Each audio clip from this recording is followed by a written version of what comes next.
Hi, with the person with the last, with the phone number ending in 303, please let me know what matter you're calling in for, or if you're calling in for public comment. I don't know.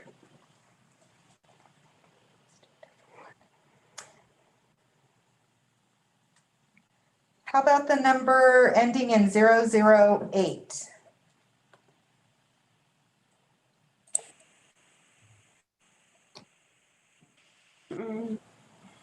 Hello. Are you asking about 1008? The phone number ending in 008, what matter are you calling in for? The Katz appeal. Oh, thank you so much. Thank you, Mr. I Katz. think yeah, and you know, I'm also locked into Zoom, but I've never used Zoom before, and I can't hear anything on it, so I can be hooked up to both of them at the same time, can't I? I believe you can, yes. Okay, All right, thank you. thank you. Okay. Phone number ending in 465, what matter are you calling in for?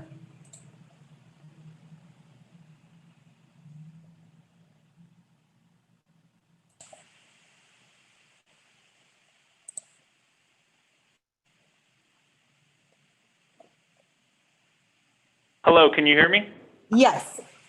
Okay, this is number ending in 4244. You have Brian Barrett and Chuck Spicer with Henderson Organic Remedies. Thank you so much. Thank you. Henderson.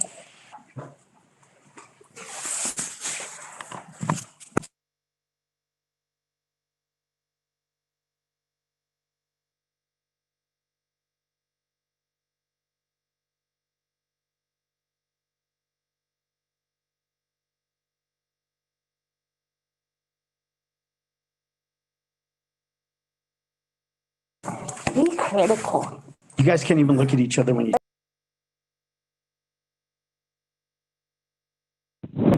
The phone number ending in 113, what matter are you calling in for, please?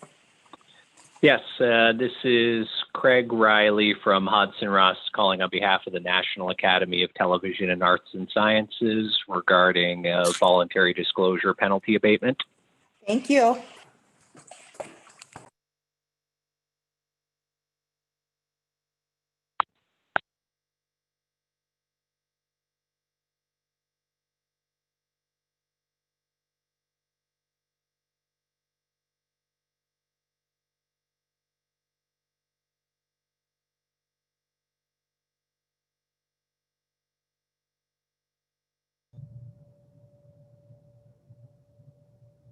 Hi, Christy, go ahead. Hello. Okay, I just wanted to make sure that you knew I was here. What matter are you calling in for? I'm with Capitol Reporters, Court Reporter. Oh, hi, Christy. Hello. Thank you. You're welcome. All right.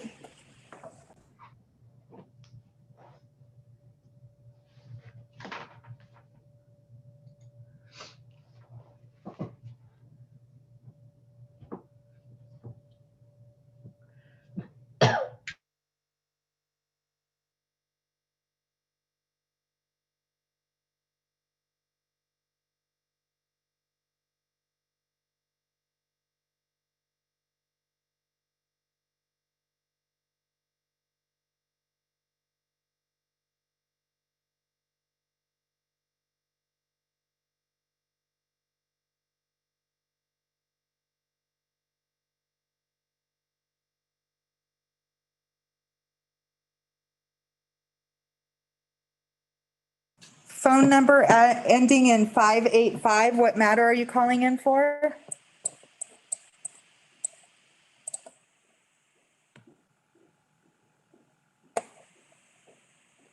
Hi, this is Suzanne Warren. I'm calling in for the Compliance Division's item D1. Thank you.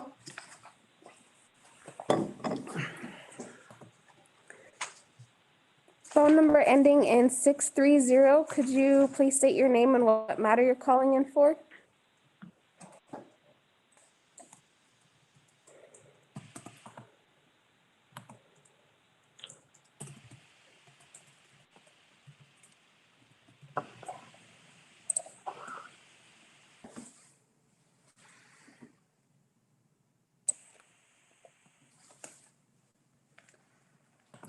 Okay, next one.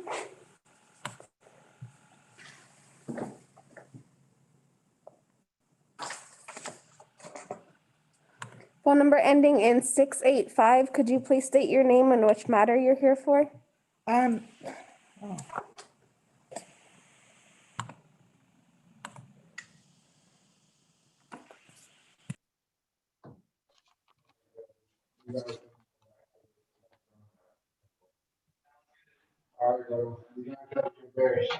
All right.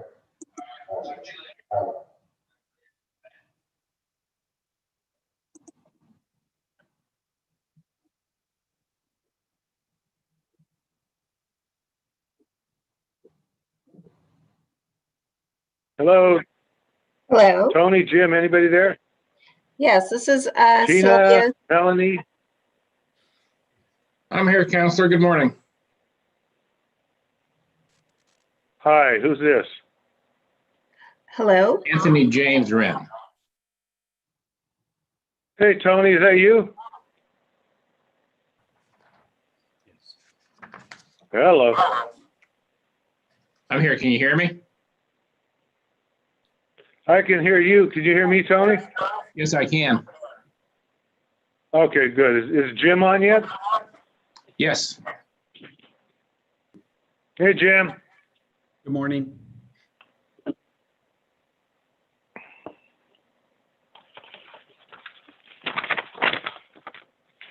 Hey, Tina, this is Tony. I just went to turn my camera back on and it says that the host has stopped it.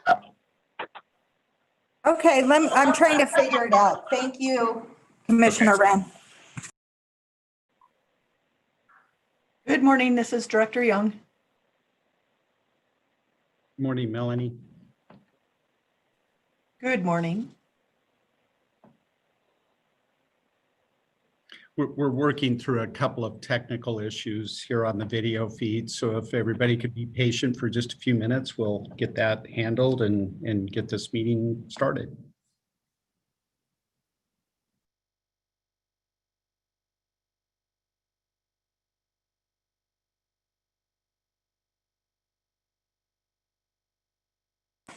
Okay, the video should be fixed.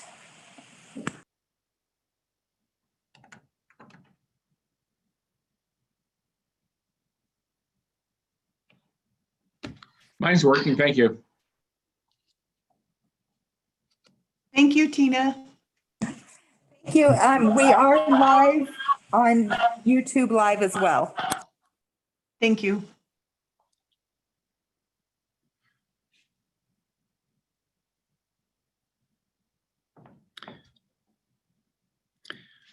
Okay, everyone, I've got 9 o'clock, so I'll call this meeting to order.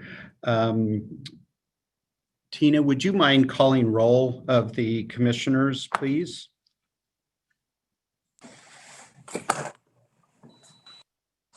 Yes, just 1 second, please.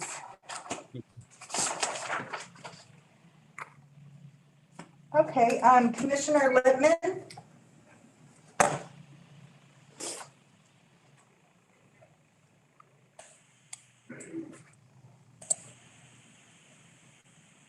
Commissioner Lipman, can you unmute yours? Oh, there you go.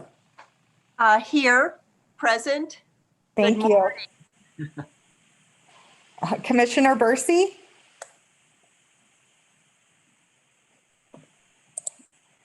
Hello. Commissioner Bursey, are you here?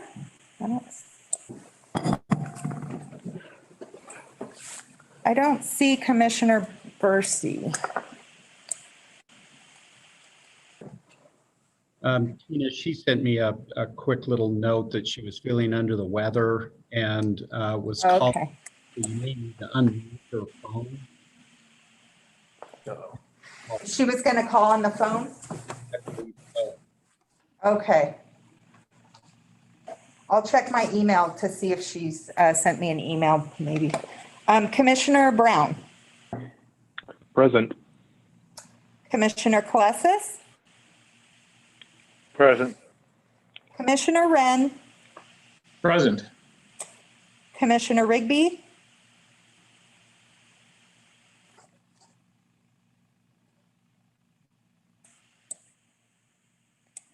Commissioner Rigby. I do see that one.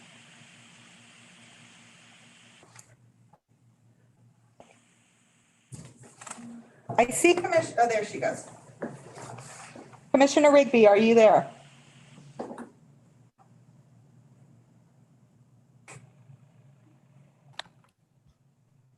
There she is.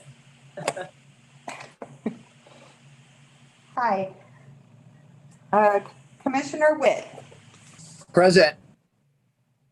Thank you.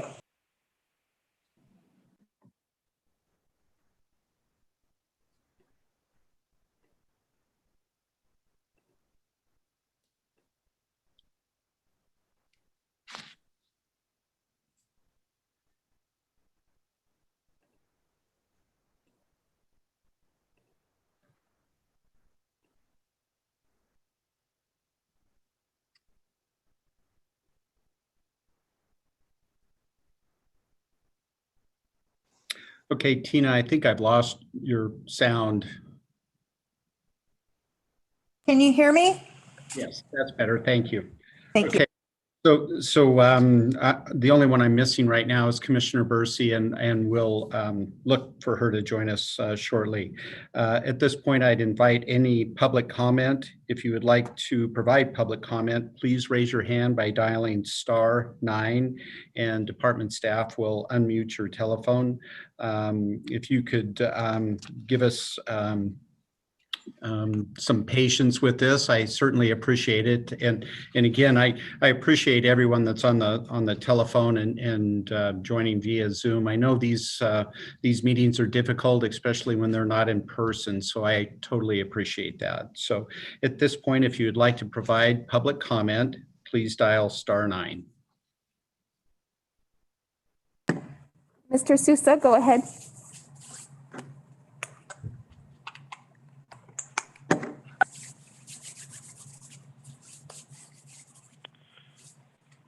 Hello. Yeah, we can hear you. Go ahead, please.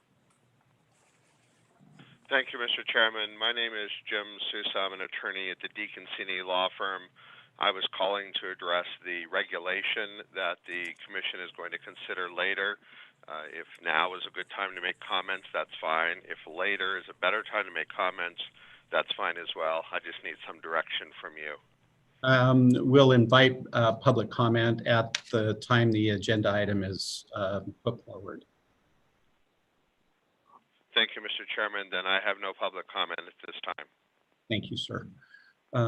Tina, is there any other public comment? Yes, just one moment. Scott Czaja?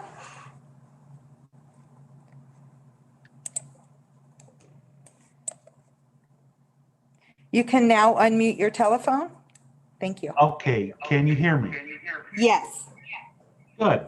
I'm calling to provide comments. Hold on, I don't know if my Zoom or my phone is working. You might have to mute your Zoom. Okay, let me try that.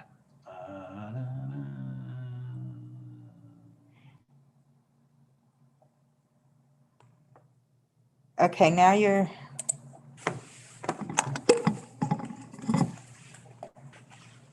Okay. We can't hear you now. There you go. Okay. But can you hear me now? yes. Okay, good. I'm calling on behalf of the International Society of Women Airline Pilots, their request for tax exemption. We're going to address that as an agenda item. Okay. We'll address it at that point. So I would inform public comment that is not already on the agenda. I'll just wait for the agenda item to come up. Thank you very much. I appreciate it. Is there any public comment that is not already on the agenda? Please hit *9 to provide public comment that is not on the agenda at this point. Phone number ending in 215. Go ahead and unmute yourself.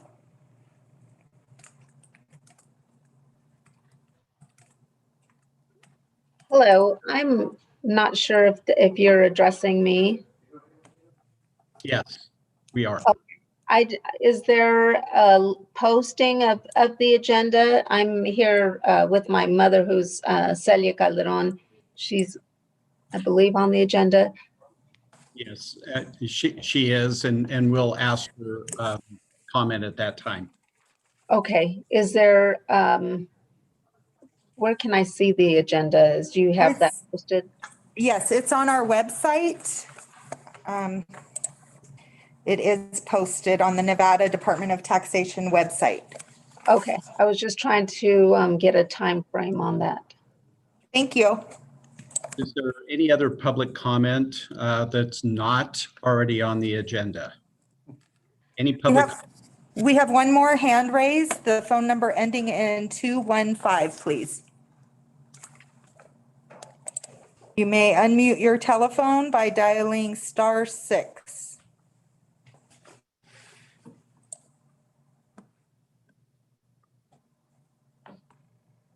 Phone number ending in 215. You have your hand raised.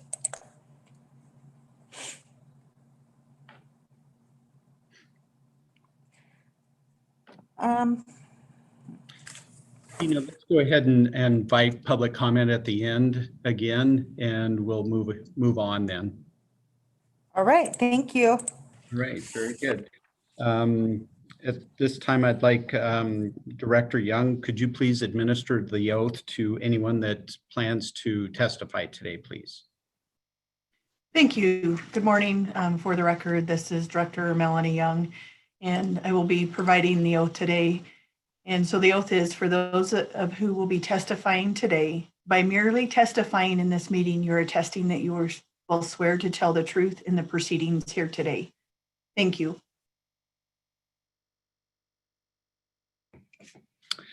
Okay, thank you, Director Young. First item on the agenda is the meeting minutes for October 5th and October 26th. Can I get a motion if there are no changes to approve those minutes?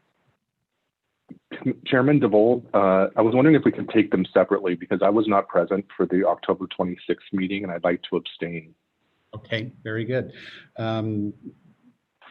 Would you be comfortable making a motion for the October 5th?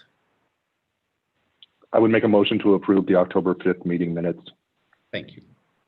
And I second that. Commissioner Witt, second. Okay, you got beat by Commissioner Rigby. So I've got a motion by Commissioner Brown, seconded by Commissioner Rigby. All those in favor of approving the October 5th, 2020 Nevada Tax Commission meeting minutes, please signify by saying aye. Aye. Aye. Aye. Anyone opposed? Okay, those minutes are approved. Any additions, corrections, or changes to the October 26th Nevada Tax Commission minutes? Mr. Chairman? Yes. Commissioner Rigby, I would move to approve the October 26th Tax Commission minutes. Thank you. Is there a second? Commissioner Wren, second. Okay, and Commissioner Brown, I take it you'll be abstaining, so I'll call for the abstention at that point.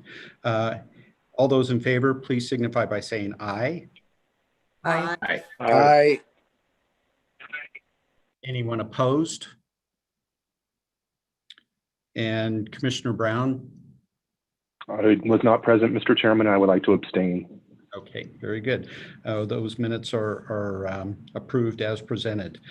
Next item is the consent calendar. So anything on item number 3, so that would be 3A, B, C, D, E, F, G, H, and I are components of the consent calendar. So anything under item 3 on the agenda. Mr. Chairman, this is Commissioner Wren. I'd like to pull item H, 4, 6, and 8. One more time, Commissioner Rend, I apologize. That's fine. Section H is in Harry, number 4, number 6, and number 8. Okay. Are there other items that any commissioners would like to pull? Mr. Chairman, Could everybody use your telephone, please? Mr. Chairman, Go ahead. I would like to pull item 3F2, Las Vegas Arena Management. Thank you. Any other items that any of the commissioners would like to pull from the consent agenda? Mr. Chairman, it's Commissioner Brown. Yes. I'd like to pull item E1, please. Okay. Any other item?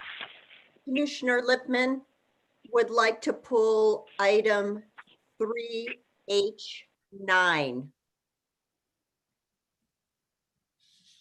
3H9. Thank you. Thank you, Commissioner Lipman. Any other items to pull from the consent calendar? Okay, I would entertain a motion to approve the consent agenda with the exceptions of item 3E1, item 3F2, items 3H4, 6, 8, and 9. Can I get a motion to that effect? Commissioner Wren, so moved. Commissioner Brown, second. Okay, I've got a motion by Commissioner Wren, seconded by Commissioner Brown. All those in favor, please signify by saying aye. Aye. Aye. Anyone opposed? Okay, very good. Let's go back to the first one, which is Maui Magnets Incorporated. Director Young.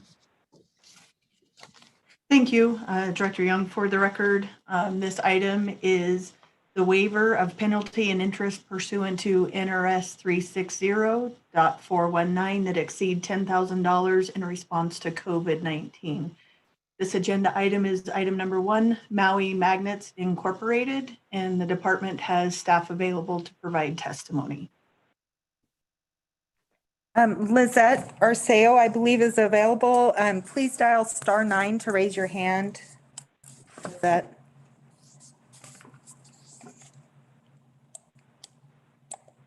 Why don't we go ahead with the question from the commissioner first, and we'll ask for any other comments. So I apologize, I didn't write down who pulled E1, but go ahead with your question. Thank you, Mr. Chairman. This is Commissioner Brown. On page 305 of our package is a letter to the taxpayer. And I think I've brought this up one other time previously, but in the letter to the taxpayer, the department indicates that the penalty and interest totaling over $10,000 has been waived. And the letter is dated November 2nd. I would just ask the department to modify these types of letters saying, you know, subject to the approval of the tax commission. Yep, fair enough. Any other comments on that one? No, thank you, Mr. Chairman. Can I get a motion to approve that item? So moved.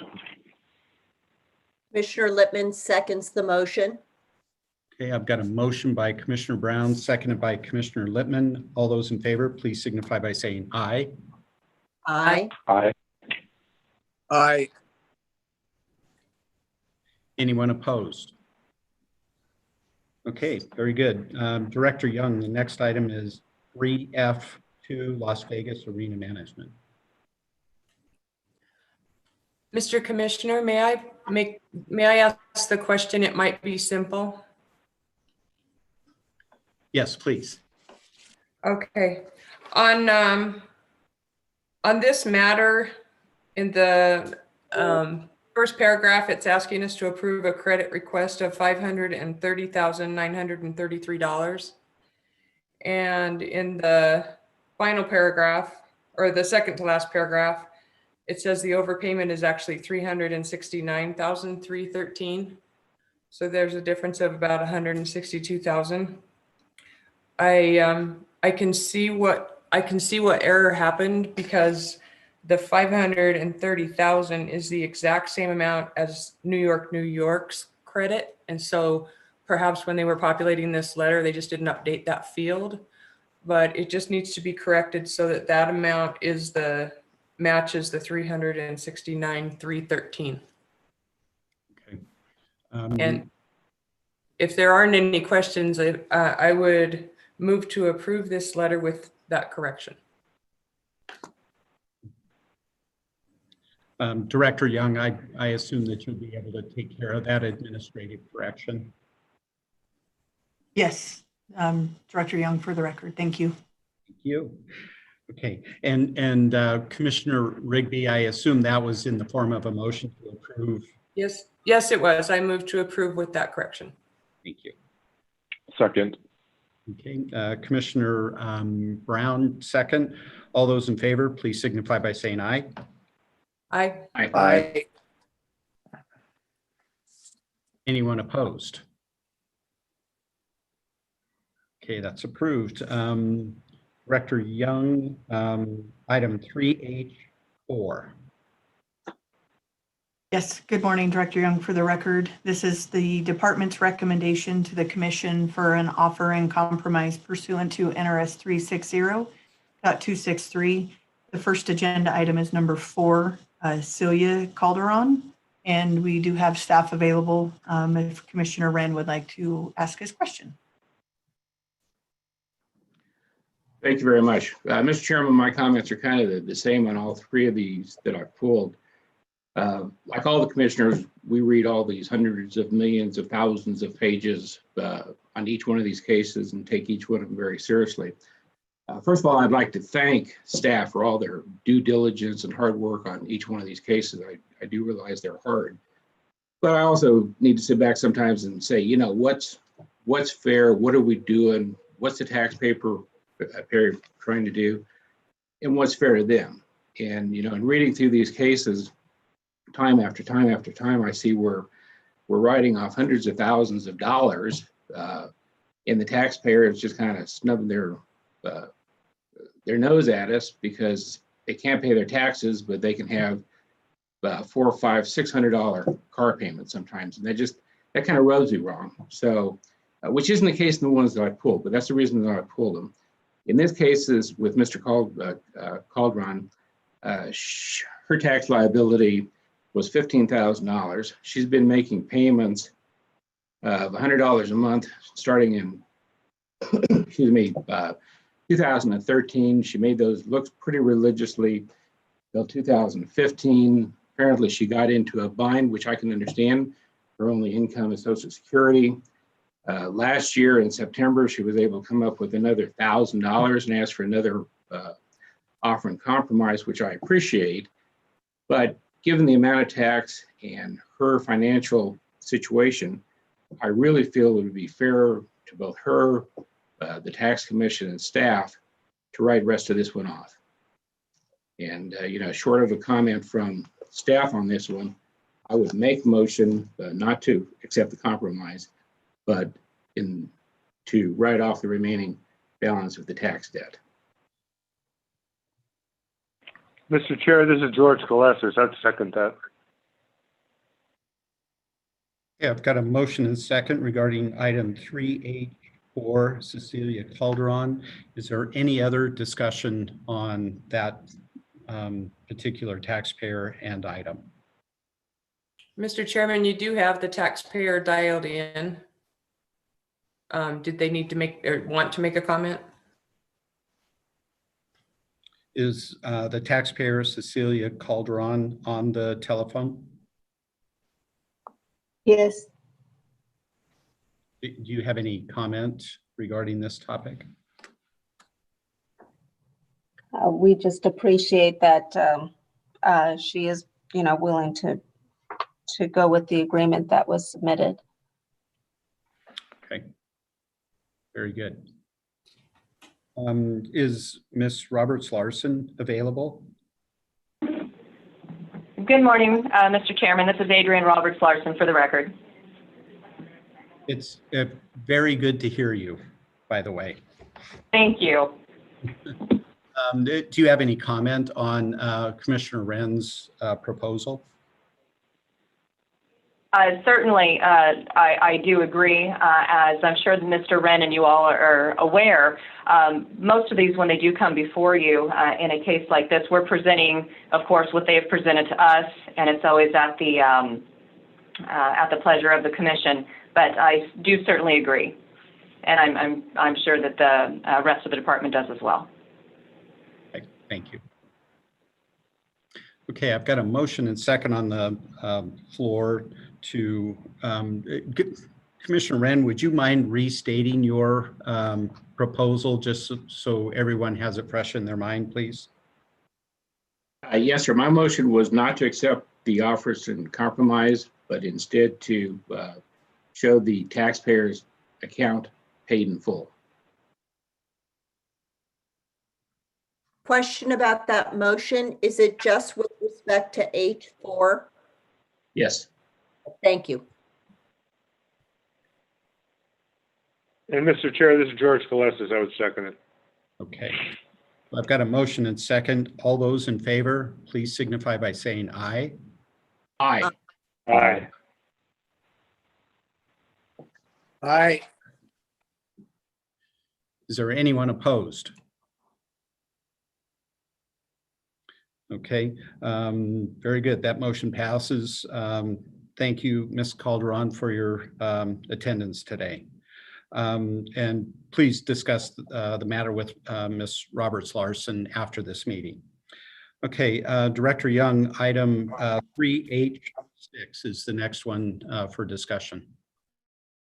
Thank you, Director Young. For the record, this next taxpayer is Sammy Elaine and Commissioner Wren. If you'd like to provide your question, and staff are available. Thank you. Thank you very much, Mr. Chairman. Again, my comments are pretty much the same as they were in the first one that I brought up. This one is a case of Mr. Elaine. Again, an elder gentleman that is strictly on Social Security, has no other income. He's offering to pay $40 a month. Kind of my opinion, if all you can afford is $40 a month, you can't afford it. The other question that I actually have in this one before I make my motion is I really wanted to ask, I guess either Ms. Young or Mr. Roberts-Larson's, when we look at these, at what amount or what figure amount of money should we consider where it's really no longer feasible to collect it? In other words, what does it cost us to collect $40 a month? I mean, it takes the same amount of staff work to collect $40 a month as it does $500 a month. And I'm just wondering if there's, some type of guideline as the commission we can go on when we're reading these to really say, yes, we understand the taxpayer wants to do their best, but when is it no longer really feasible for the division? Ms. Young, is that a fair question that can be answered, or?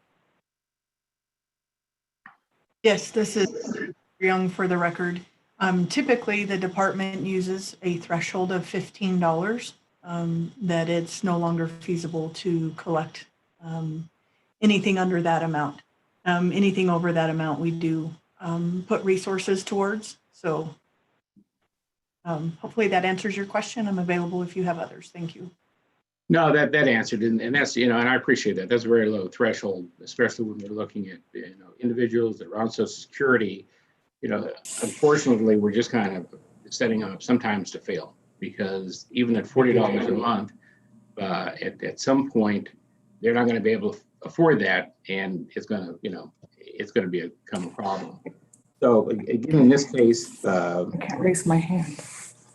it would be my motion to not accept the offers in compromise and to write off the additional tax owed by Mr. Lane and show his tax bill free and clear. This is George Kalesis, Mr. Chair. I'd second that. Is there any other discussion by any of the other? Raise your hand. There it is. It doesn't let me. Good morning, Mr. Commissioners. Chairman? Yeah, I'm sorry. Go ahead, Lizette. This is Lizette Arceo, Tax Manager for the Commission. I just wanted to clarify with regards to the offers in compromise. The regulation does state that the offer cannot be zero. That's why we have to present whatever the taxpayer brings before us to the Commission. And then at that point, the Commission can decide if what is being presented is reasonable and what is not. So I just wanted to make sure we clarified that there is an amount, and usually we don't negotiate down. We just present what we have and let the Commission decide. Thank you. Thank you, Lizette. And I appreciate that. And that's what I was talking about, my beginning comments on this. I really do appreciate everything that staff does, and understand that, your job is to collect taxes and to bring us all the facts and figures. And that's why we read all this information before these hearings, so that we can make these types of decisions. So thank you very much. Mr. Chairman? Commissioner Brown? Yes, not on this item, but I did want to take just one quick minute to thank the staff at the department on the item before it. We didn't pull it from the consent agenda, but the offer in compromise for Kelly Jackson was presented on September 20th.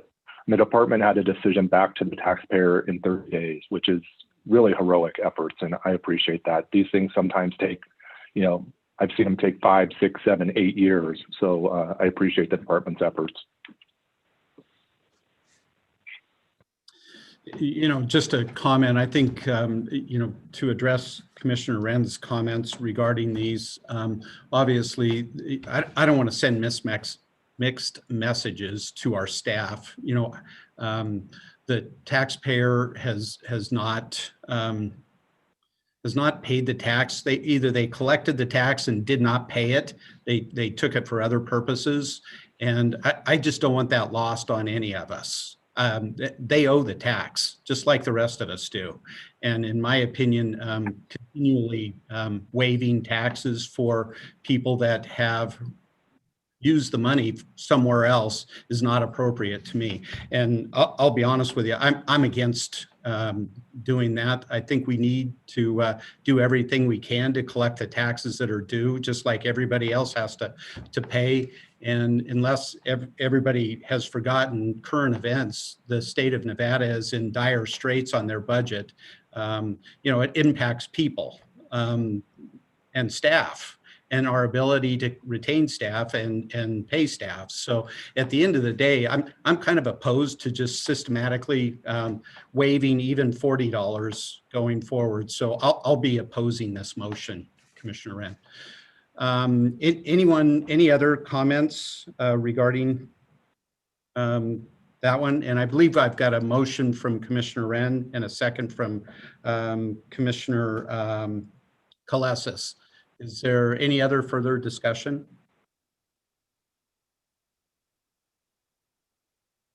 Hearing none, all those in favor of waiving the remaining balance due for item 386, Tammy Elaine, please signify by saying aye. Aye. Aye. Aye.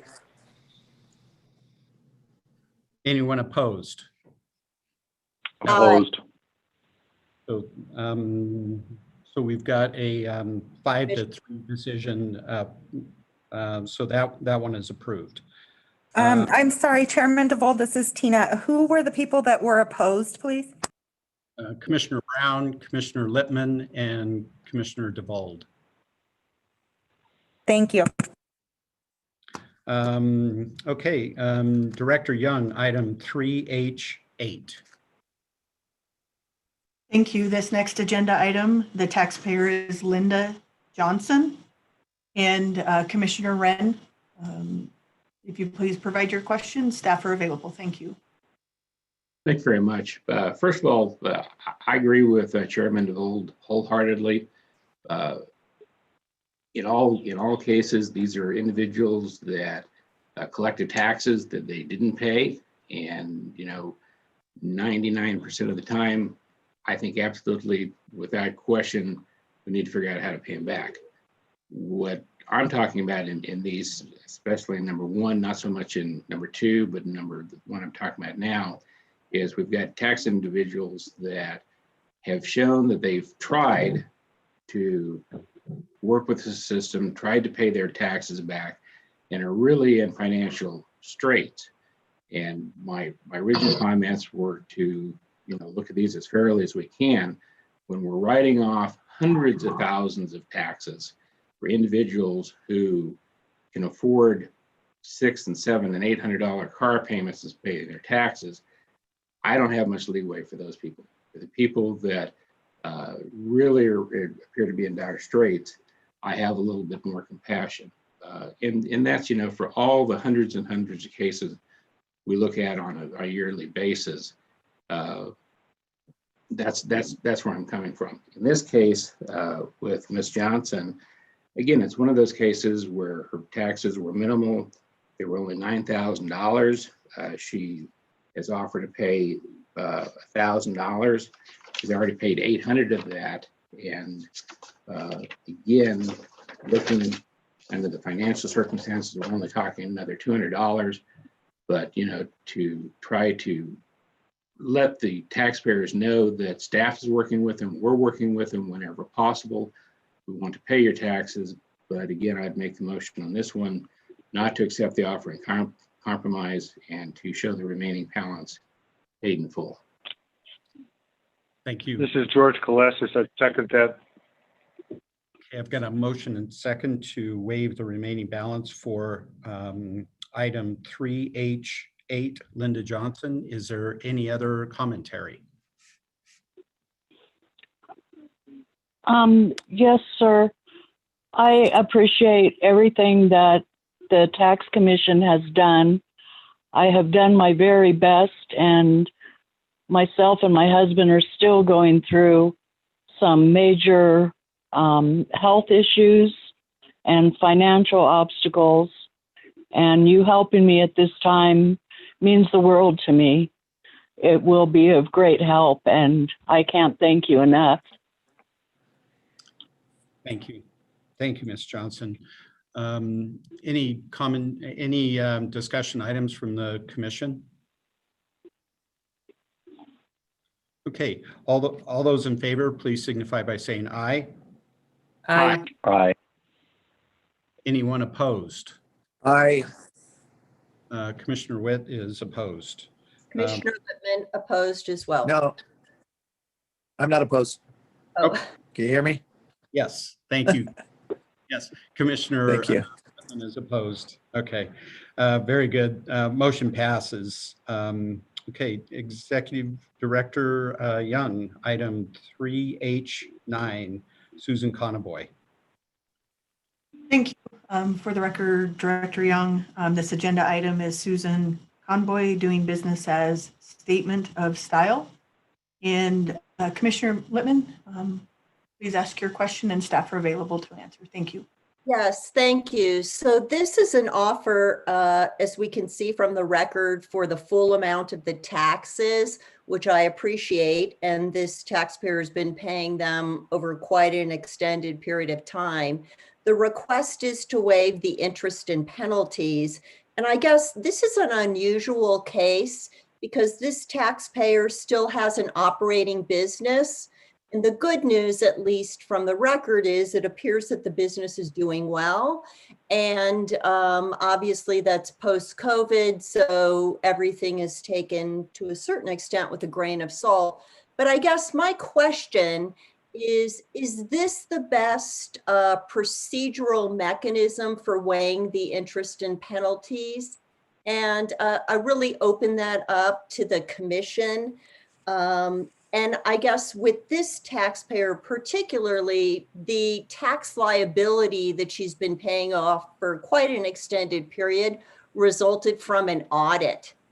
And so while she's still an ongoing business, I'm just a little worried that if we audit again, is there going to be a deficiency? I just want to make sure we're keeping her up to date because she's an ongoing viable business. And I just want to hear what the staff's response to that. Ms. Arceo? For the record, Lisa Arceo, tax manager for the department. To answer Commissioner Lipman's question, the reason we went the route of the offer and compromise is because she would not qualify for statutorily or per the regulation for the penalty and interest waiver. Also, Ms. Conboy had requested the offer herself. So, and it was also a suggestion by the department back after the audit had billed that she submit an offer and compromise because the penalty and interest wouldn't be waived through the course of the waiver request. I want to say the audit was due to underreporting. So that's why the department went this route.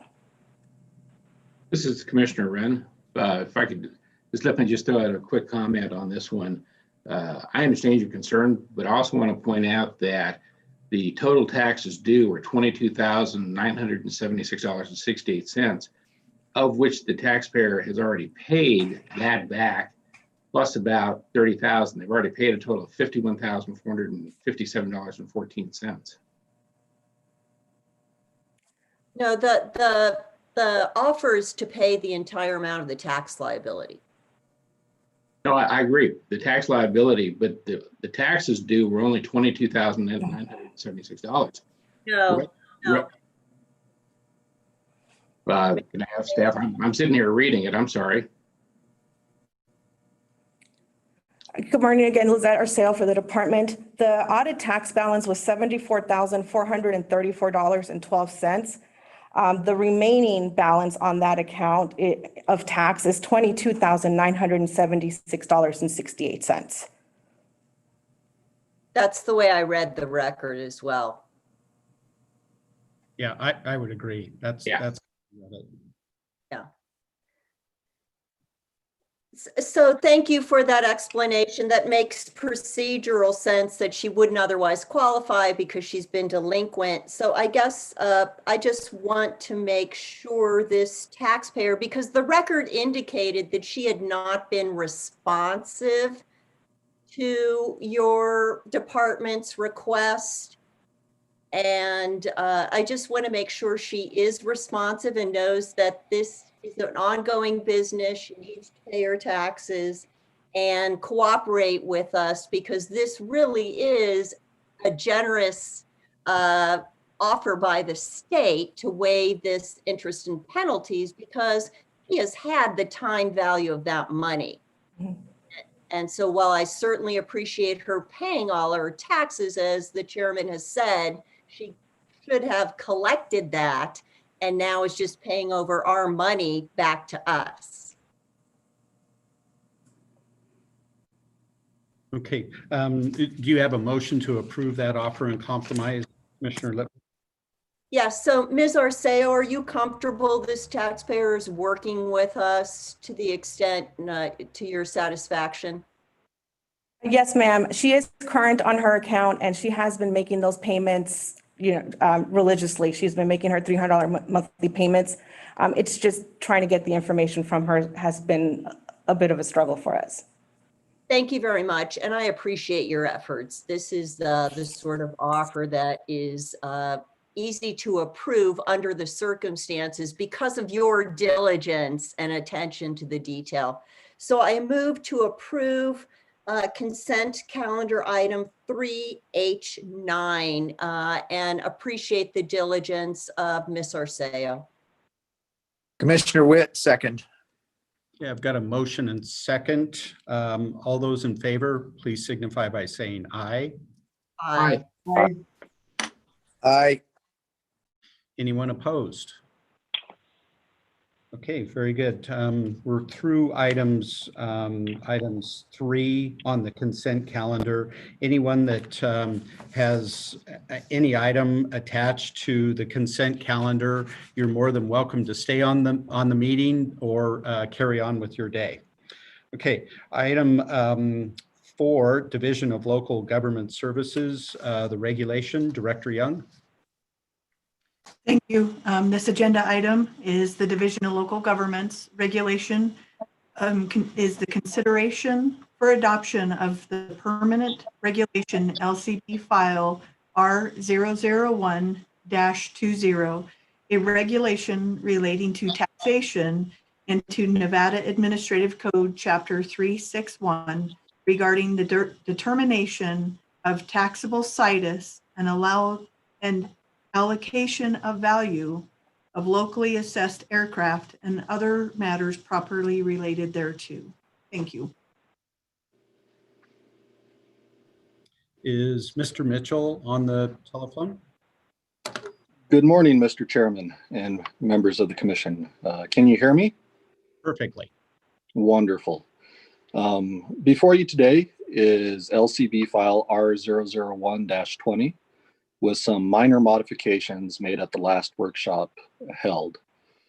With your permission, I'd like to give an introduction to this regulation and the need for it, and then a high-level overview of the different sections and what they set out to accomplish, rather than a line-by-line read-through. That would be perfect. Wonderful. This regulation is currently out on our website, and those on our interested party list were properly notified that it was to be considered today for adoption. This issue originally came to light in some State Board of Equalization cases back in 2011 and 12. Based on the resolution of those cases, it was determined that a regulation to provide guidance was necessary. This was undertaken first as a temporary regulation back in 2016, which was brought forward to this commission with very similar language to what you see before you today. A permanent regulation wasn't able to be followed up on until this time. We requested the language for this permanent regulation back in January of this year and received from the LCB on February 4th. A workshop was held on September 20th of this year, and there were comments made at that workshop.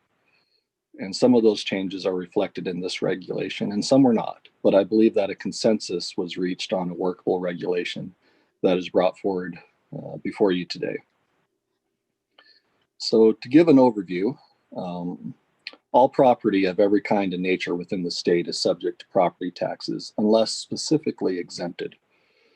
Under current law, county assessor is required to ascertain and determine the taxable value of all real and personal property in the county, which is subject to the taxation. And the Nevada Tax Commission establishes those values for centrally assessed property. And that was most recently done on the October 5th meeting. This regulation adopts provisions governing the assessment of certain types of aircraft by county assessors for the purposes of property taxes. Sections 3 through 11 provide definitions which are used within the regulation. And the first change that was made to the LCB language can be found in section 3 under the definition of aircraft. And it provided a little bit more clarification on the definition of a drone, which was pulled from the FAA guidelines. So section 3(2)(c), it originally read unmanned aircraft systems and small unmanned aircraft systems, which are commonly known as drones, other than a small aircraft system that qualifies as recreational equipment, not subject to taxation pursuant to paragraph A of subsection 4 of NRS 361.069. Just to provide further clarification, it was added in to read unmanned aircraft systems and small unmanned aircraft systems used in conjunction with a business which weighs more than 0.55 pounds and less than 55 pounds. So section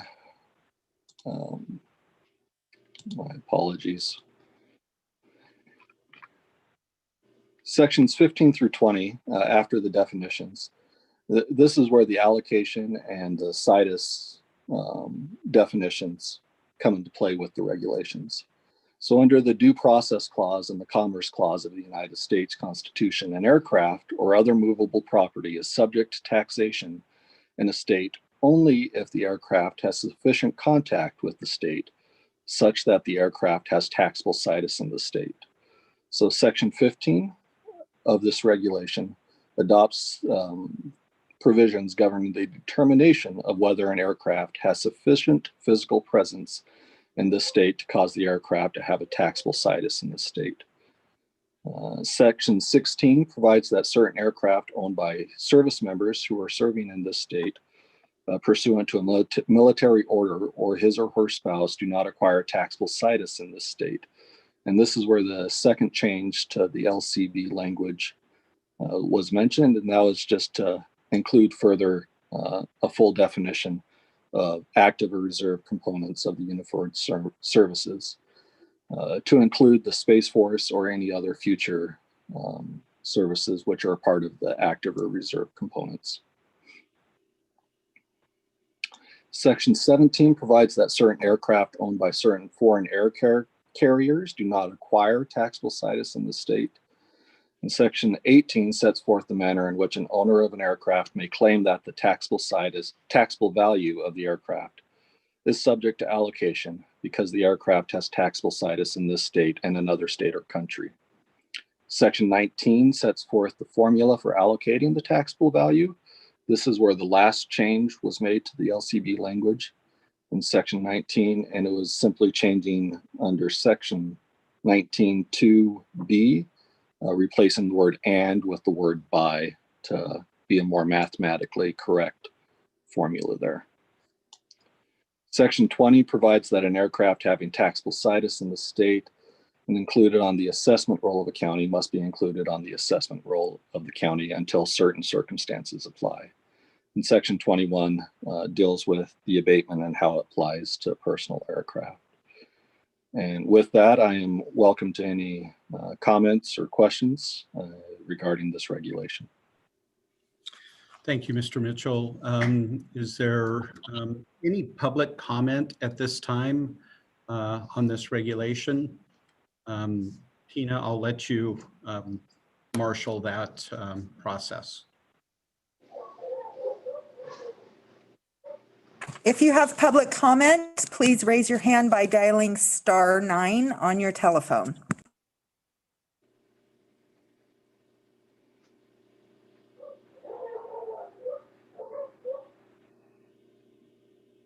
Mr. Souza, you may now give your public comment. Thank you, Mr. Chairman. My name is Jim Souza. I'm an attorney, and my client, MGM Resorts, has several aircraft which are locally valued by the assessor. The litigation that was referred to by Mr. Mitchell, I was involved with way back in the day, and the temporary regulation that was adopted was done in a cooperative process with Clark County Assessor to reflect the outcome of those State Board of Equalization decisions. The permanent regulation has just some small tweaks to it, but those tweaks are not going to change the actual way the regulation is implemented. And as a result, my client is in favor of adoption of the permanent regulations. Thank you, Mr. Souza. Is there any other public comment, Tina?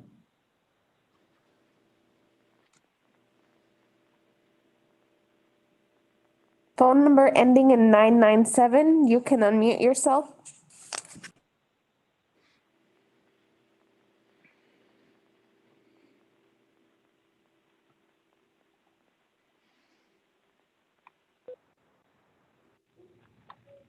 Hello, this is Doug Scott with the Clark County Assessor's Office. We are in support of the proposed regulation.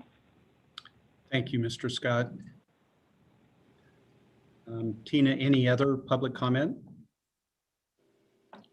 I don't see any other public comment at this time. Thank you.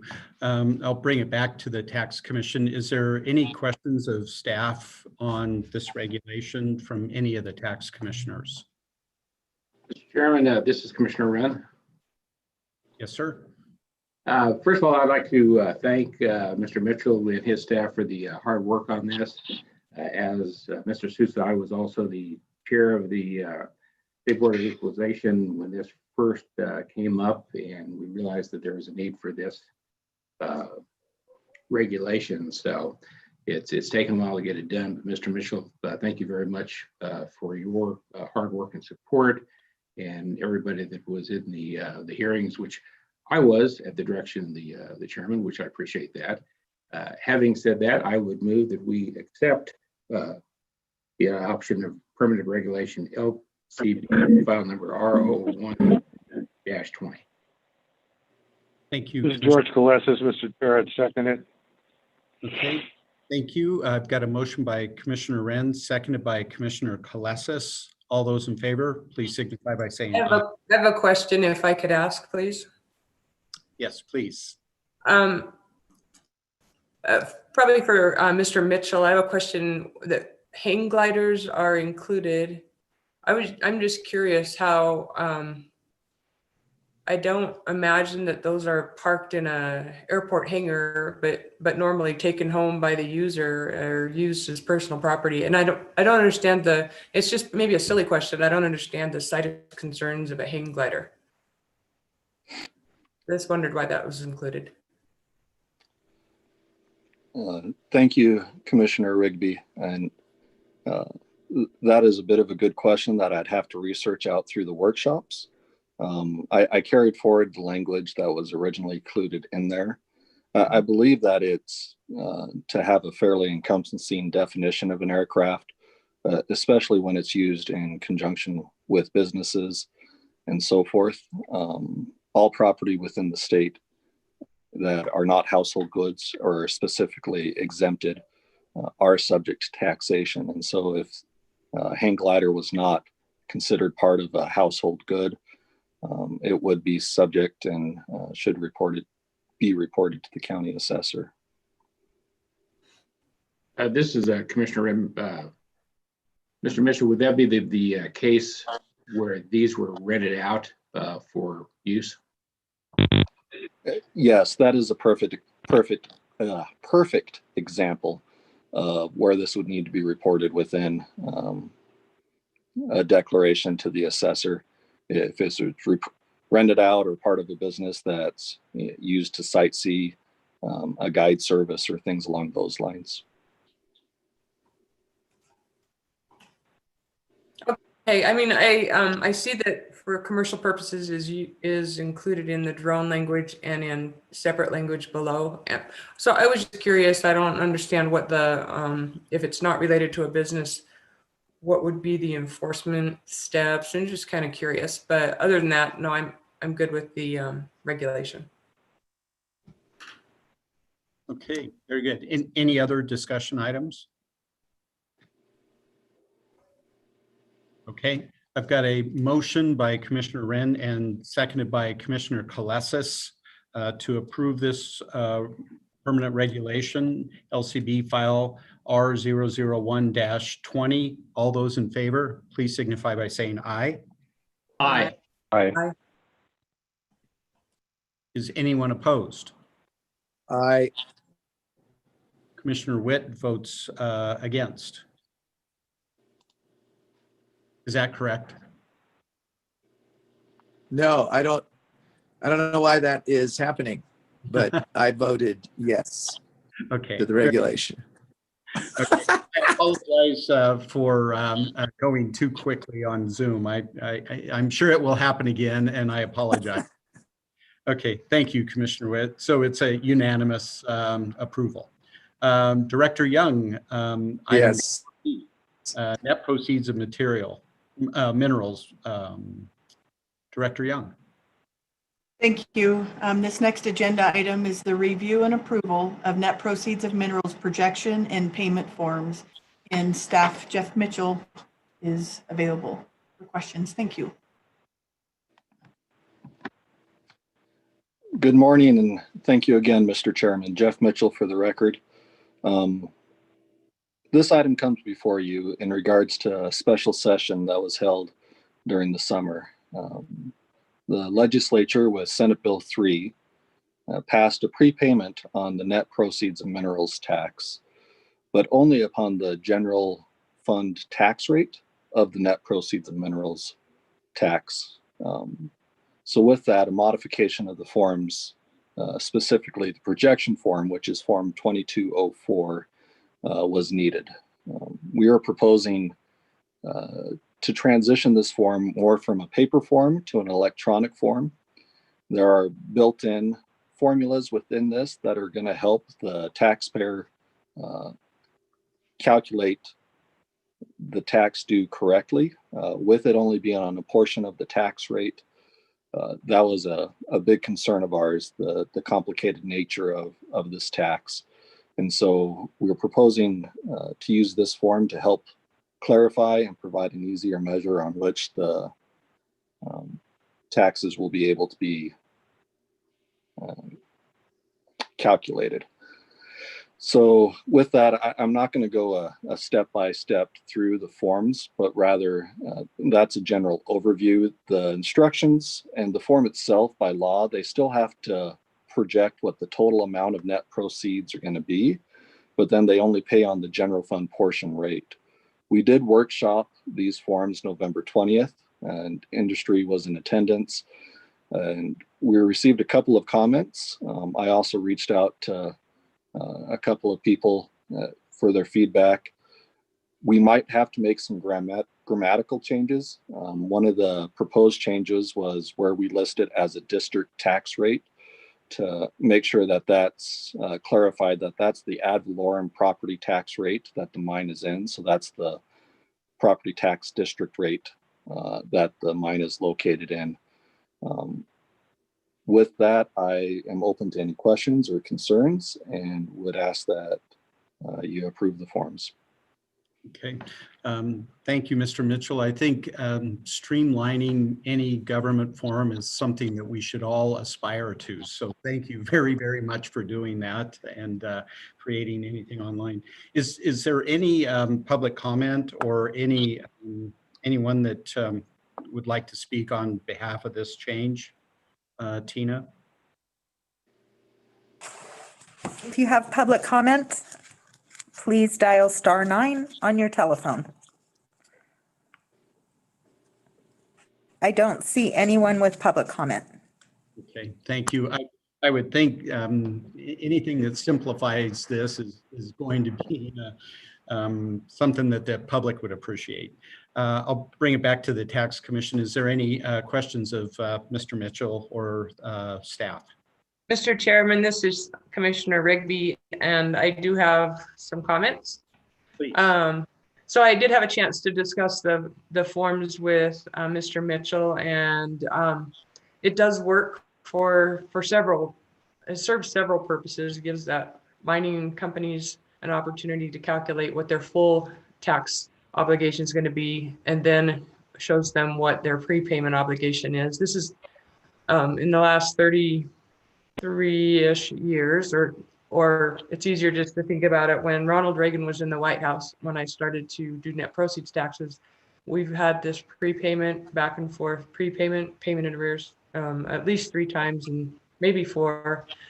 But this one is different because it is for payment of just the component that goes to the state. So it's a little bit different. I think that it then serves that purpose really well. And my only concern was that it's technically correct to be the district tax, because some counties ad valorem tax, like Eureka County, is the same rate throughout the county, and some counties have multiple districts. And so you can have one mining company has several operations within a county, but they each have a different tax district. And so that they have a different applicable rate. So we talked a little bit about how that might change, and throughout the forms, it does refer to it as a district tax. So the simplest change might be to just define that in the form to say district tax refers to the county ad valorem rate applicable to the exact situs of the operation. And then that word wouldn't need to be changed in a dozen different places. On the first page of the form of the instructions, Form 2204, in the first paragraph, it says it's for calendar year 2020. That should change to calendar year 2021. Thank you. And I would note that there's no prepayment requirement for geothermal operations, although their projection is probably helpful for local government budgeting, so that makes sense that that's included.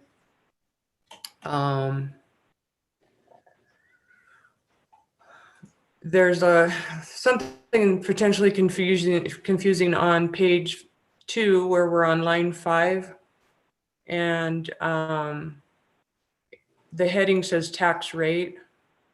We're talking about subtracting, depending on the scaled rate, the net to gross ratio, and $4 million, less than $4 million in proceeds, and then you have tax rate. So this tax rate by itself is confusing as to which it's talking about. And so I think it would be, is that meant to be tax rate due for prepayment purposes? Yes. So that if that heading were changed, it might be more clear if it said due for prepayment purposes. Okay. Or some kind of reference so that there isn't a further confusion. There's already going to be 1,000 phone calls between people calling you and people calling me to try to understand what this really means. So just to make it a little bit easier, if I go to page 3, line 12, instructions, and I apologize because I'm a little nitpicky, but where it says an overpayment if will be applied should say if there's an overpayment, it will be applied. Oh, yes. Apologize for the nitpickiness. And then on the next page, page 4, first paragraph should say 2021 instead of 2020. Okay. And everything else I highlighted on here, I believe, is district tax rate. Okay, and then let's go down to page 6, line 10. Could I interrupt you for a second? It sounds like you've got numerous changes here. I'd almost rather send this back to the workshop to get all of these things fixed and corrected rather than us trying to do. It sounds like you're in the dozens of changes range, and I'm very uncomfortable approving this without having it go back to the workshop and getting it right the first time, rather than us trying to go line by line. I actually have one last change, and I don't think this changes the substance of it. It's just a couple of tweaks to just clarify, make it clearer for the taxpayer. It doesn't change any substance. I guess I continue to be uncomfortable. You've made so many changes here that it's hard for me to follow all of these. And I'd really rather send it back to the workshop to make these changes and then have this form come back to us. I'm just uncomfortable asking our commission to approve something that has this many changes. Could we agree that that's where we need to go here? Because it sounds like, were you on this workshop? Were you assigned to this workshop? It sounds like you were not. I was not involved in the workshop, no. Could we agree that with this number of changes that we send it back to the workshop for these changes? I would have to ask Jeff, but I don't know that there's time because all of these mining companies are having to do their budgets for next year, and this is a big cash flow change that's going to take place. March 1 is when the money is due. So instructions have to go out to the taxpayer. I would just, Well, I'm uncomfortable suggesting that we approve this with this number of changes, I guess. Mr. Mitchell, I don't know, how fast can you get a workshop put together to address these changes? We have to give 14-day notice or 15-day notice. And so we would be able to schedule one rather quickly. Mr. Chairman, this is Commissioner Wren. Mr. Mitchell, if you were to do that, that puts you to the end of the month. Our next hearing is January 25th. Do you think that gives the taxpayers ample time to have this before their March 1st date? I believe that the mines will be asking for this form as soon as possible. A lot of the changes that were recommended are not really substantive in nature. They're not changing the nature of the form. And grammatical errors and changes, those can be made without tax commission approval. So if the tax commission wished to approve the forms as it stands, those grammatical changes could be made after the fact without a workshop or coming back for tax commission approval. If we were only to ask for the year 2020 to be changed to 2021, which is just clearly a typo, and approve the forms as is, Jeff could make whatever necessary final tweaks to it without our need to approve. And it doesn't change from the taxpayer's perspective. It doesn't change any of their obligations, requirements. It's a clarification of the date, but they do need to know so they can plan for cash flow purposes. They need to know it as soon as possible. Okay.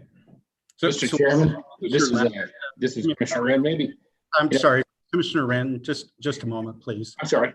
Commissioner Rigby, could you finish your last comment then regarding this document?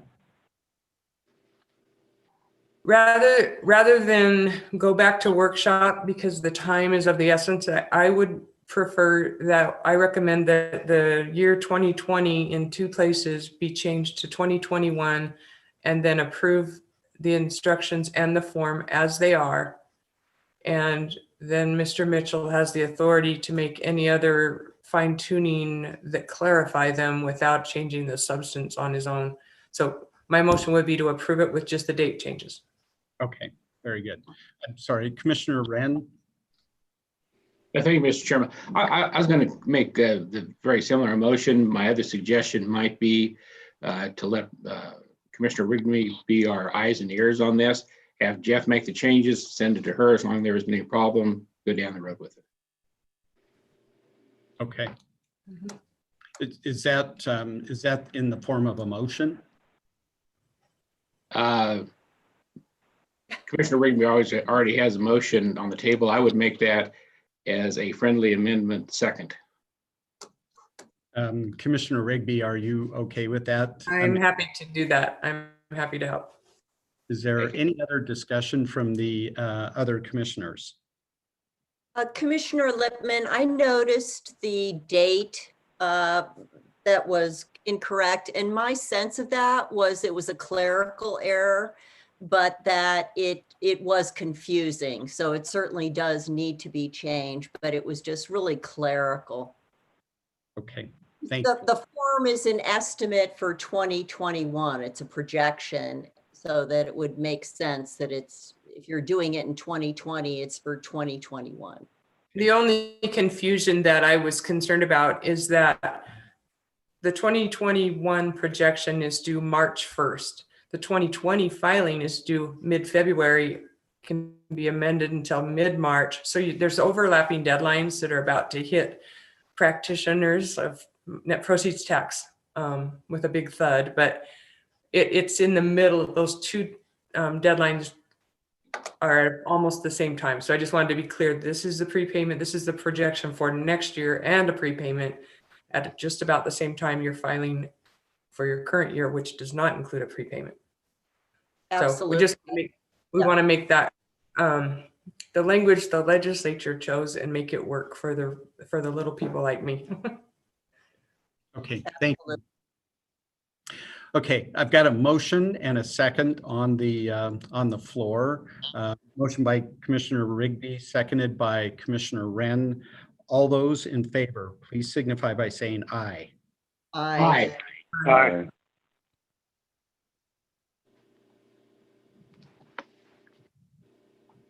Commissioner Witt, have you voted? Was aye. Okay. Yeah, I was aye. Okay, thank you. Anyone opposed? Okay, motion passes. Okay, item 5, Compliance Division, Director Young. Thank you, Director Young. For the record, this is the next agenda item is under item 5 under the Compliance Division. Item A, the consideration for approval to remand case back to the Administrative Law Judge pursuant to the First Judicial District Court order vacating decision of the Administrative Law Judge in remanding case for additional evidentiary hearing. This item, the taxpayer is Airlift Helicopters Incorporated and ALP Incorporated, and the department has the Attorney General's Office, Robert Werbicki. Thank you. Okay, Mr. Werbicki, are you on the line? I am. Can you hear me? I can perfectly. Do we have a representative from Airlift Helicopters? And Yeah, John Bartlett for Airlift Helicopters, the taxpayers. Good morning, Mr. Bartlett. Nice to hear from you. Go ahead and kind of fill us in on this quickly, Mr.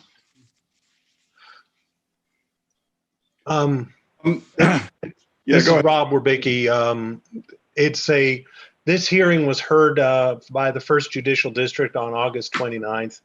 I'm sorry, September 29th of this year, and an order was entered in November, remanding back to the Administrative Law Judge to obtain additional documentation, or giving the taxpayer time to obtain additional documentation that could be determinative in the underlying matter. Therefore, we just need an order remanding this from the tax commission back down to the Administrative Law Judge, so that the jurisdiction properly attaches. And I think Mr. Bartlett's in agreement with all this. Yes, I am. Okay. One of the things that is important, and I've been asked by the Administrative Law Judge, Dina Smith, for us to be fairly specific on what it is that we would like her decision to encompass. And correct me if I'm wrong, Mr. Bartlett and Mr. Werbicki, is that really this revolves around the flight logs that must be produced for helicopters N, like Nancy, 2018R, helicopter N 3180R, helicopter N 62HP, and helicopter N173AL. And really it's the flight logs that we need to have access to. And then there's a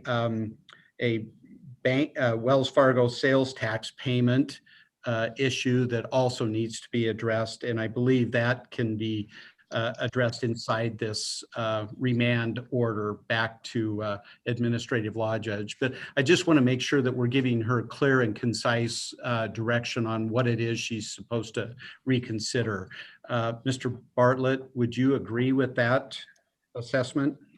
Yeah, the issues have to do with those 5 items, and I don't have it in front of me, but I believe the judge's order is fairly specific on that. Right.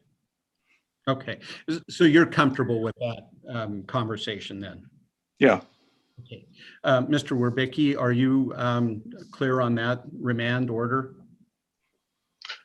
Yes, I am. And basically, not necessarily adopting, but passing through the remand order, I think would give Judge Smith sufficient information to so that she can proceed with the administrative hearing. Okay, very good. Is there any questions of the taxpayer or the department, any of the tax commissioners? Commissioner Witt moves to approve.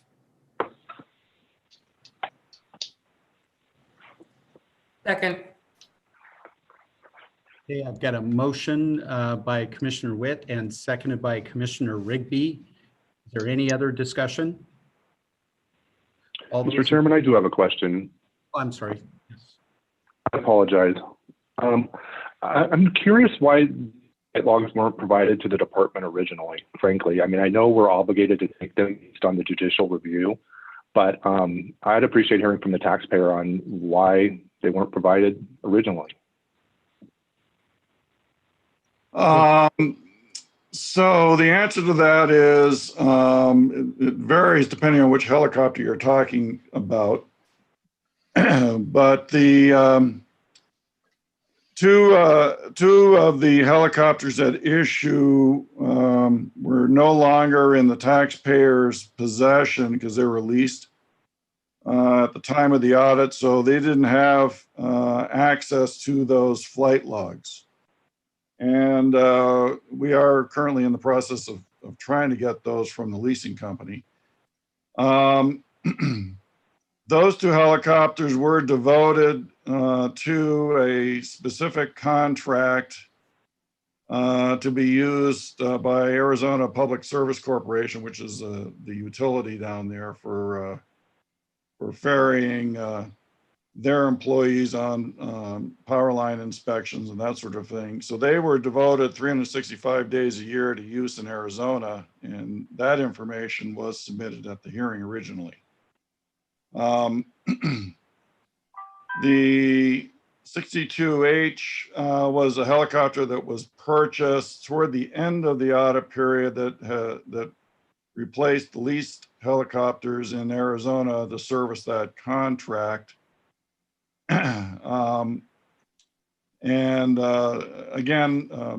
my client was of the opinion that the contract provided ample proof of where that helicopter is being used. We do have those flight logs now, and they will be submitted.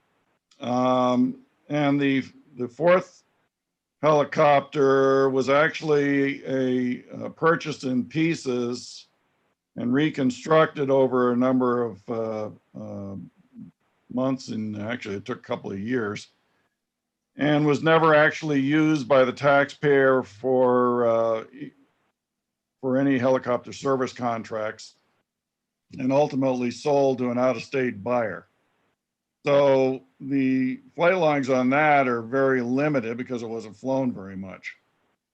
We have some additional documentation for that helicopter. And then finally, the Wells Fargo payments that were picked up in the audit refer to a helicopter on which use tax was paid in a prior audit. And we're prepared to provide additional proof on that.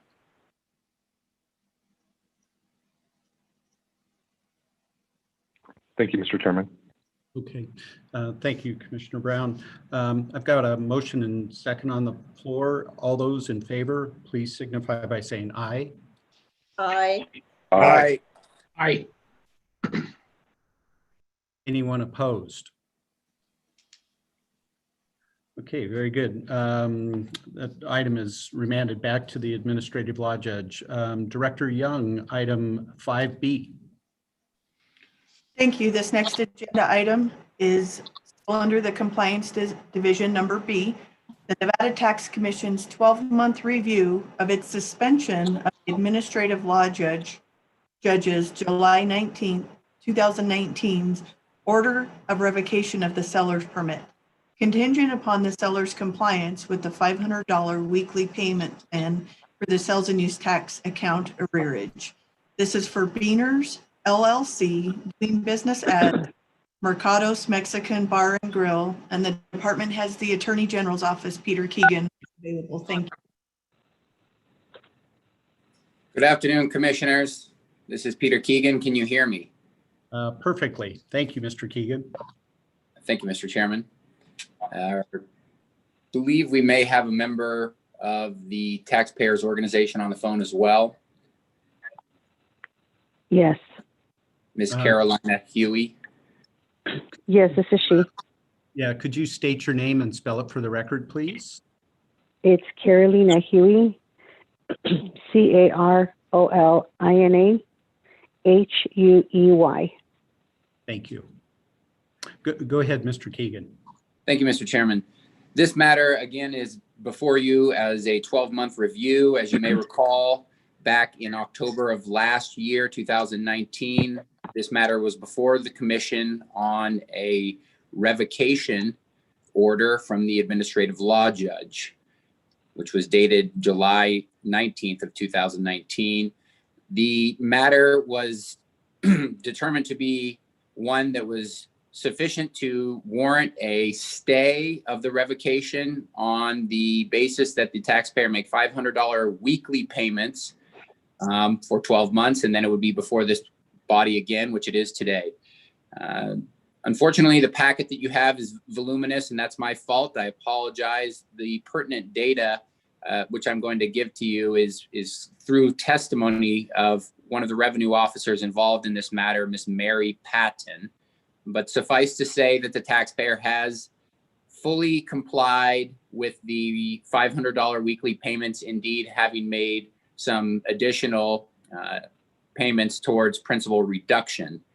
There is still a large outstanding balance of approximately $248,000 remaining. The taxpayer did just recently enter into a new payment plan and guarantee as of November 30th of 2020.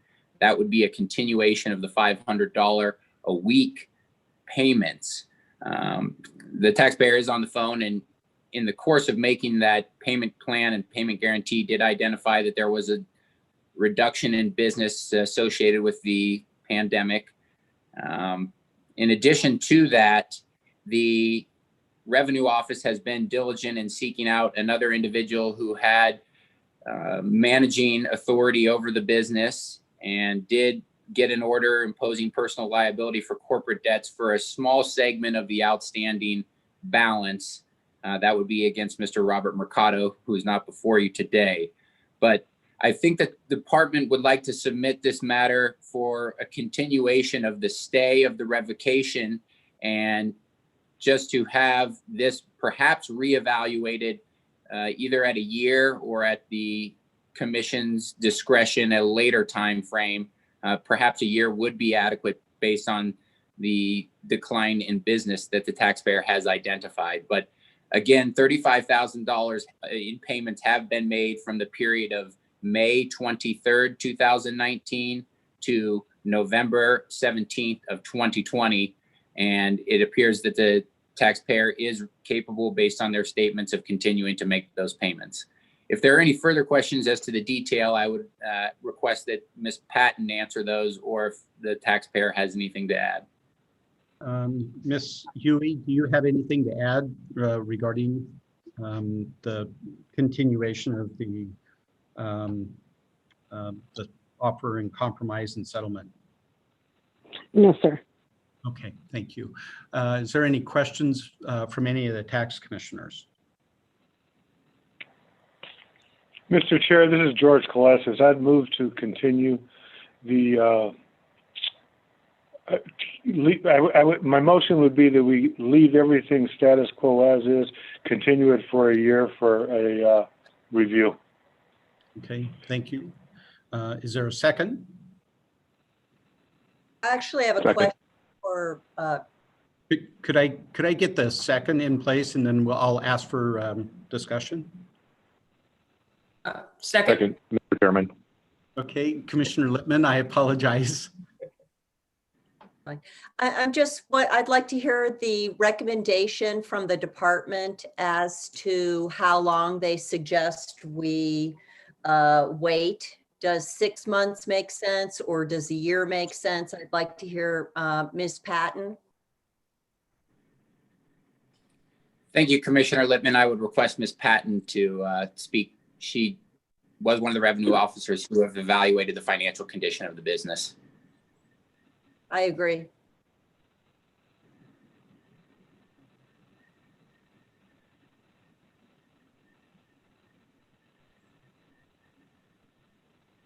Ms. Patton, are you on the phone?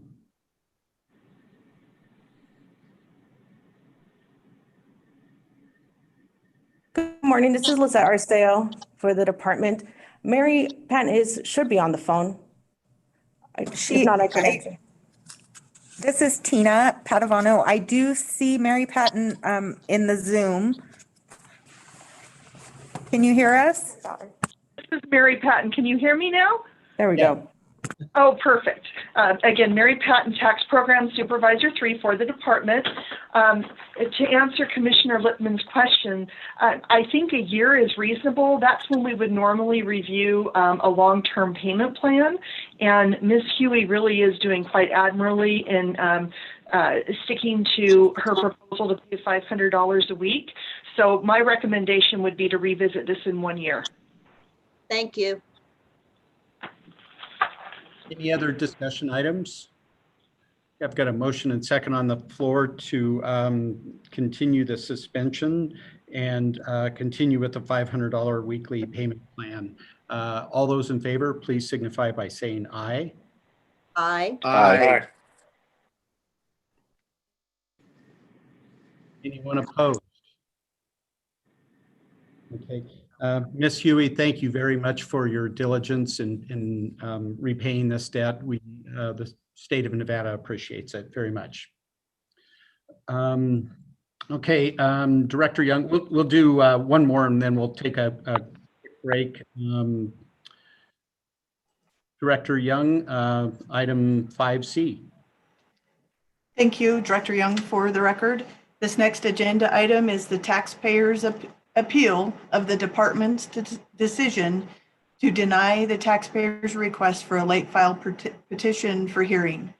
This is the taxpayer is Universal Metalworks LLC, and the department has George Ritz available for questions. Thank you. Thank you. Is there a representative from Universal Metalworks on the phone? 4761. Got it. Chairman, George Ritz for the record, HRITZ. If it's all right, the memo that I provided in the packet had a few errors. And if it's okay with you and the commission, I'd like to read the corrected dates and the timelines and events that led to the hearing into record. Okay, we'll do that. Is the taxpayer on the phone, Tina? 746. Yes, I'm here. This is Abigail. This is Abigail Gutierrez. Very good. Do you mind spelling your name for the record, please? Yes, it's Abigail Gutierrez, Gutierrez. Thank you. Go ahead. Thank you. Mr. Ritz, could you go ahead and make those corrections for us? Thank you. For the record, George Ritz, Management Analyst 3 for the Department of Taxation. The audit was conducted for the SUT period February 1st, 2016 through August 31st, 2018. The audit was billed on November 30th, 2018. The due date of the petition was January 14th, 2019. Petition was received on March 11th, 2019, making the petition approximately 2 months late. The department accepted the late file petition as timely on April 29th, 2019.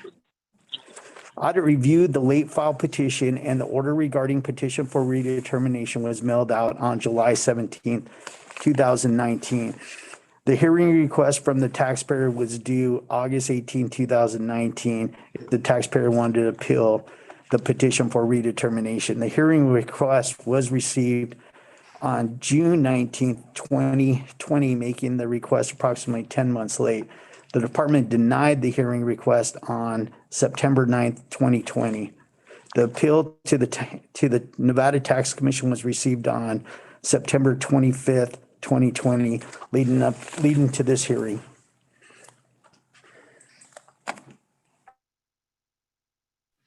Okay, thank you. And Mr. Ritz, you're basically asking us to deny the taxpayer's request to hear that additional information. Is that a good statement? That is correct. The department's requesting, the request was denied for a reason of sufficient good cause, did not exist, and the department is asking the commission to uphold the department's decision.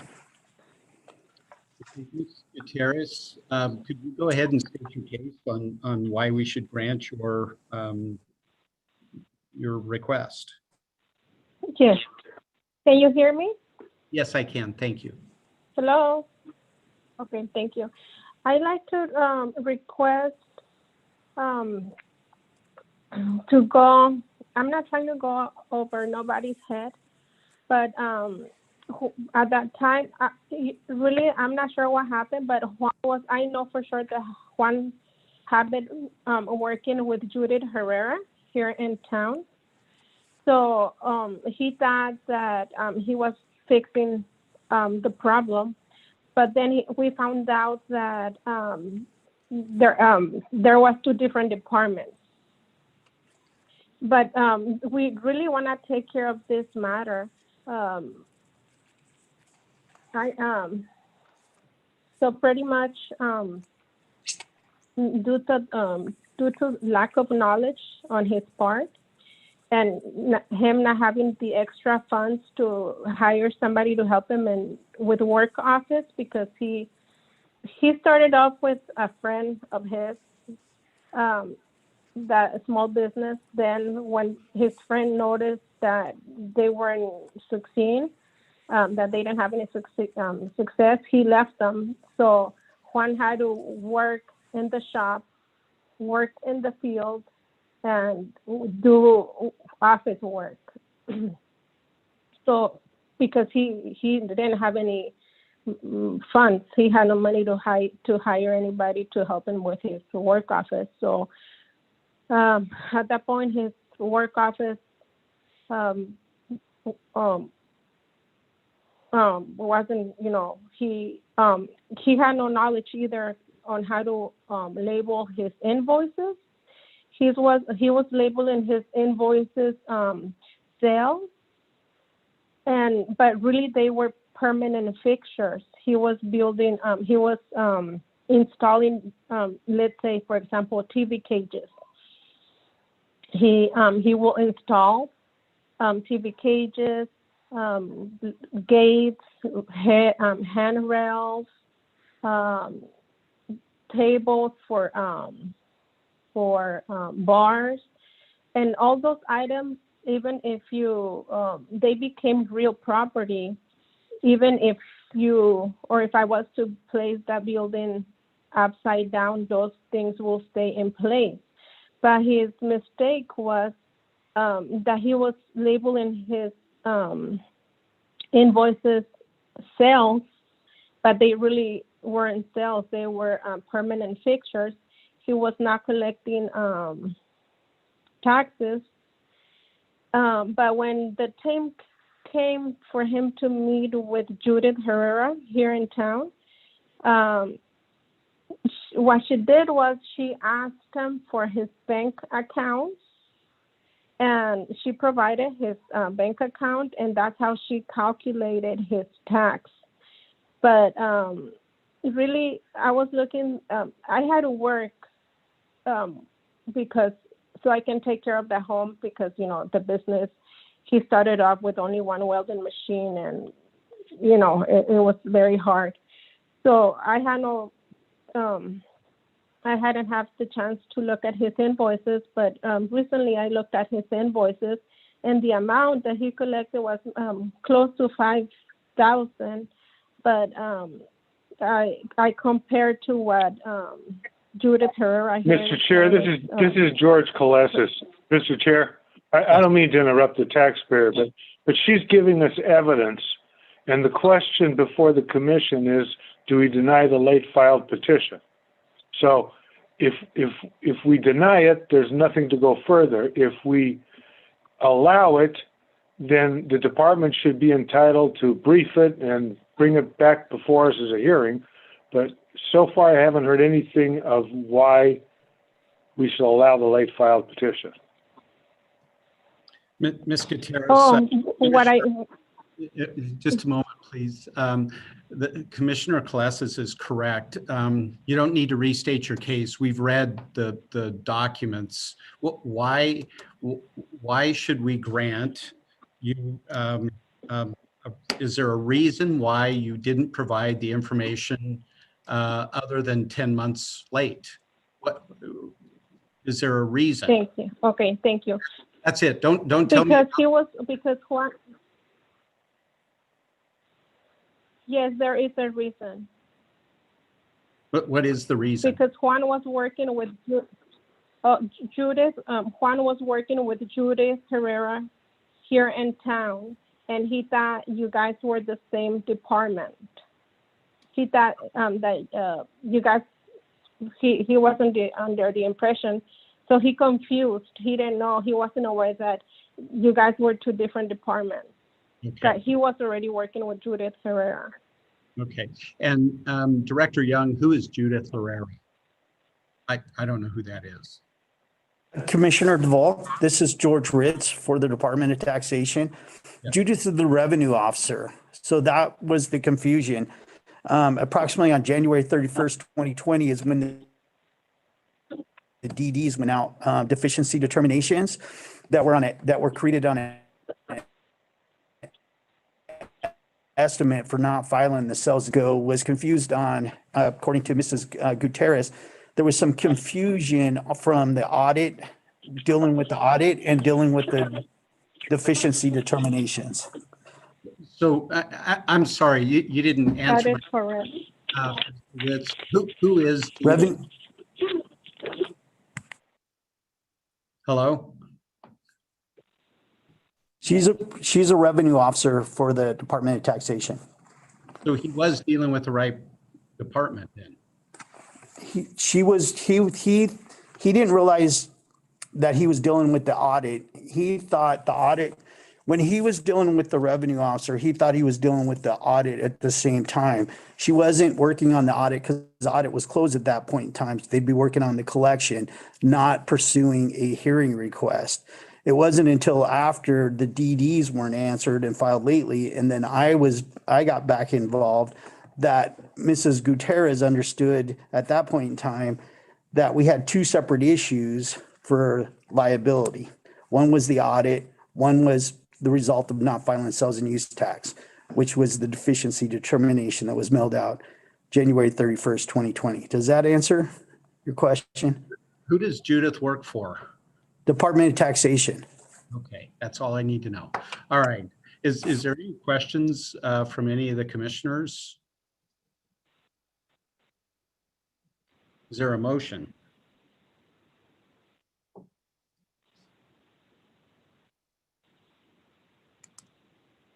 Mr. Chair, this is George Coleses. I move to deny the late file petition.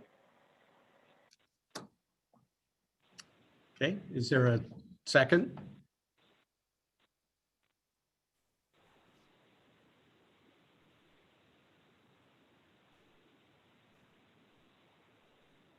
I guess it fails for the lack of a second. Is there? I'm sorry, Mr. Chairman, this is Commissioner Wren. I seconded it. I apologize. Oh, I'm sorry. Okay, so I've got a motion by Commissioner Coleses, seconded by Commissioner Wren. All those in favor, please signify by saying aye. Aye. Aye. Aye.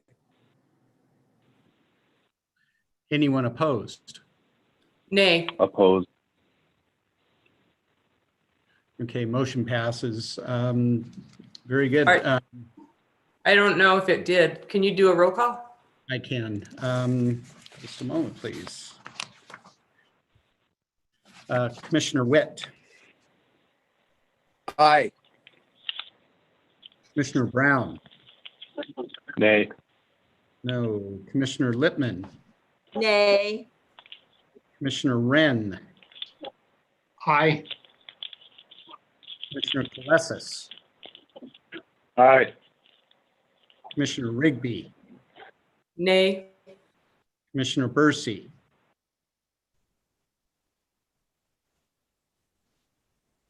She is not on the telephone. Okay, and chair votes aye.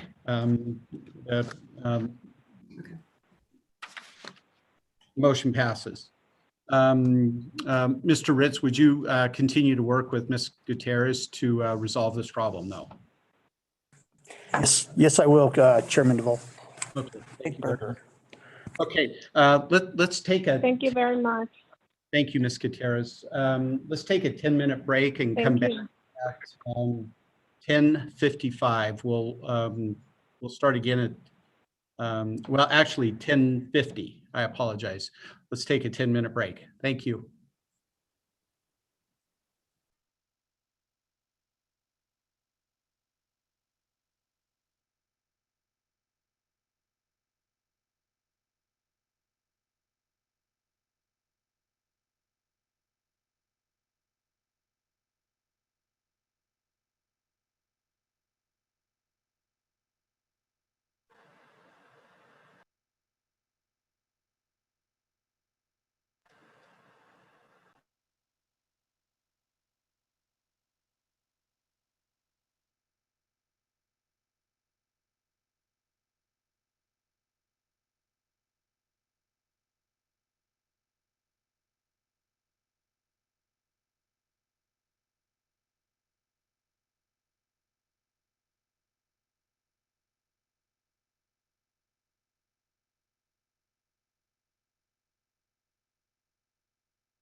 Say, Jim?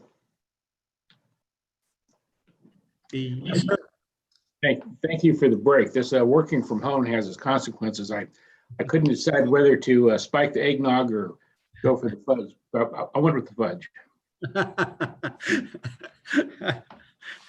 I miss your Santa Claus beard. I was really kind of hoping that you were going to reiterate that version of yourself. I haven't had a haircut now in about 4 months, so all I got to do is start growing the beard. And it's coming back. You know, this is getting kind of crazy. Too funny.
Okay, let's go ahead and get started again.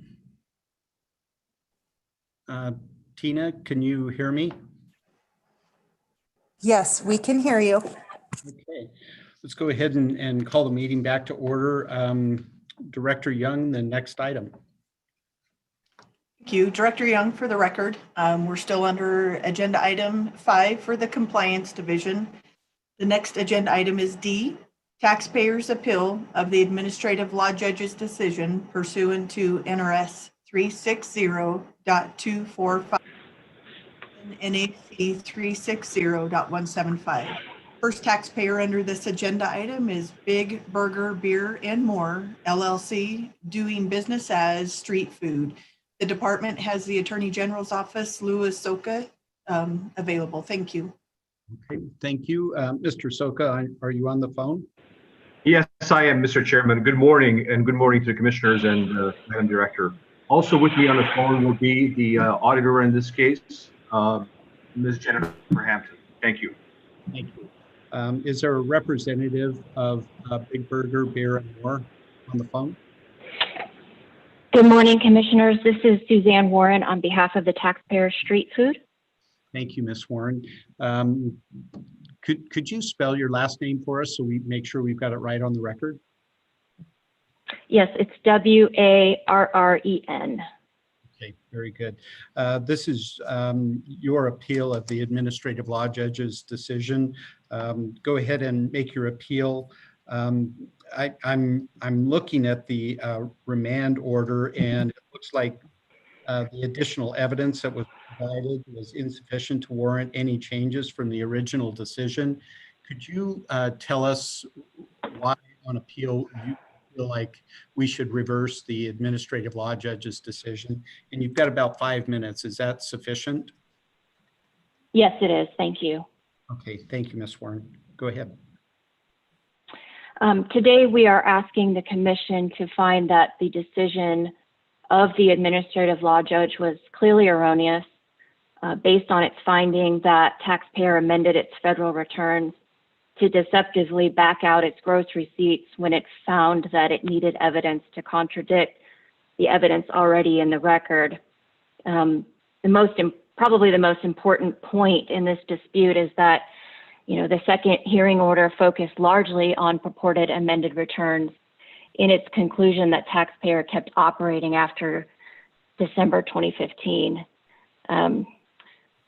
Our position is that the order made unsubstantiated conclusions that taxpayer backed out its income on purported amended returns when it lost at the first hearing.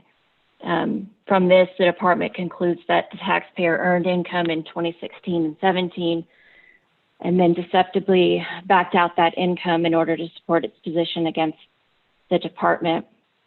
When I became involved in this case,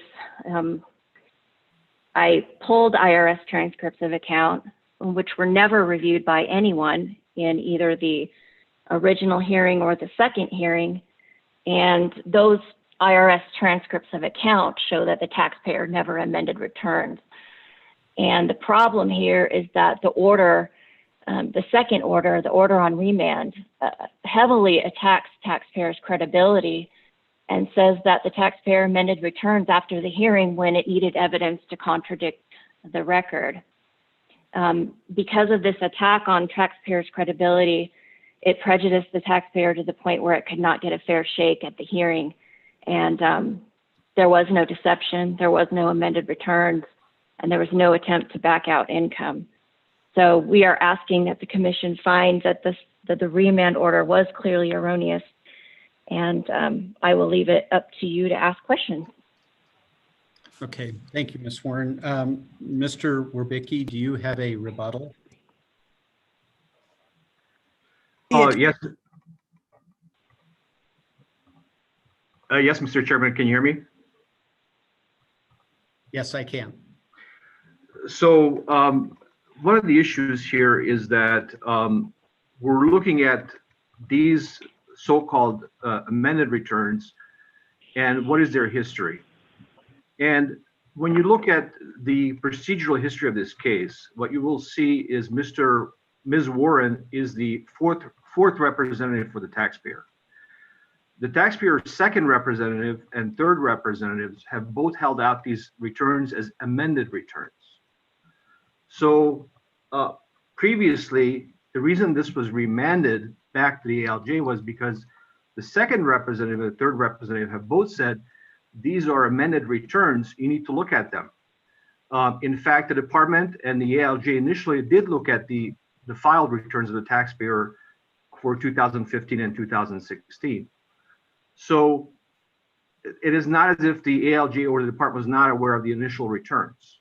But these returns that are being presented now with the second representative, third representatives were being represented as amended returns. Now, Ms. Wren tells us that these returns were never amended. And that's exactly what we have always suspected, which is the taxpayer provided these returns to substantiate its claims, but yet it never filed it with the IRS. These returns were never filed. And in fact, the transcripts substantiate the same thing. Now, what you've also heard from Ms. Wren is that this has the ALJ's position relative to these amended returns has influenced her decision, and her language reflects that. Well, that's kind of putting the cart before the horse, because the initial decision by the ALJ was made based on the original 2000 and 2016 returns in part, and not on these amended returns. These amended returns were only looked at again because of representations by the second and third representatives that these were going to reveal some new information and they were filed with the IRS. As we have now learned, based on Ms. Warren's records that she submitted, these were actually never provided to the Internal Revenue Service. And this brings me to the second point, which is really the tax determination comes down to two subcomponents. One is the SUT tax on the vehicles, and the second is the sales on the of the business. Relative to the SUT tax on the vehicles, on the three vehicles, Mr. Singer, the taxpayer's second representative, said this: there can be no dispute that the taxpayer did not produce evidence it paid a sales tax on the purchase of the three trucks used or it planned used in his business. Thus, the imposition of that tax thereon is justified. So I understand Ms. Warren is just coming into this matter now, but she cannot take back that critical admission by the prior representative relative to the vehicles. Now we go to the sales on the actual food trucks, and in that matter, for a long time, the taxpayer has always maintained that he was only using one of the three trucks and never used the second truck or third truck. And in fact, when the video evidence was reviewed, lo and behold, there were two trucks that were being operated. And in fact, subsequently, the taxpayer did admit that it did operate two trucks. And that's in fact what the department did. It assessed a tax relative to these two trucks. So in terms of what the department did, it's completely justified by the record that was developed at the hearing. Now, the only reason that this was referred back to the ALJ was to see if the new tax returns have added anything. The ALJ determined it didn't. One of the reasons was that the taxpayer represented that it had lost its records. So if it had lost its records, how did it prepare these amended returns that were dated at the end of 2018? That would be my initial rebuttal, and I would like to have Ms. Hampton also add a few words if she might. Thank you. Thank you. I basically agree with everything Mr. Sudoku just stated. Again, this is Jennifer Hampton, auditor for the department.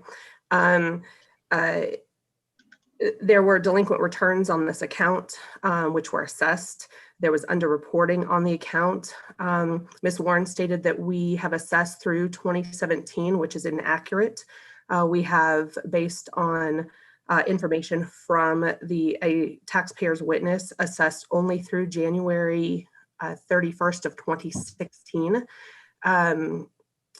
based on where we believe that the locations of these food trucks were, is where the sales came from. So there was no additional assessment on sales beyond that. Those had been removed during one of the redeterminations. So we believe that the taxpayers have had ample time to submit additional documentation, and it was remanded back to the ALJ in order for them to do so. And at this point, no additional information has been submitted, nor should be. And this has been upheld twice now by the ALJ, and we feel that it should be able to be a closed matter. Thank you. Thank you. Ms. Hampton. Mr. Soka, bankers use this IRS form. It's 4506-T, and it basically asks for a copy of a internal revenue service tax form. What was filed with the IRS? Have we asked for that form to be signed and submitted to the IRS, and have they returned it? Mr. Chairman, the department has repeatedly, when initially the second representative and then subsequently the third representative brought forward these allegedly amended tax returns, the department has repeatedly asked for proof that these amended returns were in fact filed with the IRS. And we never received confirmation from the taxpayer that they were actually filed with the IRS. Now, based on the submissions from Ms. Warren, we saw that they were never filed with the IRS. So the only returns that were filed were the original returns for 2015 and 16, which were taken into account at the hearing. So no, we haven't asked the taxpayer to sign a form 4506 to find out what was actually filed with the IRS. Is that a good statement? We have not asked for that. I believe that's the case, Mr. Chairman, but we did ask for confirmation that these so-called amended returns were ever filed with the IRS, and we never received confirmation for that. Okay. And Ms. Hampton may know more about this than I do. I'd like to add something here, please. Is this Ms. Hampton? Yes. This is Ms. Warren. Can I come back to you in just a second, Ms. Warren, please? Yes, no problem. Ms. Hampton, did we ever file 4506? Not that I'm aware of, no. We have the Ms. Warren's transcript that she submitted as Exhibit A, showing the process dates of the returns. The 2015 return was processed by the IRS on May 9th, 2019. The supposed amended return was dated on 12/3 of 18. So well after what was submitted, there were no additional amended returns submitted after that date. Okay, thank you. Ms. Warren, did you have something to add? I apologize. Yeah, what I can add to this is that the department reviewed tax return transcripts, which are line by line, sort of a summary of what the taxpayer actually reported on its return. The problem here is that we keep focusing on, well, the department focuses on the fact that there's amended returns. There were no amended returns. The IRS transcripts of account show that a return was filed and there was no amendment. So the fact that the administrative law judge focused on the fact that the taxpayer somehow backed out its income on its 15, 16, and 17 returns is wrong, because there were no amended returns. Could I suggest something, Ms. Warren and Mr. Soka, that it all kind of goes back to the taxpayer's credibility of which return was actually filed with the IRS. Could we postpone this item and everybody go get a form 4506, have the taxpayer sign it, and the IRS will share with you exactly what tax returns were filed with them. And then, you know what, the argument's over.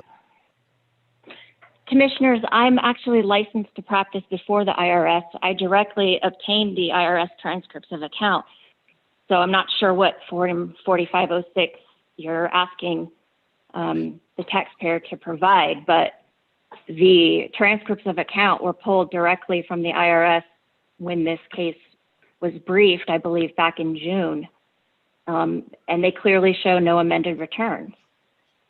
Mr. Chairman, I'm sorry, go ahead, Jennifer.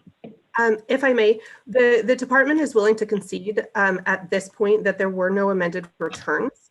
The returns that were supposedly amended were ones that were submitted by the taxpayer. They are the ones who stated that these were amended returns. So we were always questioning whether these were ever submitted to the IRS. Ms. Warren's transcripts indeed confirmed that they were never submitted to the IRS, which is what we were concerned about. So it does appear that no amended returns were actually filed with the IRS, and we are willing to concede that the original returns, which are the ones that were considered in the original hearing, were in fact the ones that were, and that's what the audit is actually based off, are the original return. Okay, thank you. Mr. Chairman, may I add just something real fast? So Yes. by way of procedural history. Is this Mr. Soka for the? Yes, record? I'm sorry, for the record, Louis Zoka, I apologize. So Mr. Chairman, by way of procedural history, the sole reason, almost the only reason that the appeal happened at the first appeal, and then this matter was remanded back to the ALJ, because the second and third representative taxpayer held up these returns saying dated 2018 and said, look, we have these amended returns. These 2018 amended returns that be amended for tax years 2015 and 16 show that your determination is incorrect. That's the principal reason that the appeal happened. That's why it was remanded back to the ALJ. Now they're claiming an amendment never took place. So what was the purpose for the initial appeal? We really have no good reason for it. Thank you. Thank you. Ms. Warren, I'm kind of following that exact same logic that the ALJ is already. Mr. Chair. I'm Mr. sorry. Chair, this is George Colesis. Can I just say for a moment, I think your initial idea, frankly, is the proper approach. I understand that Ms. Warren pulled the transcript, but I would rather have the forms submitted to the IRS and get a document from the IRS of what is filed and not filed versus practitioners pulling transcripts. I'm capable of pulling a transcript too on my system, but I'd rather have the IRS tell us what it is and what it's not. And I think your initial feelings or approach was the appropriate approach. They get the appropriate forms signed, executed, sent to the IRS, and then we will have something directly from the IRS of what the status of this taxpayer's account is. So that would be my motion. Commissioner Lipman, I apologize. So I actually disagree because we have the transcripts, and what has seemingly happened here is that the taxpayer brought forward evidence that seems to be fraudulent or inaccurate. Now they're saying that was never filed, so why are you focusing on it? Well, the taxpayer brought forward that evidence to, I don't know, confuse the record or whatever.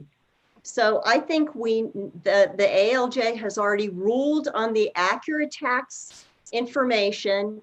Nobody is disagreeing as to what the tax information is. It was the originally filed return. So I would move to deny the taxpayer's appeal of the administrative law judge's decision in Big Burger Beer and More doing business as street food. Thank you, Commissioner Lipman. I believe I've got a motion from Commissioner Colesis that preceded yours. Okay. I don't know if I can get a second on his motion first, and we can decide on that motion first. Would that be agreeable to you? I apologize. Yeah. No worries. Is there a second to Commissioner Colesis's motion?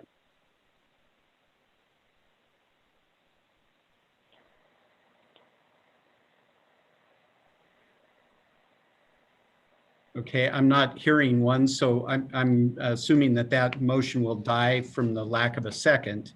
Commissioner Lipman, would you restate your motion then? Yes, I think the record has ample evidence. I would like to move to deny the taxpayer's appeal of the ALJ's decision in Big Burger Beer and More doing business as street food. Okay, is there a second to that motion? I second the motion, Commissioner Witt. Okay, I've got a motion by Commissioner Lipman and seconded by Commissioner Witt.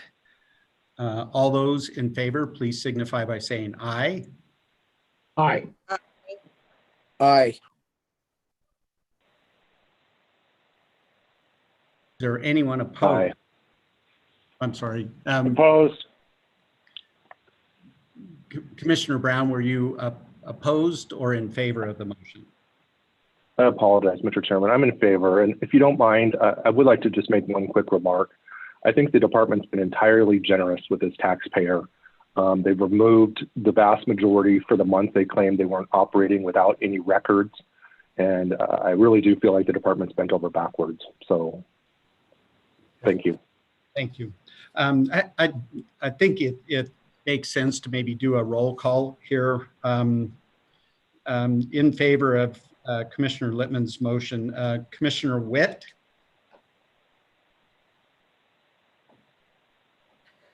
Commissioner Witt? In favor or opposed? Aye. Okay, yes. Commissioner Brown? In favor, yes. In favor. Commissioner Lipman? Aye. Commissioner Wren? Aye. Commissioner Coletis? No. Commissioner Rigby?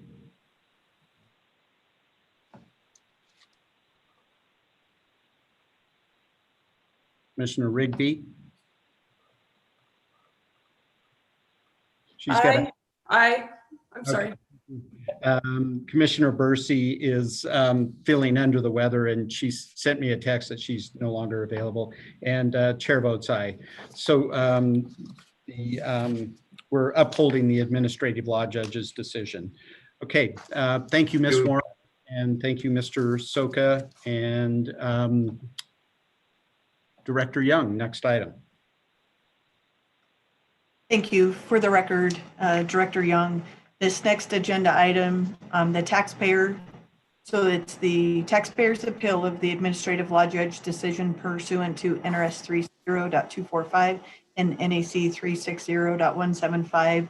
It's the second item under this topic, and it's Grand Canyon Tours Incorporated doing business as Grand Canyon Tour and Travel, and the department has the Attorney General's office, Robert, available. Thank you. Okay, Mr. Werbicki, are you on the telephone? I am, Mr. Chairman. Okay, thank you. Is there a representative from Grand Canyon Tours Incorporated on the phone? Yes, I'm Karen Rancilio, owner of Grand Canyon Tours. Good morning, Mr. Chairman. Good morning. And say your name one more time and spell it for me, please. The last name. Yes, Karen Rancilio. Karen, K-A-R-E-N, Rancilio, R-A-N-C-I-L-I-O. Very good. Thank you. This is your appeal. Go ahead and make your case for us, please. Okay. I was found by the Department of Taxation to be a common motor carrier subject to the Transportation Connection Tax, or PTT tax as it was originally known, I believe. Back in 2015, we received a notice in the mail regarding Uber and Lyft and the NRS statute of 372B that they be required to pay the PTT tax as all taxi cab companies would be. We didn't pay any attention to this as a tour company or as a bus company. I have two companies.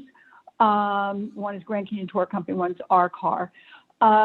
With that said, we didn't pay any attention to this because it wasn't addressed to us, our particular business at the time. With that said, going forward, in 2016, it was probably late October, early November, we received a call from the taxation board asking my controller at the time about Grand Canyon Tours. And he said, for the transportation tax, and he says, I'm sorry, he said, but I think that you want the bus company, our car. And they hung up. So after that, we received a notice from the Department of Taxation that we would have, they requested a field check, and they had an audit that was for past transactions of January 2014 to December 31st of 2016.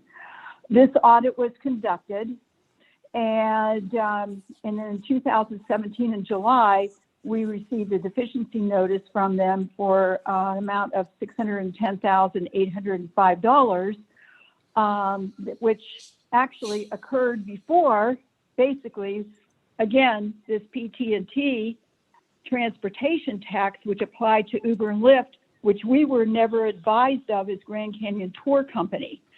So Grand Canyon Tour Company is a tour operator. We started in 1994. We worked through the Chamber of Commerce, getting labels, net, et cetera, to obtain people wanting to, do tours when they arrive in Las Vegas. From that point on, in 1998, we got online when the internet started, and we were selling tours, basically as a tour operator, travel agent, if you will. And that's where we went forward. In 2012-13, we were working through some different companies, Silver State Motor Coach, Showtime Tours, Triple J, et cetera, carrying passengers for us. With that said, Silver State was our main carrier at the time for bus tours. They were going out of, or they were selling actually to Silverado. So I decided to obtain a couple buses and whatever, and those couple buses ended up being about 15 buses.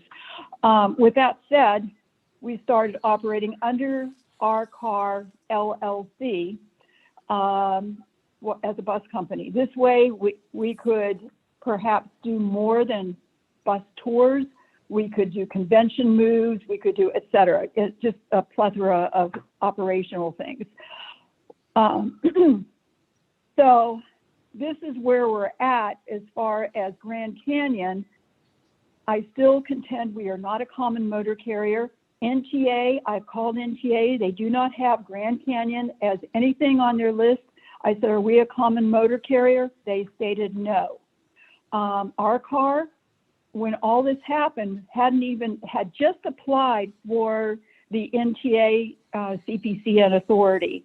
And so our car at the time of all this wasn't even on their list because we weren't, accepted in as an NTA CPCN operator. We were just basically a DOT because we were traveling interstate. If we did a Hoover Dam tour, we went across the state line, came back, so we were definitely an interstate company. And this is the way we operate. We always were in compliance with everything. Excuse me, I've got a little bit of congestion. Yes, so I'm still arguing the point I do not owe these monies because we were never notified as, and I think this is the most important point, as under 372B originally, Uber and Lyft. We were never notified until after the audit that we were now a common motor carrier. So all these monies go back. They don't go forward, they go back. And back to that 2015, 14, et cetera. Okay, another thing too is to make another point, and it probably has nothing to do with the case, but it does. Our car is no longer in business. After the October 1 shooting, tourism declined. Granted, the casinos and hotels did well because they had the conventions, et cetera. But FIT travel coming into Las Vegas, as we all know, was declining. And I sold off buses. I had buses that went to auction. And so granted, our car is no longer in business. Now, because of COVID, Grand Canyon is hanging on by a slim twig, if you will. It's really nothing happening. Where I was moving, selling helicopter tours, pink Jeep tours, you name it, selling tours, lodging, overnight packages, whatever. No, that is not happening. That hasn't really happened since 2017 with the October 1 shooting. Our revenue went way downhill. I understand, Andrew McKay was my witness. He was a former director of the NTA. He said in 2015, and this is per his statement to our hearing that we had back in November, he had stated that the taxation board came to him and said, collect revenues wherever and however you can. Of course, he resigned from the NTA and took a position elsewhere, so he never was involved in collecting any other revenues. But that was, I thought, a very pertinent statement. Just to go ahead and, I understand taxation. This is life. This is whatever. But I'm not a novelty, as our respondent stated, that this is a novel case. This is a novelty. This is one of the first for our business. And I hate to be the guinea pig of all this. It's been very taxing to me, no pun intended. But yeah, this is where I'm at. Yeah. And then they also, go ahead. No, that's okay. Thank you. Is there a rebuttal from Mr. Werbicki? Yes, Mr. Chairman, I'll go over some of this as quickly as I can.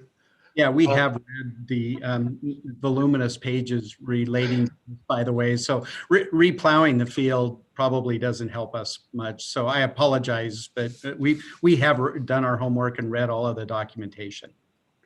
Oh, I strongly suspected you did, especially given I wouldn't use the term guinea pig, but there always has to be someone that goes first, unfortunately. The real crux of this is, I guess, Ms. Rensilio even put her finger on it, is that whether or not she is deemed a common motor carrier of passengers, and she is not listed, Grand Canyon Tours is not listed as a common motor carrier of passengers by the NTA. However, using the definition, which was the only thing that was adopted by the legislature, the department went over that definition line by line, took a look at a lot of the case law, particularly fathers, sons, and a daughter too. And it was determined, well, the law is pretty clear that you don't have to own the vehicles or even conduct the transportation in order to be deemed a common motor carrier of passengers. So under the facts of the case as laid out by Judge Smith, Grand Canyon Tours did operate as a common motor carrier of passengers owing to the advertisements, the course of business, and everything else. Therefore, under the definition, she meets the definition of a common motor carrier of passengers. The real legal question for you folks to really wrestle with, I guess, is whether or not the NTA definitions are determinative or not. If they are not, then when we go through the definitional structure, she meets the definition. If they have to be licensed that way by the NTA, then Grand Canyon Tours would not be a common motor carrier of passengers. And in the briefing, I mentioned why it seems like it should be that the department can make its own determination and that the rest of the regulations, the rulings, and everything else from the NTA are not dispositive. But again, that's a legal question for you folks. So with that, two other points.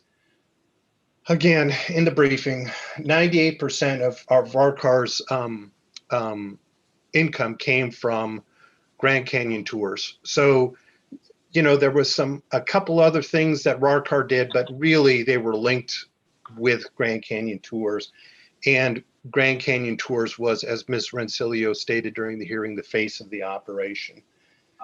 As she stated, since they cross interstate borders for some of these tours, a lot of times the NTA won't touch that because then you're going to have a preemption problem with the federal government.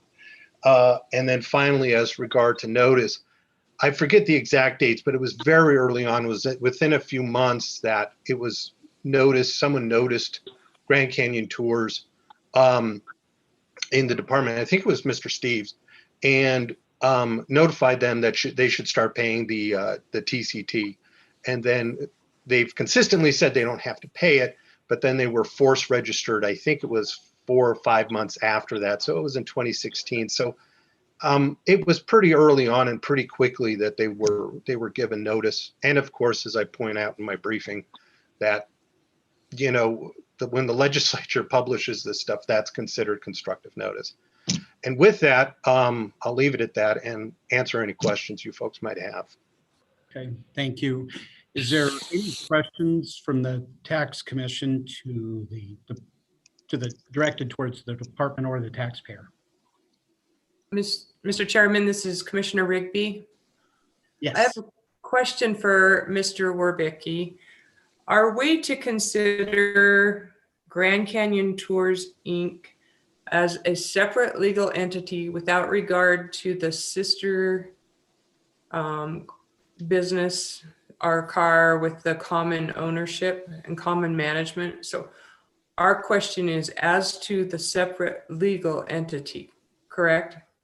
That's correct. It would simply be Grand Canyon Tours that we are looking at, but we looked at the common ownership and the overall operation in making the determination. But that's where I'm confused. And I believe that Grand Canyon entity has been in existence a long time. And then at some point, I think probably about 5 years ago, if I recall, began this new business and their own, but that predated, that arrangement wasn't done for tax planning reasons. That predated the transportation tax that we're talking about, correct? That's correct. Their corporate structure did predate the TCT, so they didn't do it to avoid the tax. Okay. It seems to me, and I'm not understanding why, if as a standalone effort, they seem to be a travel agency, like a broker, more along the lines of a broker than a motor carrier. They have, unless you're considering them as jointly, we're looking at just Grand Canyon standalone as far as this decision matters, correct? I kind of get where you're going, but yes, the tax is applied to Grand Canyon Tours, but using the fathers and sons and a daughter two case, the facts there were rather similar, but that particular one dealt with a common carrier of goods. But nevertheless, there were two distinct entities in that one, and the Nevada Supreme Court ruled that even though the entity that was that was hit with the fine by the NTA, didn't actually own the vehicles or otherwise control the vehicles, that nevertheless that the face of the operation could be hit as a common motor carrier. And that's in line with a great deal of case law from other jurisdictions and the federal government, that you really look at the reality of the situation. And that's what I meant by, you have to look at our car too, is that when you look at the reality of the situation, the face of the company, the one actually doing the connection is Grand Canyon Tours. Thank you. That's all I had.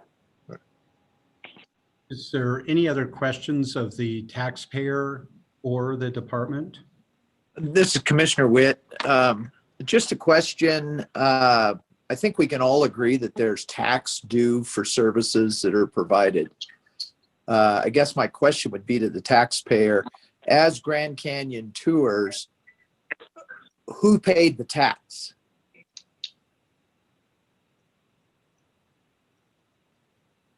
Hello, are you addressing me? Yes, I was asking who paid the tax. Did you charge taxes, Grand Canyon?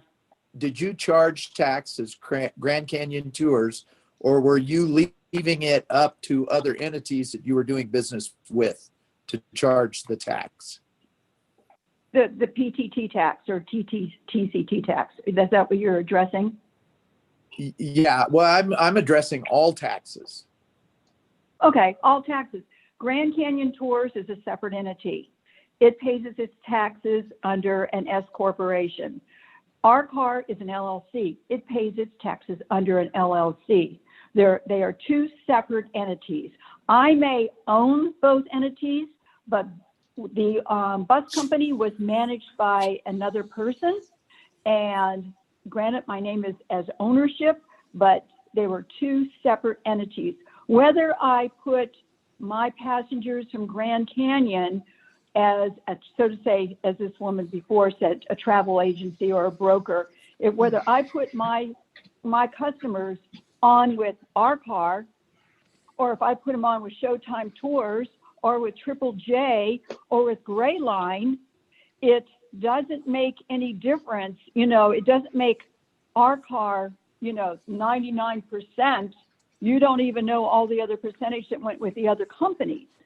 And so I look at it as, first of all, again, going back, this tax predates when they finally redetermined me back in September 21st, 2018, that, we were in fact a TNC.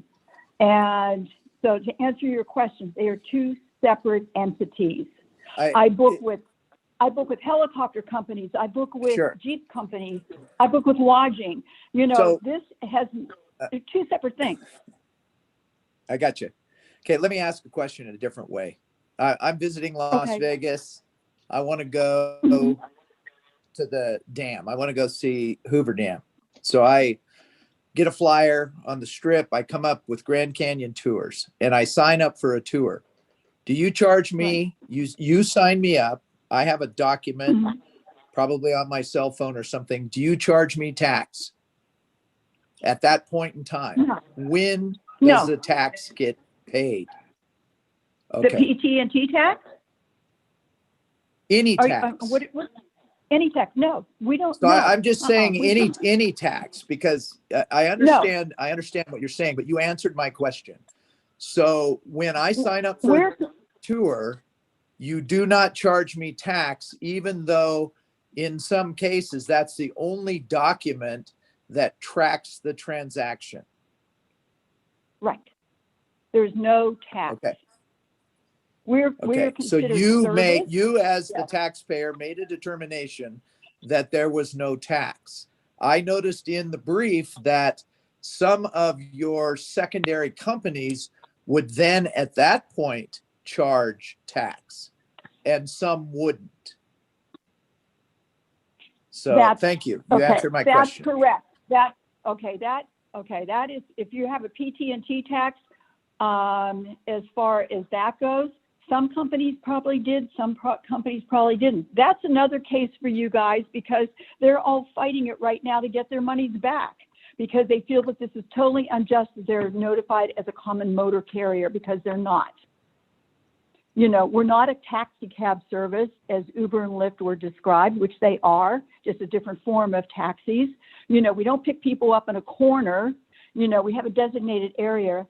Grand Canyon also, as it states in the respondent's brief, we do not do the dispatch. The bus company did the dispatch. We didn't assign the customers to the buses. The bus company did that. I had nothing to do as far as on the Grand Canyon side, as far as the customers, what bus they got on, who the driver was or whatever. Our car did that all. And to go back again on this deficiency notice. Mr. Chairman, this is Commissioner. I tell you what, Ms. Renteria, we're going over the same topic here. Basically. I know, but it's exactly what he asked. Very good. But I don't hear anything that you haven't already said to the administrative law judge. My thought is rather than us trying to solve this case, go in and work on an offer in compromise with the Department of Taxation, rather than trying to have us remand this back to the administrative law judge where there's no new information for us to consider. There's nothing new here. There really is. Well, I I understand there's nothing new and only going forward, if this isn't resolved today, then I'm just going to go forward to district court because that's all I can do. I'm representing myself for the simple reason I couldn't afford $29,000 I owe to my attorneys. So I withdrew. Mr. Chairman, this is from Commissioner. my Can I have the attorney. floor, please? So I don't Mr. know, Chairman, can I have don't the know what floor, they're going please? to collect. Just a moment, just a moment. Ms. Francilio, I think we've got your message loud and clear, and I appreciate that. So thank you for that. Commissioner Wren. Thank you very much, Mr. Chairman. I would like to move that we deny the taxpayer's appeal. Mr. Chairman, this is George Colassis. I'd second it. Okay, I've got a motion and second. All those in favor, please signify by saying aye. Aye. Aye. Is anyone opposed? Nay. Thank you. Let the record show Commissioner Rigby is opposed. Again, Ms. Rancilio, I appreciate your passion and would hope that you would work with the department to come up with a resolution rather than sending it back to the administrative law judge. So we're going to uphold the administrative law decision. Director Young, next item on the agenda. Hold it. I'm about to lose Commissioner Colassis to a doctor's appointment. Could I deviate with the commissioner's consideration on a topic? This is our last meeting with George Colassis. He's been a tax commissioner for many years, and I believe that Melanie Young has a little something to say if Executive Director Young is available. Thank you, Chairman. This is Director Young for the record. As Chairman DeVold indicated that Commissioner Colassis, this is his last meeting and he's retiring from the Tax Commission. What I would just like to state is George has served for the Tax Commission for over 20 years and under 4 governors. And what an accomplishment that is. One can only imagine as we here on these cases today, the countless hours that you've spent reviewing, researching, and opining tax cases that have come before the Tax Commission. What I would like to say is over the years, you've given your time, your talent, and your effort to the service of the state of Nevada. And I would like to thank you for your time in that service to the department and the taxpayers of Nevada. So please accept my sincere appreciation for your service. Thank you. And thank you, Mr. Chairman. This is George. Oh, I'm sorry. Go ahead. No, that's okay. I was going to embellish a bit and just number one, thank you for all of the advice and guidance and the numerous phone calls we've had since I've joined the Tax Commission. I think you've been, a voice of reason for me on numerous occasions, and I just want to let you know that I'm going to miss our extended telephone calls, and I'll probably call you anyway just to bother you on occasion. Call anytime you want. I just sincerely appreciate all of your service to every citizen of the state of Nevada. You've just been an amazing asset to all of us, and I just sincerely appreciate it.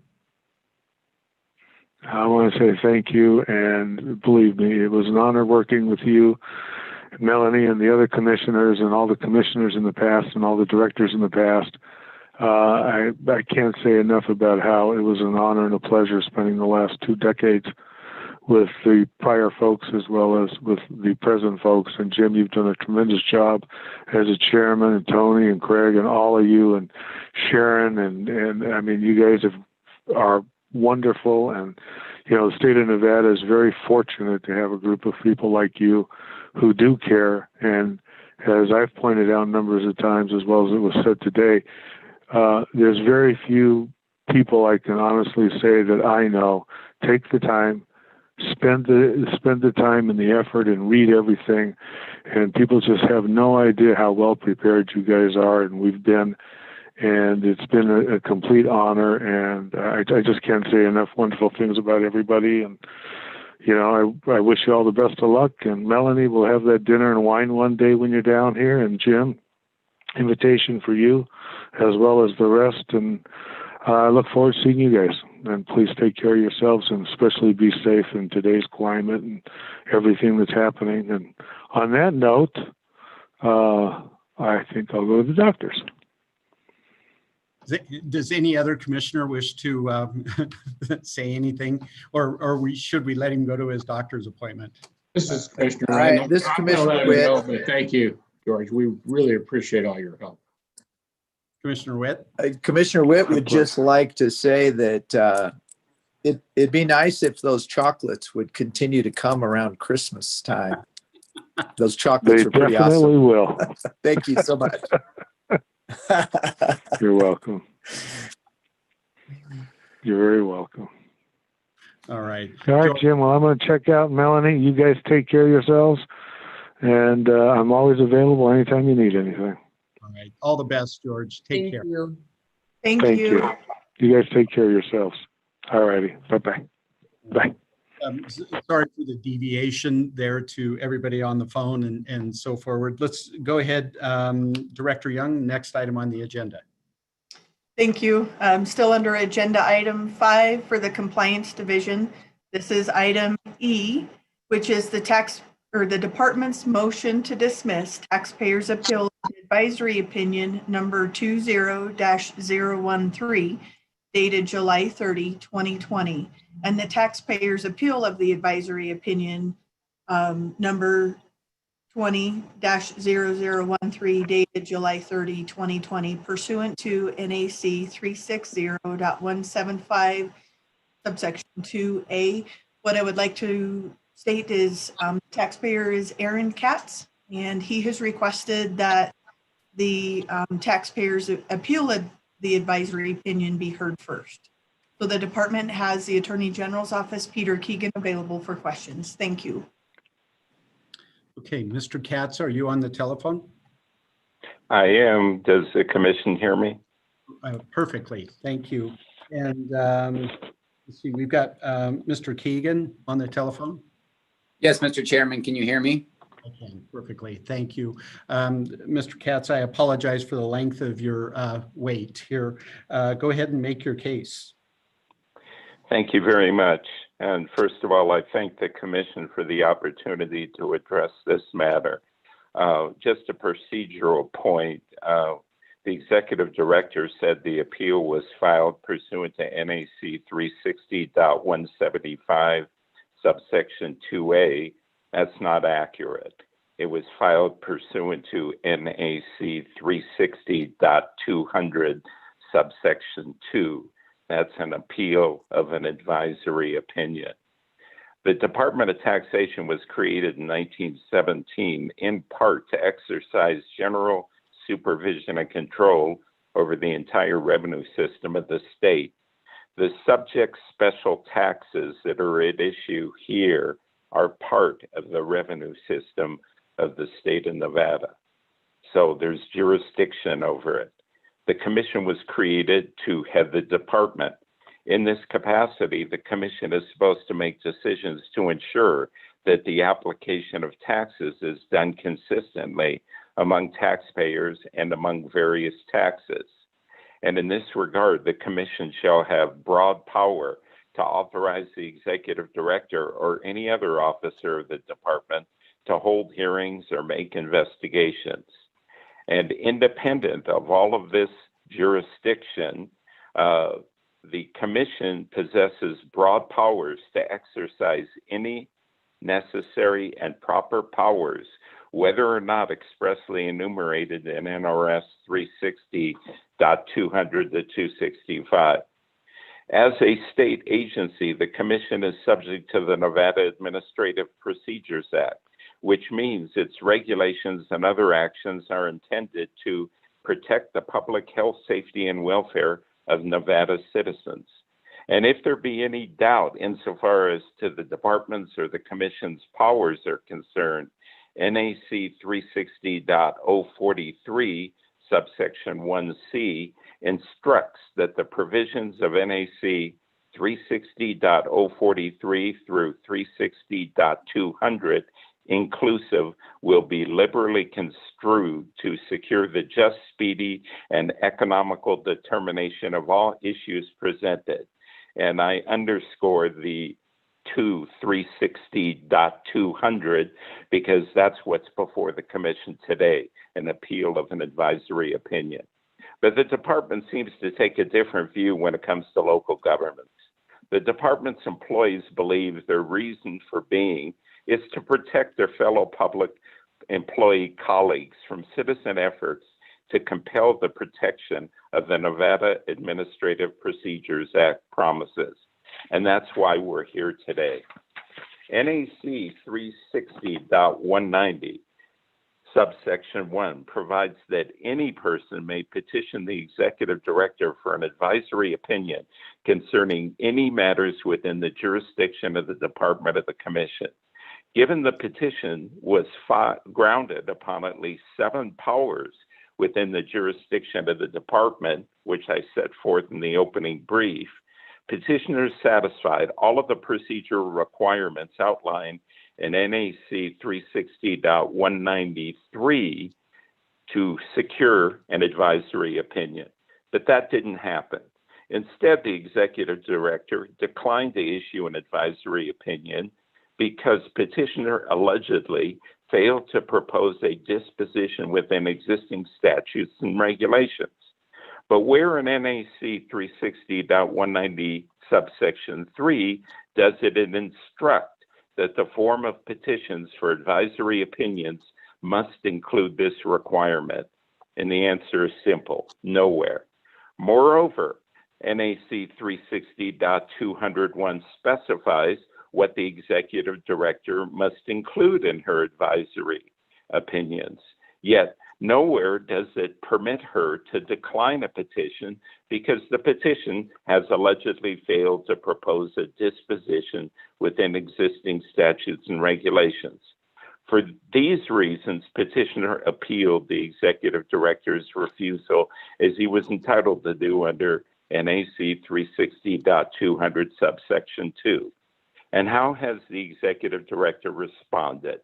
With a motion to dismiss, because she is of the opinion the petition presents non-justiciable political questions which must be addressed by legislative actions of the IFGID board or the Nevada legislature. But where does NAC 360 instruct that the executive director may seek to dismiss appeals when the grounds for appeal are certainly within the grounds for an advisory opinion? And again, the answer is nowhere. Moreover, the department doesn't seem to understand that although GIDs are political subdivisions of the state, they are only empowered to exercise quasi-municipal powers. In other words, those basic powers stated in their initiating and supplemental ordinances, as long as one or more of those authorized in NRS 318.116 as supplemented by sections of Chapter 318 designated therein, and none other. Moreover, still, Nevada is a Dillon's rule state. This means that the only powers a municipal corporation possesses and can exercise are, first, those granted in express words; second, those necessarily or fairly implied in or incident to the powers expressly granted; third, those essential to the accomplishment of the declared objects and purposes of the corporation, not simply convenient, but indispensable. And should there be any fair, reasonable, substantial doubt concerning the existence of a power, it is to be resolved against the corporation and the power denied. So now take a look at NRS 318 and show me where GIDs have the power to make any laws or to legislate. And the answer is nowhere. Now that petitioner has appealed, NRS 360.245 instructs that the commission has broad powers to reverse, affirm, modify, or exercise any other necessary and proper power to do justice and exercise any other necessary and proper power is what the petitioner requests. Even if the executive director were correct that the petition presents non-justiciable political questions, and I submit she's wrong in that regard, NRS 360.270 instructs the commission possesses broad powers to exercise any necessary and proper powers. And NRS 360.090 instructs that the commission shall prescribe regulations for carrying on the business of the commission and the department. But the executive director is not correct when she asserts the petition presents non-justiciable political questions. Petitioner has presented a statute which provides a remedy, with the Washoe County Assessor and the Washoe County Board of Equalization and the department refused to follow because of a lack of procedural guidance. Guidance the executive director and the commission have the jurisdiction to clarify or regulate. And petitioner has presented an if-did resolution, which provides the same remedy. So the issue is not political. At the end of the day, there is a procedural problem, and the merits of the petition do not fail just because the executive director disagrees with the petitioner's opinion of a proper disposition. She must still render a reasoned advisory opinion, even though she hasn't. And the question, insofar as both remedies are concerned, is how are they implemented procedurally? The executive director seems to assert there is no procedural means. Although petitioner disagrees, if that's true, it means the commission needs to intervene to create the procedural means. No different than many other regulations, the commission has the power to adapt. So why any different here? Many times the legislature provides for a remedy without specifying the basis for that remedy, nor the procedural mechanism. That doesn't render the matter political, nor does it eliminate the remedy. After all, where in the NRS does it provide for advisory opinions? Does that mean that the subject is political and for this reason it should not be addressed except to the legislature? Or does it mean that the proper subject of the commission's regulatory powers? The executive director's reference to petitioner's civil suit and conclusion that it bars the current appeal is nothing more than a red herring. Judge Flanagan's ruling was that no citizen has standing to seek judicial review of anything a general improvement district does. Furthermore, the commission was not a party to that decision. As such, it has no effect between the petitioner and the commission on this issue. But more to the point, what NRS 360 instructs is an entirely different matter. And that's what the Builders Association case instructs. When members of the public are afforded no express remedy, yet the department and the commission possess the jurisdiction to address that remedy through their regulatory powers, that becomes the preferred mode. In conclusion. Oh, thank you. You've got about 2 more minutes to wrap up, please. Thank you.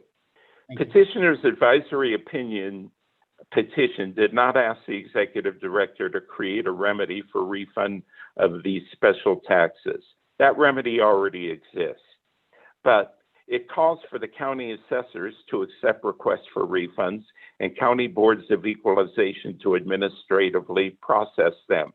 Given the department has jurisdiction to regulate and supervise the entire revenue system of the state and the jurisdiction over county assessors and boards of equalization, here the commission has administrative remedies available rather than political ones. So there has been no misuse of the advisory opinion petitioning process. The executive director has failed to exercise her jurisdiction to address inconsistencies in the entire revenue system of the state and between those who are taxed. Since the executive director won't exercise that jurisdiction, petitioner appeals to the commission to address the issue and provide the remedy that both the legislature and IFGID resolution have created.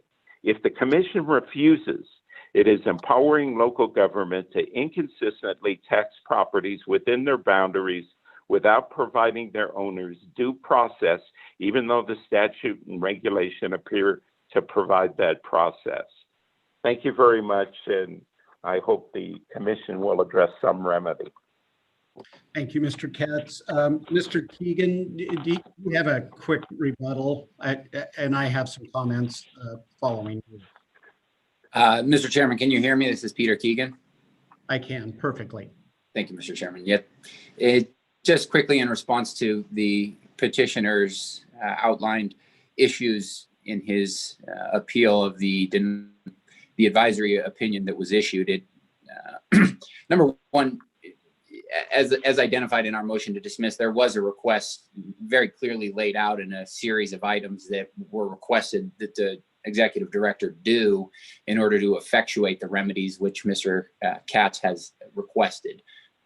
Rather than an avenue of relief existing, which is what advisory opinions are for, in order to gain clarification as to how to use existing laws and regulations, this advisory opinion seeks to create new avenues of relief, and as set forth in the second page of our motion to dismiss on items 1 through 4, it's very clear that the avenue of relief that Mr. Katz is seeking doesn't exist. And in fact, in the Supreme Court case that he referenced, the Supreme Court did identify and affirm that however odd or awkward the procedure may be, Mr. Katz has to pursue that. And in this case, is a political issue and a quasi-legislative action, that policy decision that must be taken by the IFGID board. I don't think that should be circumvented through, certainly not an advisory opinion, which is now before you in the form of an appeal, which again, I believe is improper.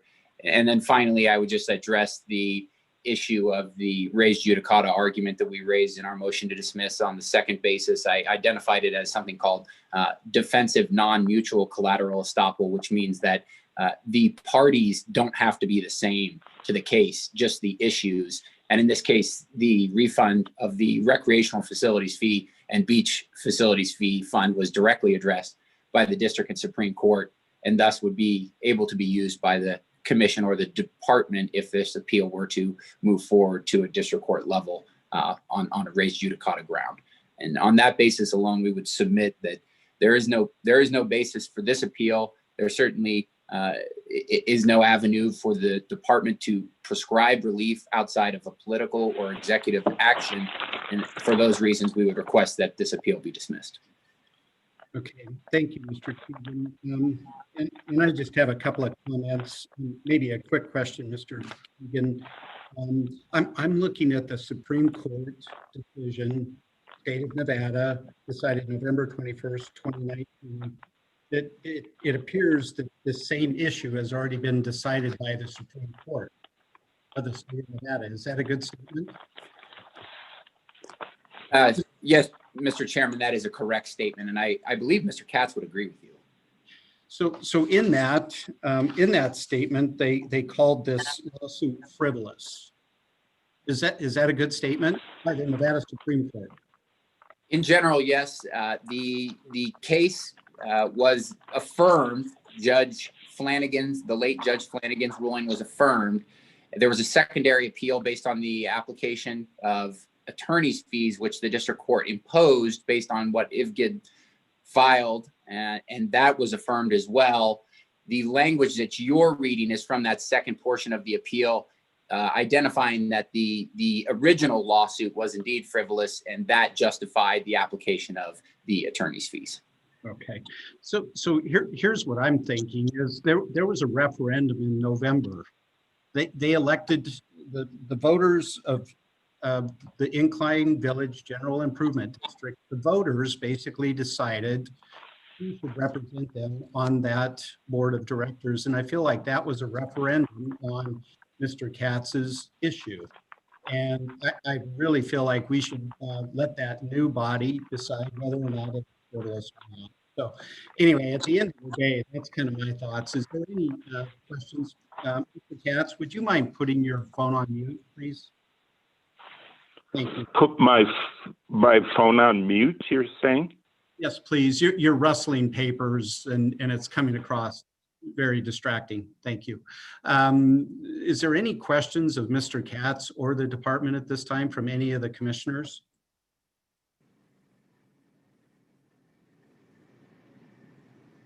Okay. Mr. Chair, more of a comment than a question, and maybe to Mr. Keegan. It seems to be misunderstood that a Board of Equalization is a taxing body rather than a valuation setting body. So a board, a county board, and the county assessor's office, they set the valuation. They don't have anything to do with the tax rates, developing the rates.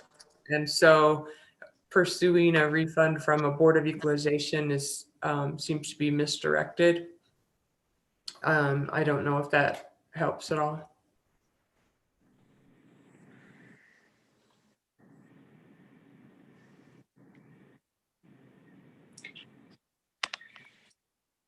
Mr. Keegan, are you still on the line? Apologies, Commissioner Rigby. Yes, the answer to your question, I believe, does hit one of the issues here, and that is these two fees, the recreational facilities fee and the beach fund fee, are just that. They are fees. They are not assessments based on the value of the property. They are more ubiquitously applied to residents within the Incline Village General Improvement District. And I don't want to mince words here, but they are utilized in that nature as a fee, as a flat fee applied to each resident, residential real property within the Incline Village General Improvement District. So one of the concerns I believe that Mr. Katz has is the denial by the Board of Equalization to hear the appeals because they are not assessments. And again, the department would submit that the basis of this advisory opinion was to seek clarification as to how that would, an avenue of relief could be created. And we would direct Mr. Katz again to his local governing board in order to address that issue, because that's the initial place where the appeal would need to be born. And from that point forward, perhaps it could move through the channels. But until that happens, again, this is something that is in the hands of the Incline Village General Improvement District. Okay. Is there any other questions? This Commissioner Witt, I have a question for Mr. Katz. My question is just whether or not, Mr. Katz, do you play golf?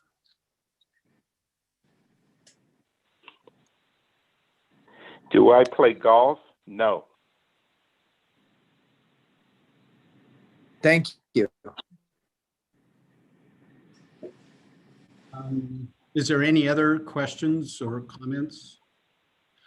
I just have one, and maybe this is directed more towards Mr. Keegan than Mr. Katz, but many years ago I owned a lot up at Lake Almanor, and it was a vacant lot. There was nothing on this lot. There was no utilities or connections of any kind. And Lake Almanor Country Club used to send me a bill dutifully every 6 months for water service. And I was required to pay the water service as a resident of that neighborhood. And I kind of envision this as kind of the same thing. Of course, it's annoying, and maybe I don't use all of those services, but it's part of living in an area where I choose to live. And if I chose not to pay that, I guess I could move. I'm not a tree. I could move and go somewhere else and not pay that water bill. But I chose to continue to pay it. And I kind of view this as in kind of the same fashion. It's kind of maybe it's a nuisance fee, but it's one of those things that, it's part of living in that neighborhood. So anyway, with that, I'd ask for a motion or any other commentary. This is Commissioner Brown. I would make a motion to grant the department's dismissal. Okay. Commissioner Rigby, second. Okay, we've got a motion to dismiss the taxpayer's appeal of advisory opinion number 20-013 dated July 30th, 2020. All those in favor, please signify by saying aye. Aye. Aye. Is anyone opposed? Aye. Commissioner Witt, are you voting for or against the motion? I am in favor of the motion. Okay, very good. Okay, so it's unanimous. The appeal is denied. Mr. Katz, thank you very much for your time. Thank you for the opportunity. Yes, thank you, sir. Is everybody okay going forward through the rest of the agenda, or does everybody need a quick break? Go. Finish. Finish. Okay, Director Young. Next item. All right, thank you. Moving on under this agenda item for the Compliance Division. This is item F, the petition for reconsideration of the department's denial of exemption status for organizations created for religious, charitable, and educational purposes pursuant to NRS 372.3261. The first one is item 1, Orthopedic Summit Association Incorporated. And the department has Andrea Nichols available. Thank you. Ms. Nichols, are you on the phone? Yes, I am. Can you hear me? I can, thank you. Is there a representative from Orthopedic Summit Association on the phone? Yes, Your Honor. Jay DeVoy from Holland Hart in Las Vegas is present, as is Mr. Plancher, the president of the Orthopedic Association. If the board would, if the commission rather, would indulge him to speak briefly about it, then I will quickly summarize the legal points in contention to the state's contentions and to summarize the points that have previously been made to the commission in the appeal brief. Okay, very good. If you could state your name for the record before you begin, that would be terrific. And go ahead. State your name. This is Dr. Kevin Plancher. I'm requesting, I've been sitting here for video, so I'm on my Zoom and would appreciate the court or the Taxation Bureau to see my face if possible. Tina, Ms. Padovano, would you try and make that possible, please? I believe he can show his video now.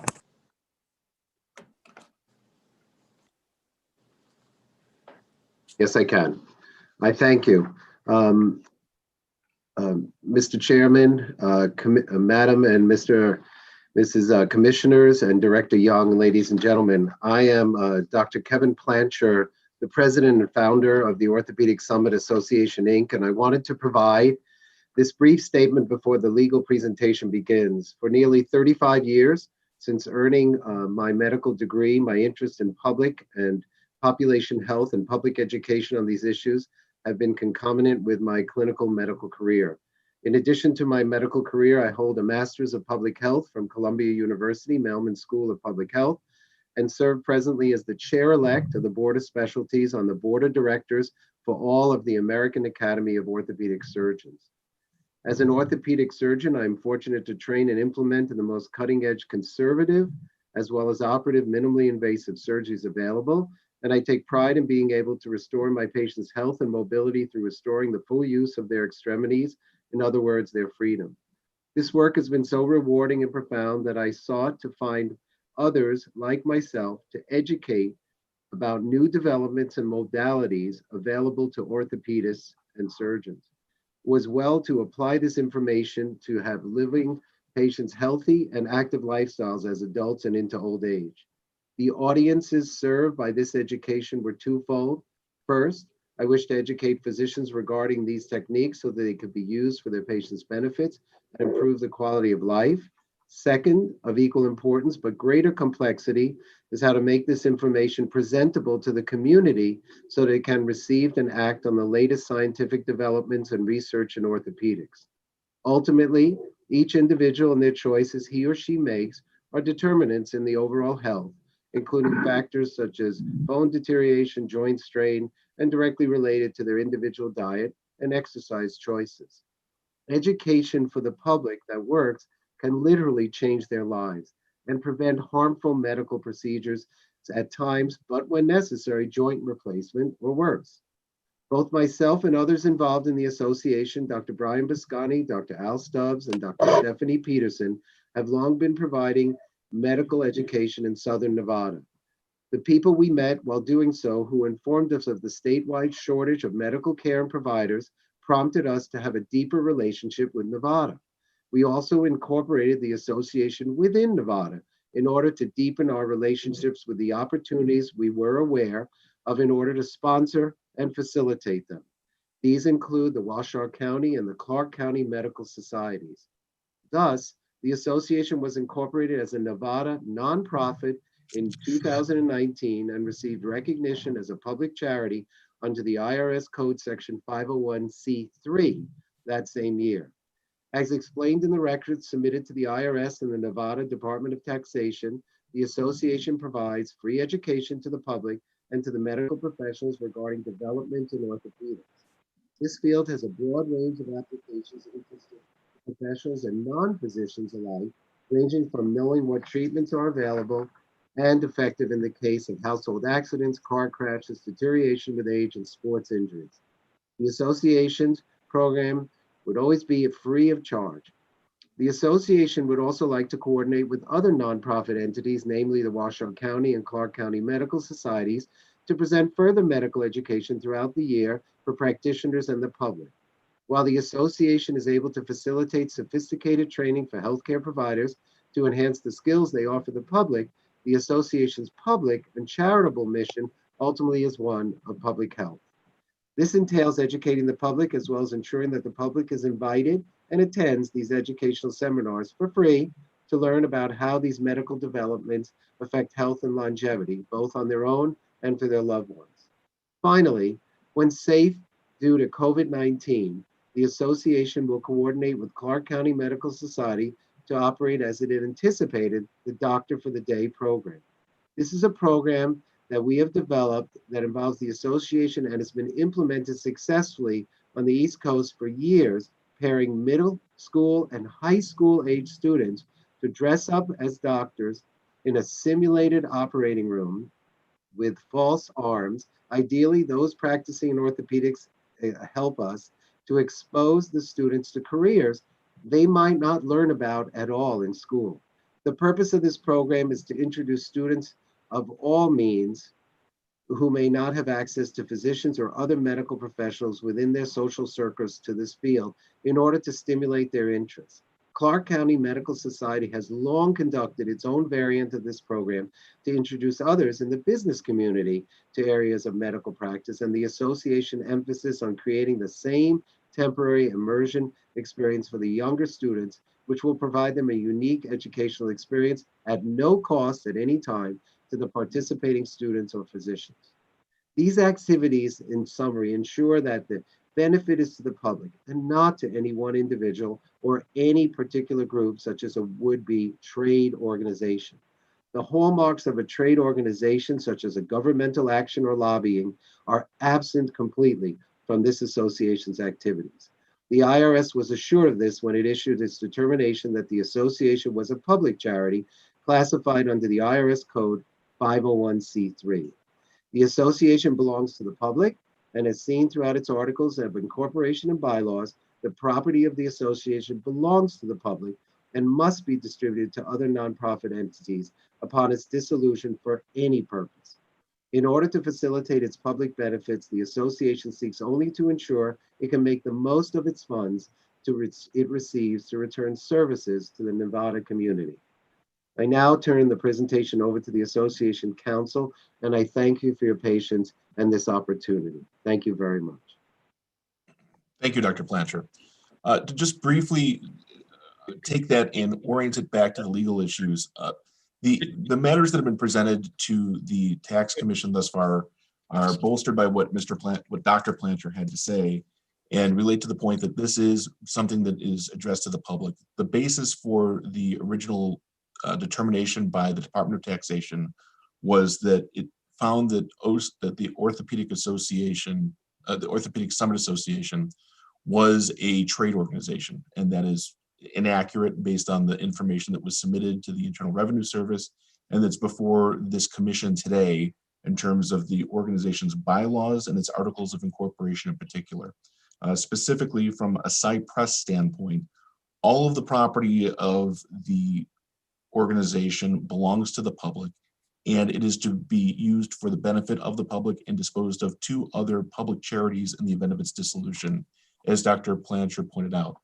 The test that has to be met under NRS 372-3261 sub 4 sub B sub 4 is that a sole or primary purpose, not an exclusive purpose, but a primary purpose, has to be provide instruction and disseminate information that is useful to the community.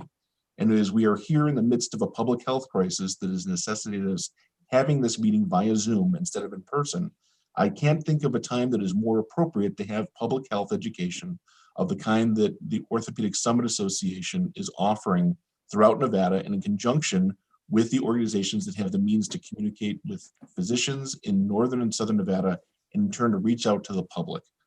To the extent that there was a finding that this is something that is supposed to be to the benefit of a professional organization, the Orthopedic Summit Association lacks any of the kind of defining characteristics that the state relied upon in its determination that it was that the Orthopedic Summit Association was not acting in the public's benefit. Namely, and as seen throughout its bylaws and its articles of incorporation, it does not have any members. There is no membership requirement.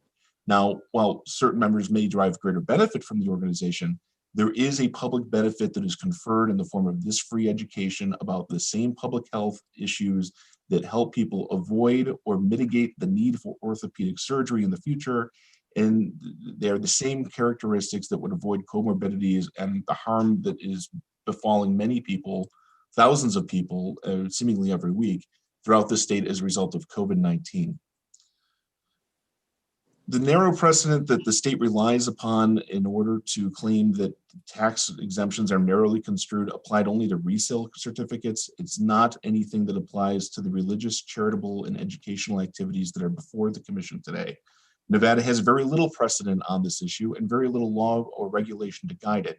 The statute that exists and that is satisfied by what the Orthopedic Summit Association proposes to do and the submitted documentation in favor of doing, and has coordinated with entities throughout the state to execute, notwithstanding the present pandemic, is to educate the public.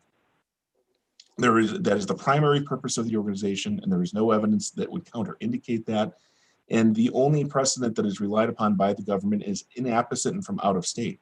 It relies on membership organizations. It relies on organizations that are not 501c3 public charities, such as, for example, medical societies or state bar organizations that engage in lobbying activities, that have memberships, and that furthermore offer services beyond education. One of the examples that was relied upon was the Minnesota Bar Association, which provided services to its members, including first-time home purchase assistance.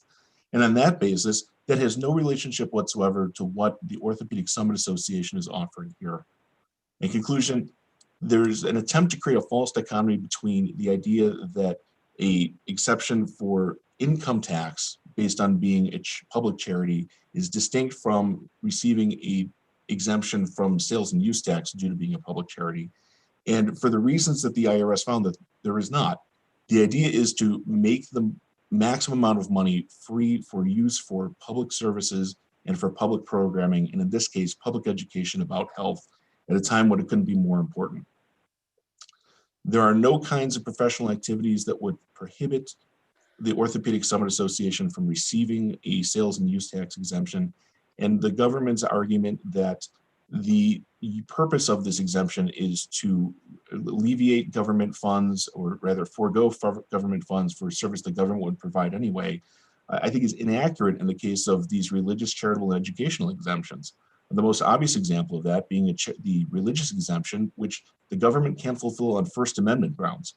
So considering all these factors together, the Orthopedic Summit Association requests a redetermination of the prior finding of the Department of Taxation, and requests that it can operate in Nevada as a sales and use tax exempt religious, charitable, and in its case, educational organization. Okay, thank you. Would you both mind stating and spelling your name for the record, please? Dr. Plancher, you want to go first? Sure. It is Kevin, Kevin, Plancher, P as in Peter, Lancher, sir.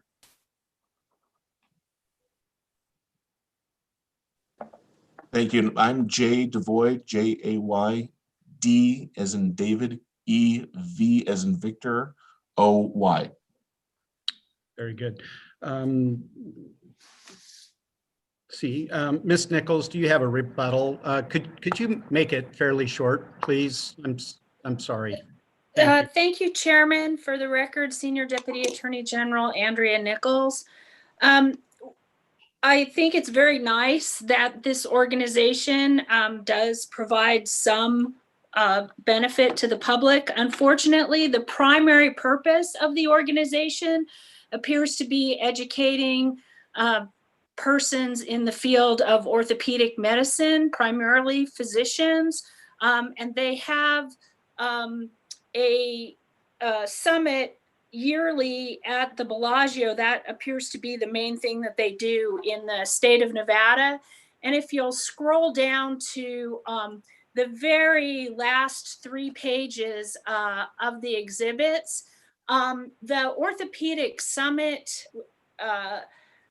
Incorporated, which I think was a prior iteration of this same organization, was previously denied a tax exemption at the May 16th, 2016 meeting of the Nevada Tax Commission, and a decision was issued on June 3rd of 2016. I don't think that anything has changed since then. And again, I would just point out, as I did in my brief, that an IRS exemption from income tax is separate from an exemption from sales tax. There's even cases where in the same state, they've given an exemption from income tax and denied an exemption from sales and use tax. It's just like comparing apples and oranges. And then, just to sum it up, like the court found in the case of Massachusetts Medical Society versus Assessors of Boston,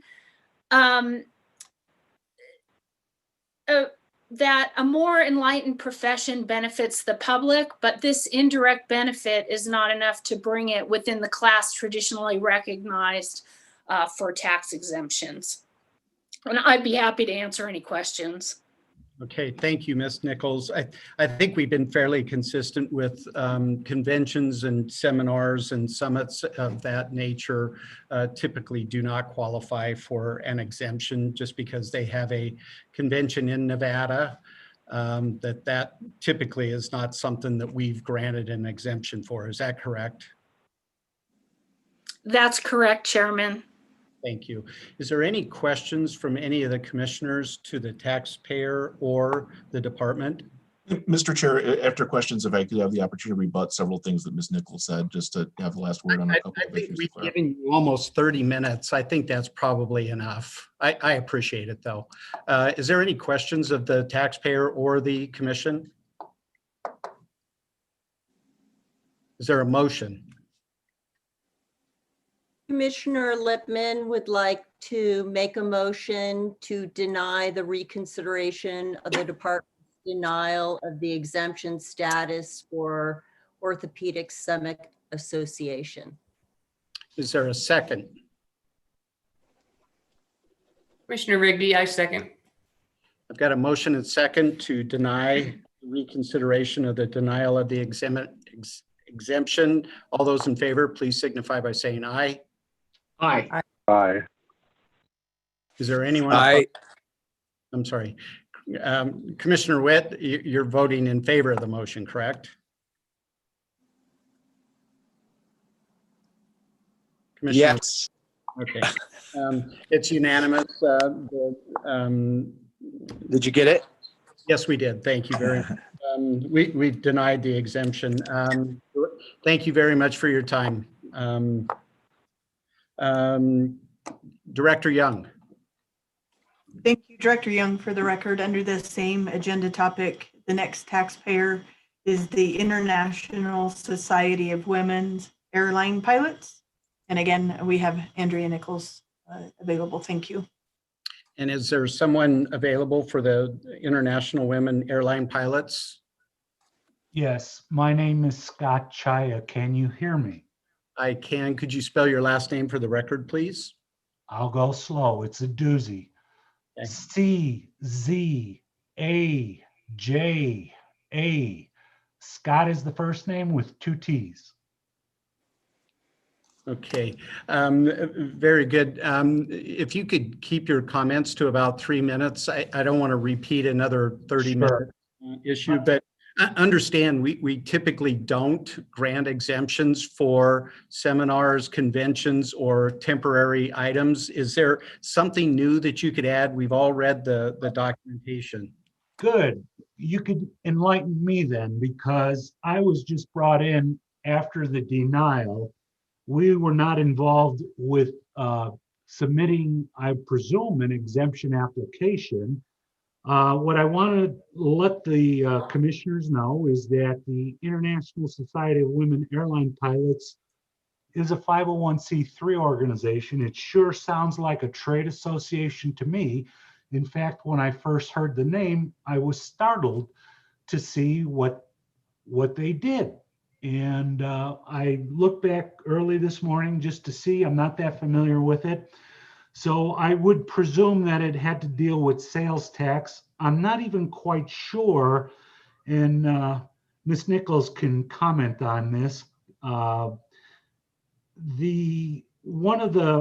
a financial standpoint perspective, the association awards scholarships to needy and deserving candidates, and probably the largest dollar item, I'm looking at a 3-year history, was the payment of the scholarships. They also do have conferences, but this is a national, actually an international association. And while they might get together to speak about common concerns and whatnot, they clearly are not a bargaining agent in any kind of collective bargaining process. They worked for probably every conceivable airline in the country and those that are enticed to join the association. And I really don't know if they were just trying not to pay sales tax on a purchase, or if they did disclose they were having a big conference in Nevada. And I would suspect, knowing what little I know about the organization, is their fiduciaries rotate. The current officer that the notice was sent out to happens to live in Henderson, Nevada, but prior to that, there were officers in Chicago and other cities around the country. So this may have been a one-time, we're going to have a conference in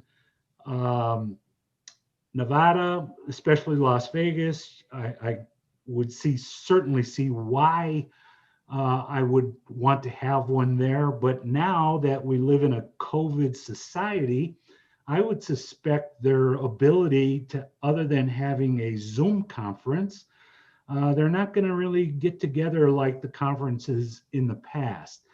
So I'm a little bit at a loss because we were not involved. I'm a certified public accountant. I have a master's degree in the science of taxation from DePaul University in Chicago. I've been practicing in the nonprofit sector since 1976. I was awarded the Outstanding CPA for Nonprofits in the state of Utah in 2019. I was even asked if I would consider being a tax commissioner for the Utah State Tax Commission. So as I was listening and still working during your previous cases, I appreciate the effort that the commissioners put forward for the state of Nevada. I would really like to hear what Ms. Nichols may know that I don't know, but So let's go to that. Ms. Okay. Nichols, could you give us a response to those questions?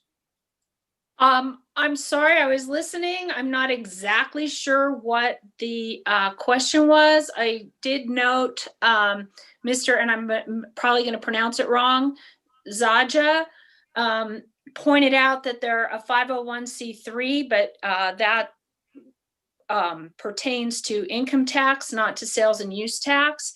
He indicated that they gave away some scholarships. That doesn't make them an educational organization. And we generally don't give exemptions for charities that give away scholarships, usually because they don't benefit a discrete and indefinite class of persons. And in this case, from what I've seen, the scholarships go to people who want to further their education as aviators. The scholarships are for training, and it looks to be for advanced training, people trying to get commercial airline pilots licenses, which is not something that the state would generally subsidize. And I would just point you to NRF 372-3261 subsection 4, which says, an organization is created for educational purposes if, and there's 6 subsections. I just can't see how this organization falls under that definition. So I would urge the tax commission to deny the request for exemption because they don't meet the ISA does not meet the definition of an educational organization. Thank you, Ms. Nichols. Is there any questions from any of the tax commissioners to the taxpayer or the department? Is there a motion? This is Commissioner Witt. Commissioner Witt, I move to support the department's denial. Commissioner Lipman seconds the motion, and I encourage this gentleman with a stellar record to consider being a Utah tax commissioner. It's a wonderful opportunity. I'm too close to retirement. That's a perfect time to do it. Okay, so I've got a motion and second. All those in favor? Aye. Aye. Anyone opposed?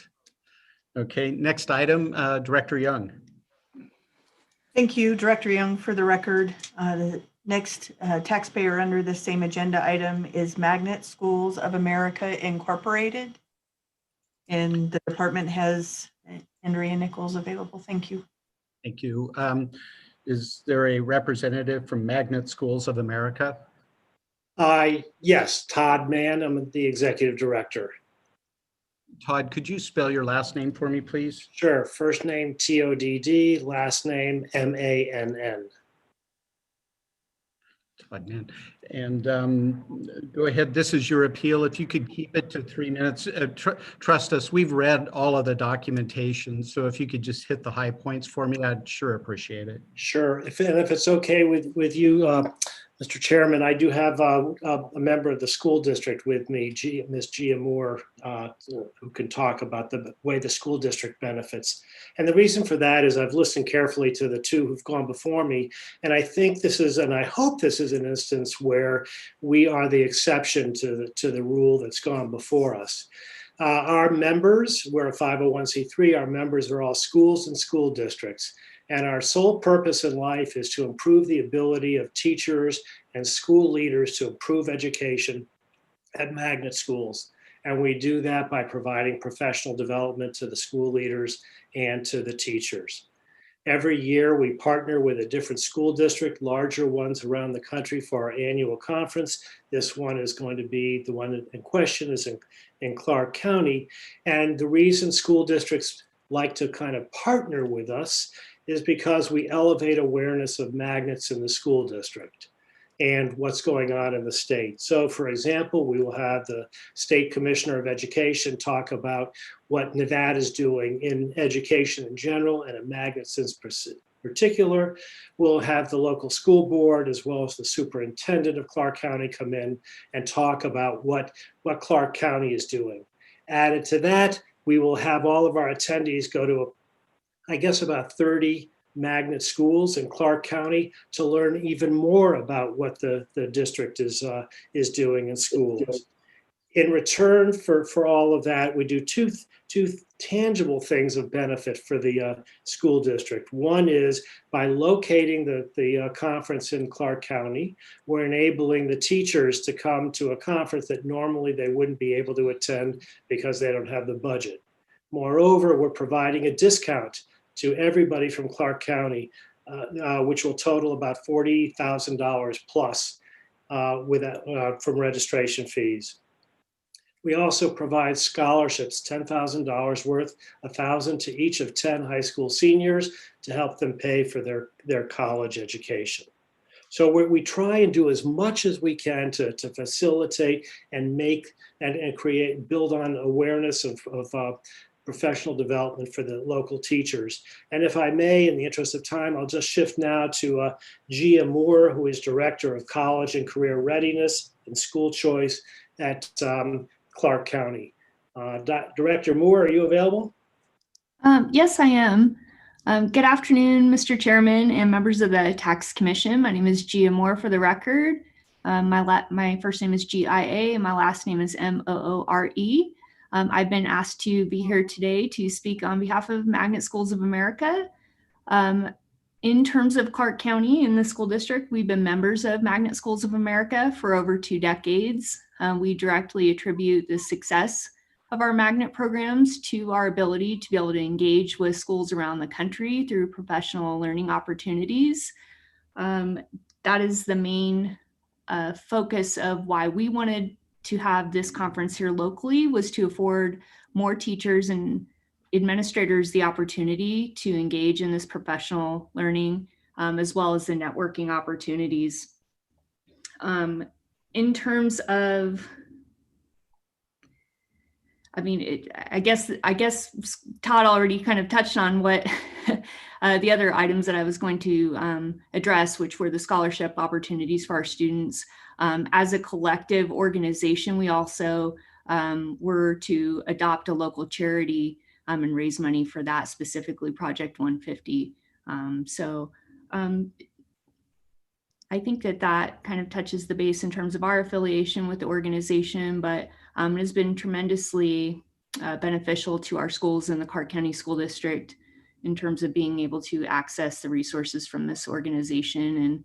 And again, we have some of the top magnet schools in the country here in Clark County, and part of that reason is our ability to engage in these opportunities. So with that, I'll turn that over to Todd. Thanks, Czaja. And I'll add that we have student performances. Students from Clark County schools all across the district come in and perform for the attendees and showcase what they're doing. We have art shows and STEM exhibits that also occur. So this is very much a locally flavored conference. We wouldn't have it if we couldn't incorporate and build up and provide benefits to the local school district. If we weren't doing that, then we wouldn't get districts that spent the time and attention helping us plan these events. So we look at this as very much of a benefit for those districts. Obviously, there are others from around the country attending, but this is for Clark County. This is a huge benefit, and for those who can attend from the rest of the state. So we do hope that that's enough of a wedge from our distinction from those who have just come before us at this hearing to provide us this exemption. Thank you for your time, Mr. Chairman and fellow commissioners. Thank you, Mr. Moore or Ms. Moore and Mr. Mann. Ms. Nichols, do you have a comment? Thank you, Chairman. I'll try to be brief. The Magnet Schools of America is seeking a tax exemption for purchases in connection with the conference in Las Vegas. And the tax commission has been very, very consistent that holding a conference in Las Vegas doesn't justify a tax exemption. And I think if you look, the public policy behind it is that the state has to provide roads, sewers, transportation, police protection, all of that kind of stuff that tax dollars pay for. They have to provide that for all of these attendees. And I think they said they're expecting 1,200 or so people from outside of the state of Nevada. And so, you know, Nevada tax dollars have to provide services for all of those people. And they have stressed that they will be touring the schools. Well, again, Nevada tax dollars pay for those schools. And I just don't see where the sufficient public benefit is that would justify the loss of tax dollars. And again, I'd be happy to answer any questions. Thank you, Ms. Nichols. Again, I think we've been pretty consistent with our application. You know, having a seminar, a summit, or a convention really doesn't, even if you are a 501c3, usually does not rise to the level. Just having a convention in Nevada doesn't do that. So is there any questions of any of the commissioners for the taxpayer or the department at this time? This is Commissioner Witt. I heard that there's 30 magnet schools in Las Vegas. Approximately how many students does that represent? Commissioner Witt, this is Gia Moore for the record. We actually have 40 magnet schools in the Clark County School District, and we represent over 32,000 students of the 320,000. Wow. I've had personal experience in teaching biological agriculture with local magnet schools in northern Nevada. I oftentimes feel that the magnet schools do as much or more as our tax-supported regular schools. And so I would make a motion in this case to approve the tax exemption for the magnet school organization. Okay, thank you, Commissioner Witt. Is there a second to that motion?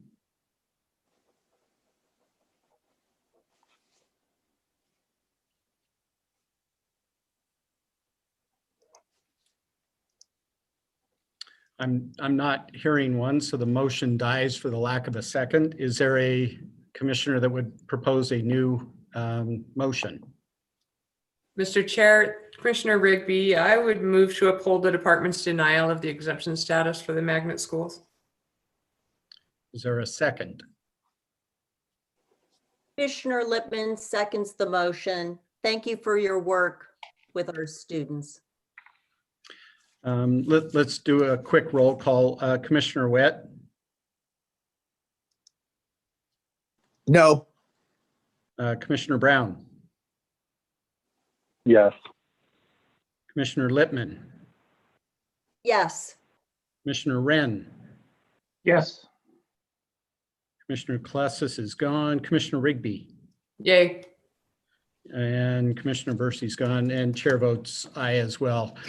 Again, thanks to the magnet school and this organization. You're doing awesome work, but like I say, typically we're very consistent in the application of that on conventions, seminars, and summits. So thank you for your time today.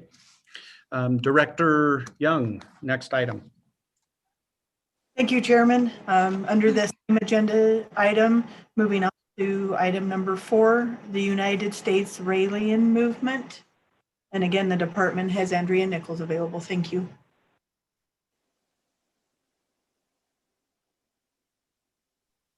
Is there someone with the United States Raelian Movement on the telephone at this time? I believe there is. I'm just unmuting them. Just one moment. Thank you.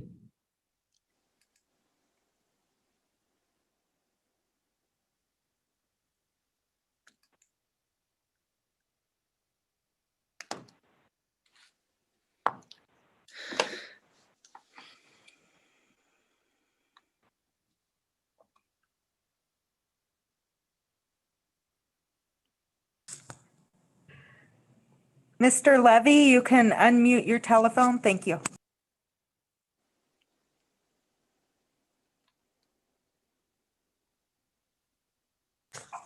Chairman DeVol, John Levy should be available. I'm here, Mr. Chairman. Thank you, Mr. Levy. And is your last name spelled Levy? Yes, I do think we need Mr. Kinzig, who is actually the head of the Nevada entities, though. I'm corporate counsel for a non-Nevada entity, which is a parent organization. Okay.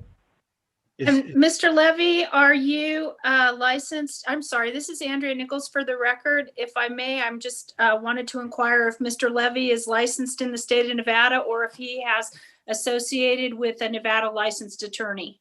No, I'm not representing I'm here as a potential witness representing the international Raelian movement. Mr. Kinzig, who I believe is on Zoom, is the bishop of the U.S. Raelian movement, and he would be the one representing. I'm licensed in California, not Nevada, so I can't represent the Nevada entities. Thank you so much for clarifying that. Is the other gentleman, I'm sorry, he's with the Nevada Raelian movement? Yes, I'm here. Can you hear me? I can, yes. Could you state and spell your name for the record, please? Sure. My name is Thomas Kinzig, K-E-N-S-I-G.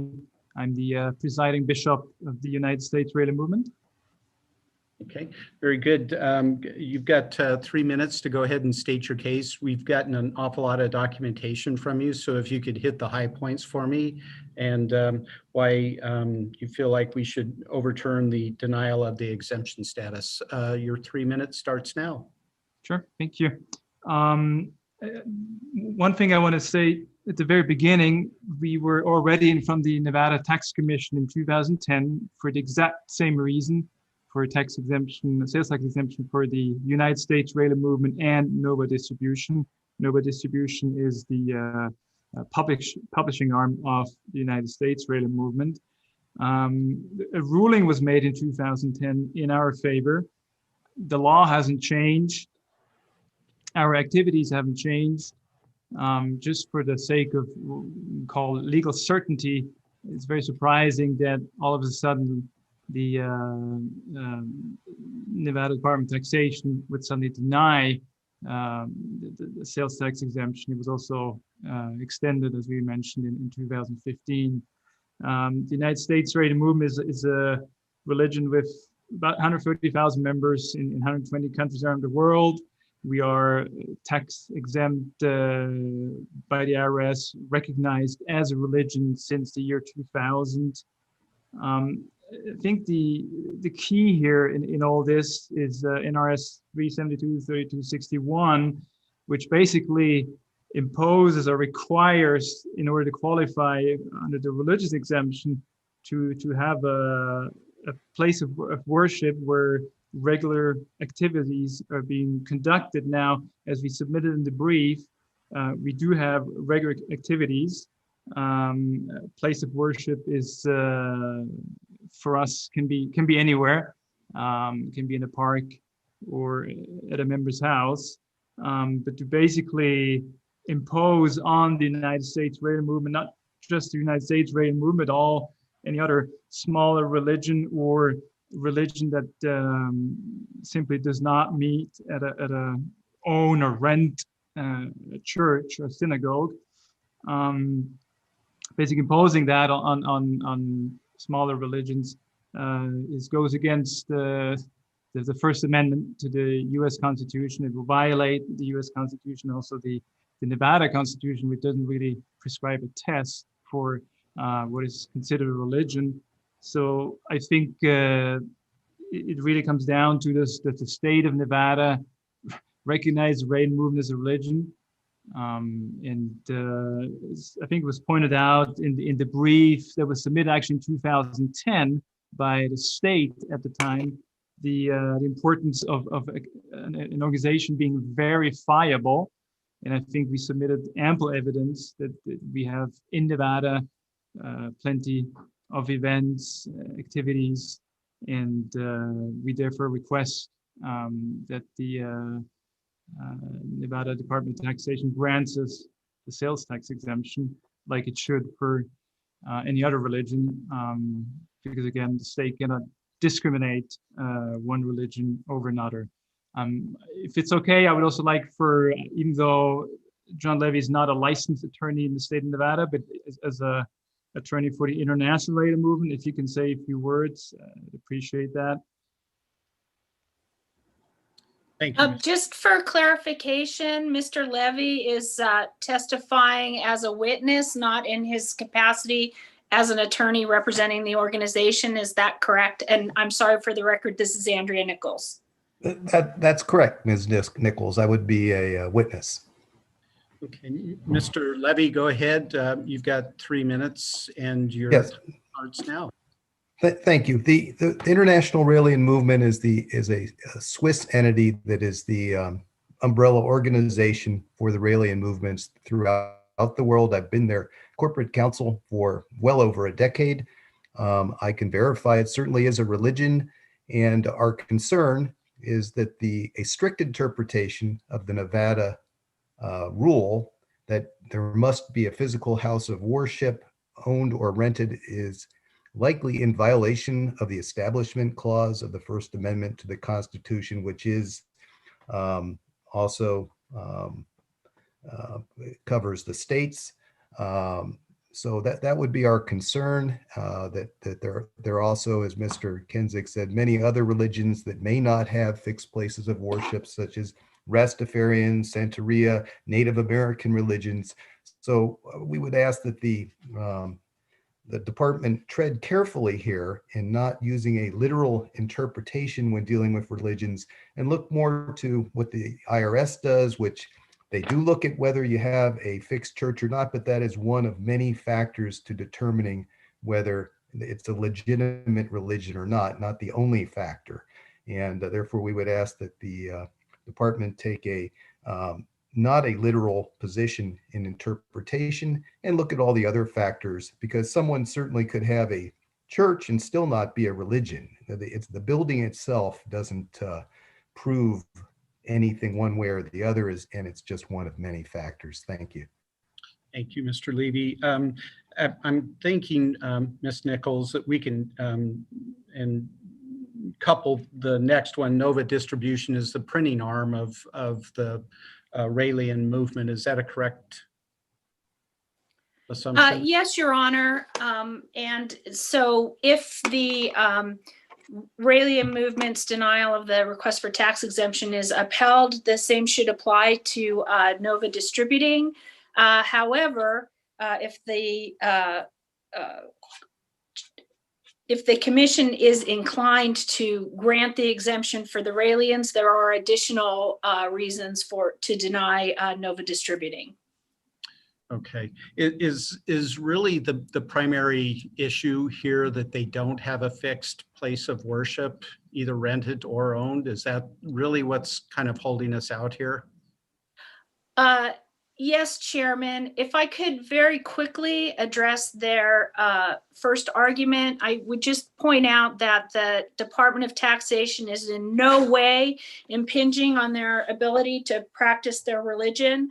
If they want to get together and meditate over Zoom or have their 1 minute of peace or whatever they do, the Department of Taxation in no way is interfering with that.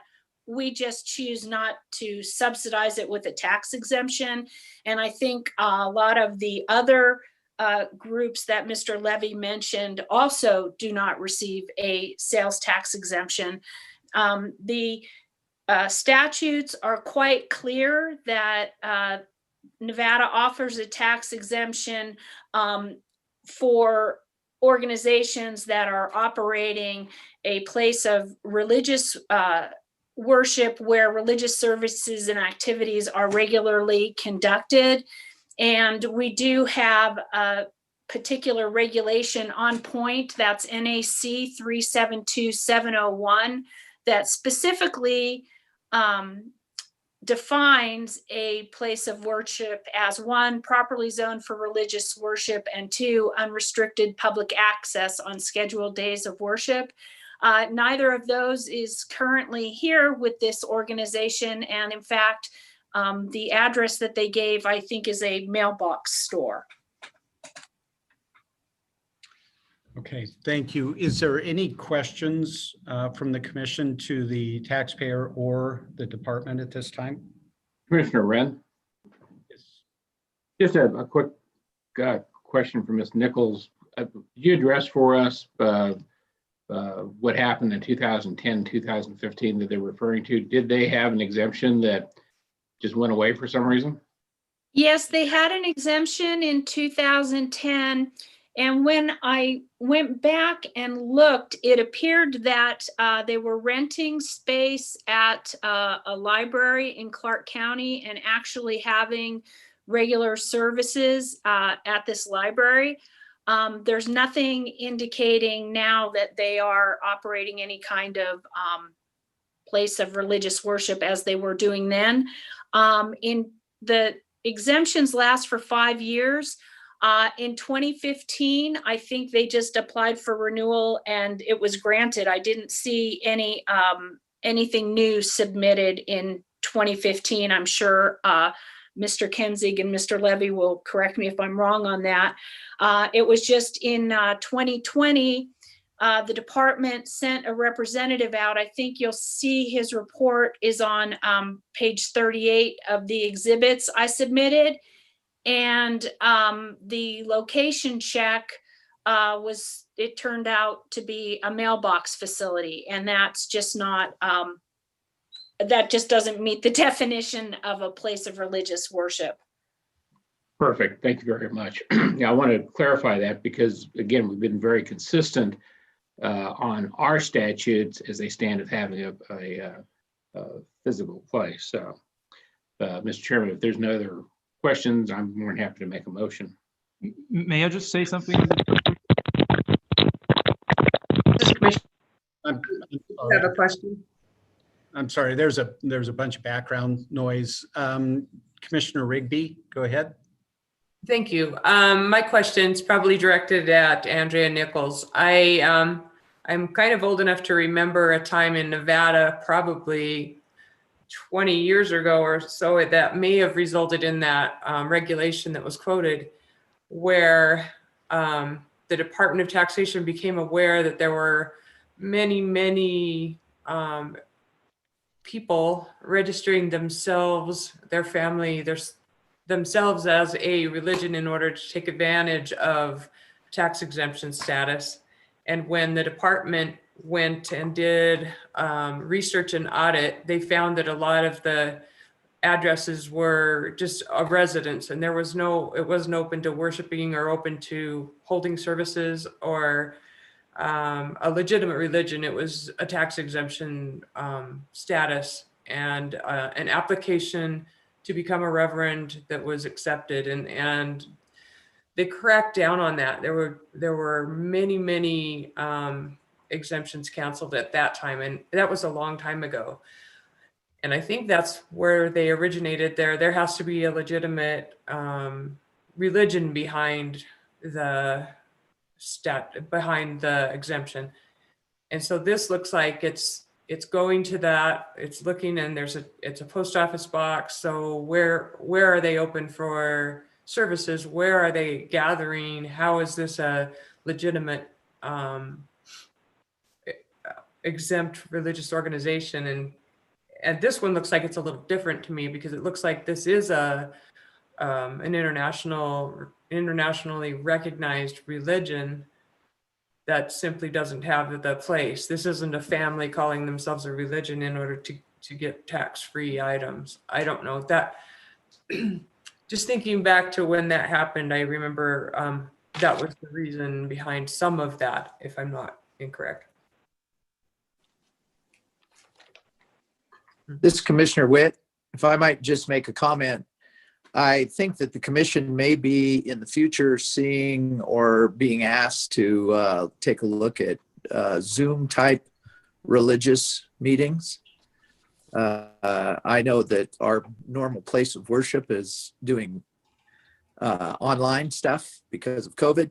So I think we would be maybe changing. My thought is that we would grant these folks under the Raelian movement an exemption, but not for the Nova distribution. And I would make that motion at this point. Okay, thank you, Commissioner Witt. Is there a second to that motion? I would second with regard to the United States Raelian movement to grant the exemption. But not for the Nova distribution component. I would like to hear a little bit more about it. If everything is being distributed online, I don't know what they're publishing exactly or what it amounts to in Nevada. Commissioner Witt, would you be comfortable bifurcating that motion to only the Raelian? Yes, I would. Okay. All right, I've got a motion and second. Is there any other discussion? All those in favor, please signify by saying aye. Aye. Aye. Is there anyone opposed? Commissioner Wren is opposed. Okay. Motion passes to grant their exemption status for the Raelian movement. Nova distribution, is there anything else? I don't think we need to hear about the individual publication side of things, but Ms. Nichols, could you tell me if there's something else that we need to know on the publishing side? Sure. If you look at the financial forms that Nova submitted, there's nothing showing that they've published anything in Nevada in their recent, in the last year or two. Okay. And in fact, I think again they've gone online, so I have no idea what Nova would need the exemption for. Mr. Kinzik, could you help us with that, please? Yes, well, first of all, I make sure you did receive the objection that we sent to the brief of the state. There was a bit of a mix-up on behalf of the treasurer of the United States Raelian movement, thinking that Nova distribution is no longer active. He signed an affidavit, and I hope you all received that one, where he basically clarifies that he misunderstood that actually Nova distribution is still very much active. It's just, yes, we do have a lot of books available for free for download on our website, but Nova distribution still sells book and is still in what the IRS called an integrated auxiliary of the United States Raelian movement. So we're still very much active in existence, and you can also see from the sales numbers, it's not zero. So yeah. If I may, if you look at page 32 of the exhibits that I submitted, and this is Andrea Nichols on behalf of the department. So I'm looking at expense and revenue summary for the period of January 1st, 2019 to December 31st, 2019. And this is a document that Nova submitted, and it's there's a line, books, no books sold in Nevada, zero. Yes, but sorry, this is not. This was not submitted by Nova Distribution. This was submitted by the treasurer of the United States Raelian movement, who made that. That's what it be clarified in the affidavit, where he mistakenly thought that the actual book sales are now being handled by the Raelian Church in Canada, but it's actually still Nova Distribution. He thought when we decided to make more books available for free online, that the remaining sales would be handled by the Canadian Church, which is not the case. It's Nova Distribution that handles these. So the United States Raelian movement didn't sell any, made a zero sale, but that's not Nova Distribution. I think what you're pointing at is this NTC 32 document. That is the United States Raelian movement, not Nova Distribution. You're referring to NTC 32, right? Yes, I am, sir. And it was submitted with the appeal packet, I believe. So, Correct. The I mean, appeal of it's the a United document States that Railing you Movement. folks, yeah, so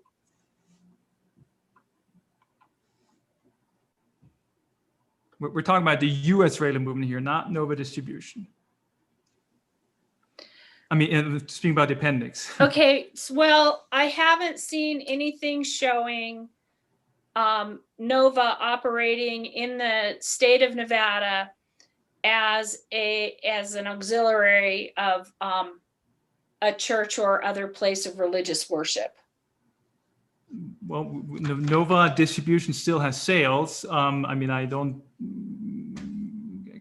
have the exact details of it's for the U.S. in general, so I'd have to look up exactly what sale was made where, but we're still very much active and still functioning. That was a mistake to this Appendix A, this NTC 0032 is from the Railing Movement, not Nova Distribution. And I don't know why you use that for in the basket of Nova. Because even if you look at the top right, it has the symbol. It says the letterhead there, United States Railing Movement, not Nova Distribution.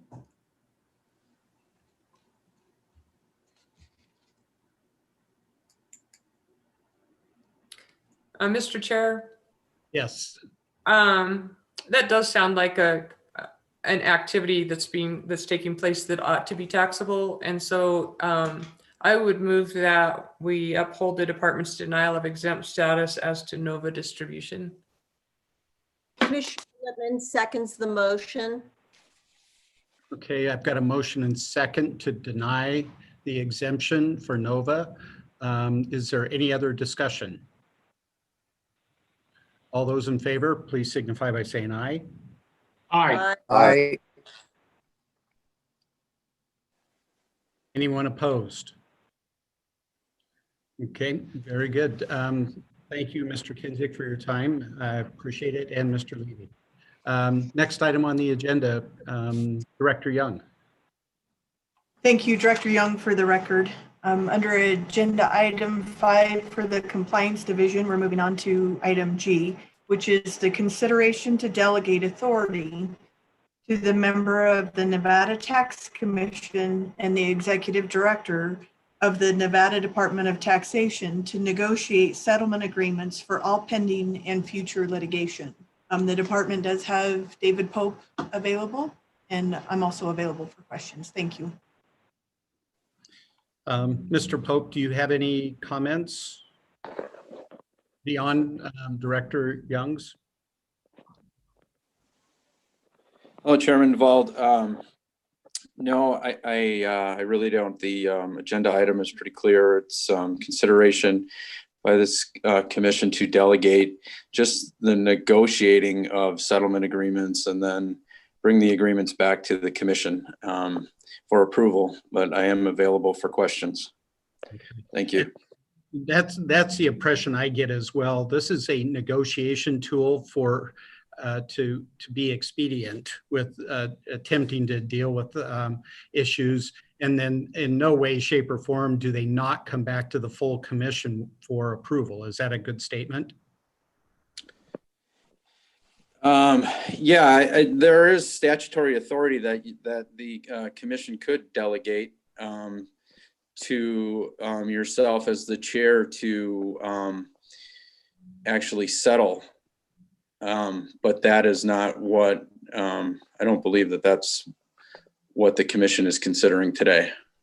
Yeah, and personally, I would be uncomfortable with that, having full authority without my fellow commissioners agreeing with our solutions. So, is there any comments from any of the commissioners? And it's kind of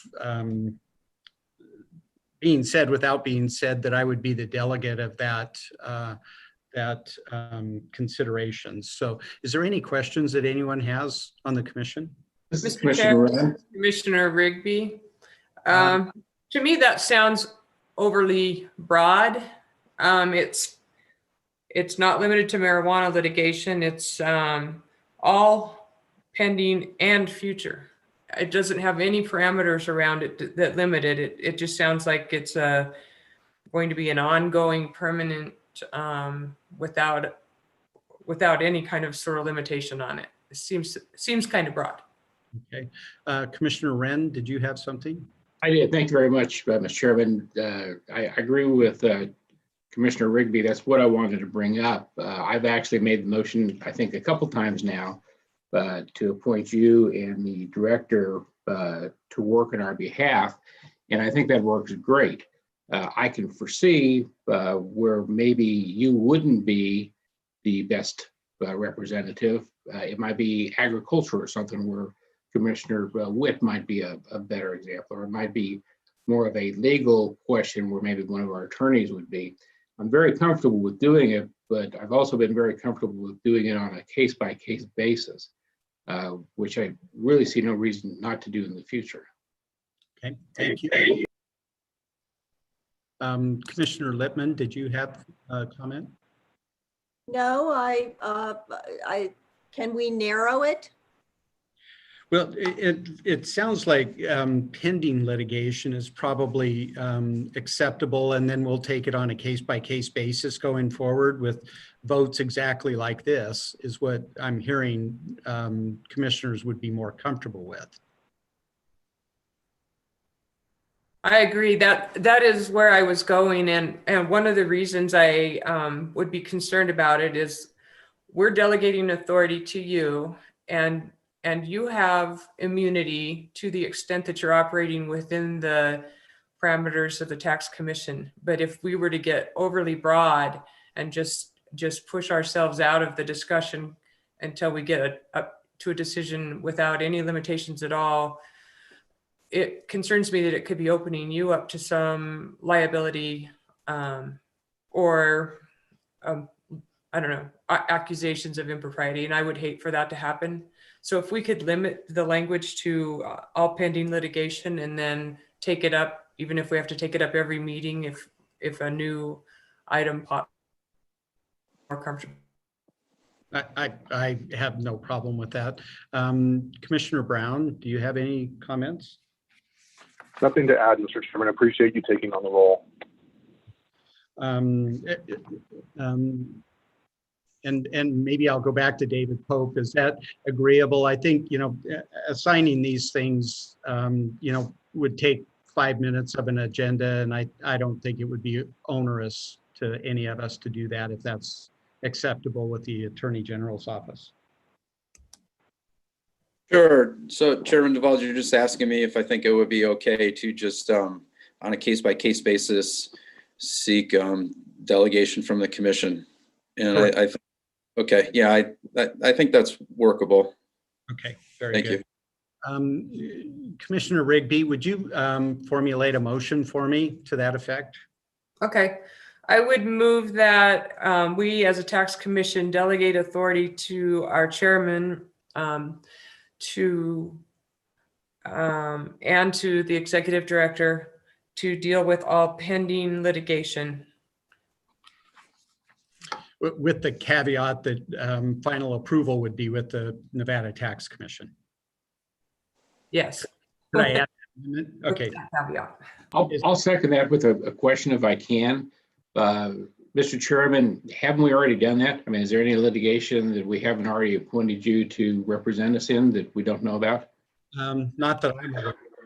Okay, so I will second the motion then. Okay, so I've got a motion and second. All those in favor, please signify by saying aye. Aye. Aye. Aye. Anyone opposed? Okay, Director Young, next item. Thank you.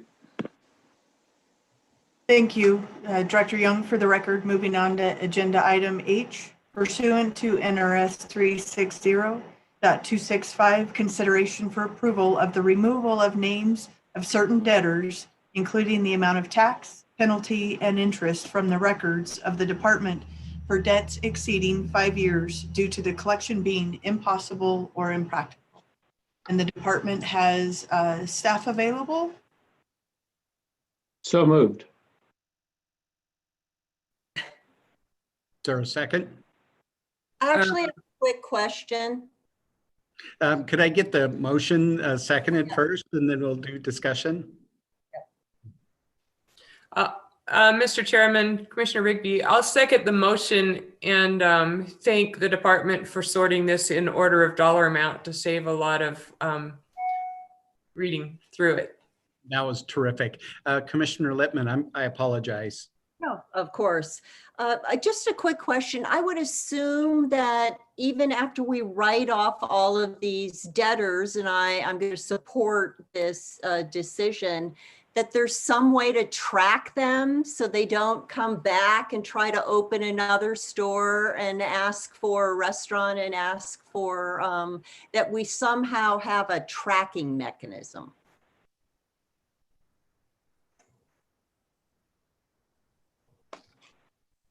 So this is Director Young. If Lizette Arceo is available, I would like her to respond to that question. Thank you. Hello, this is, for the record, Lizette Arceo, Tax Manager for the department.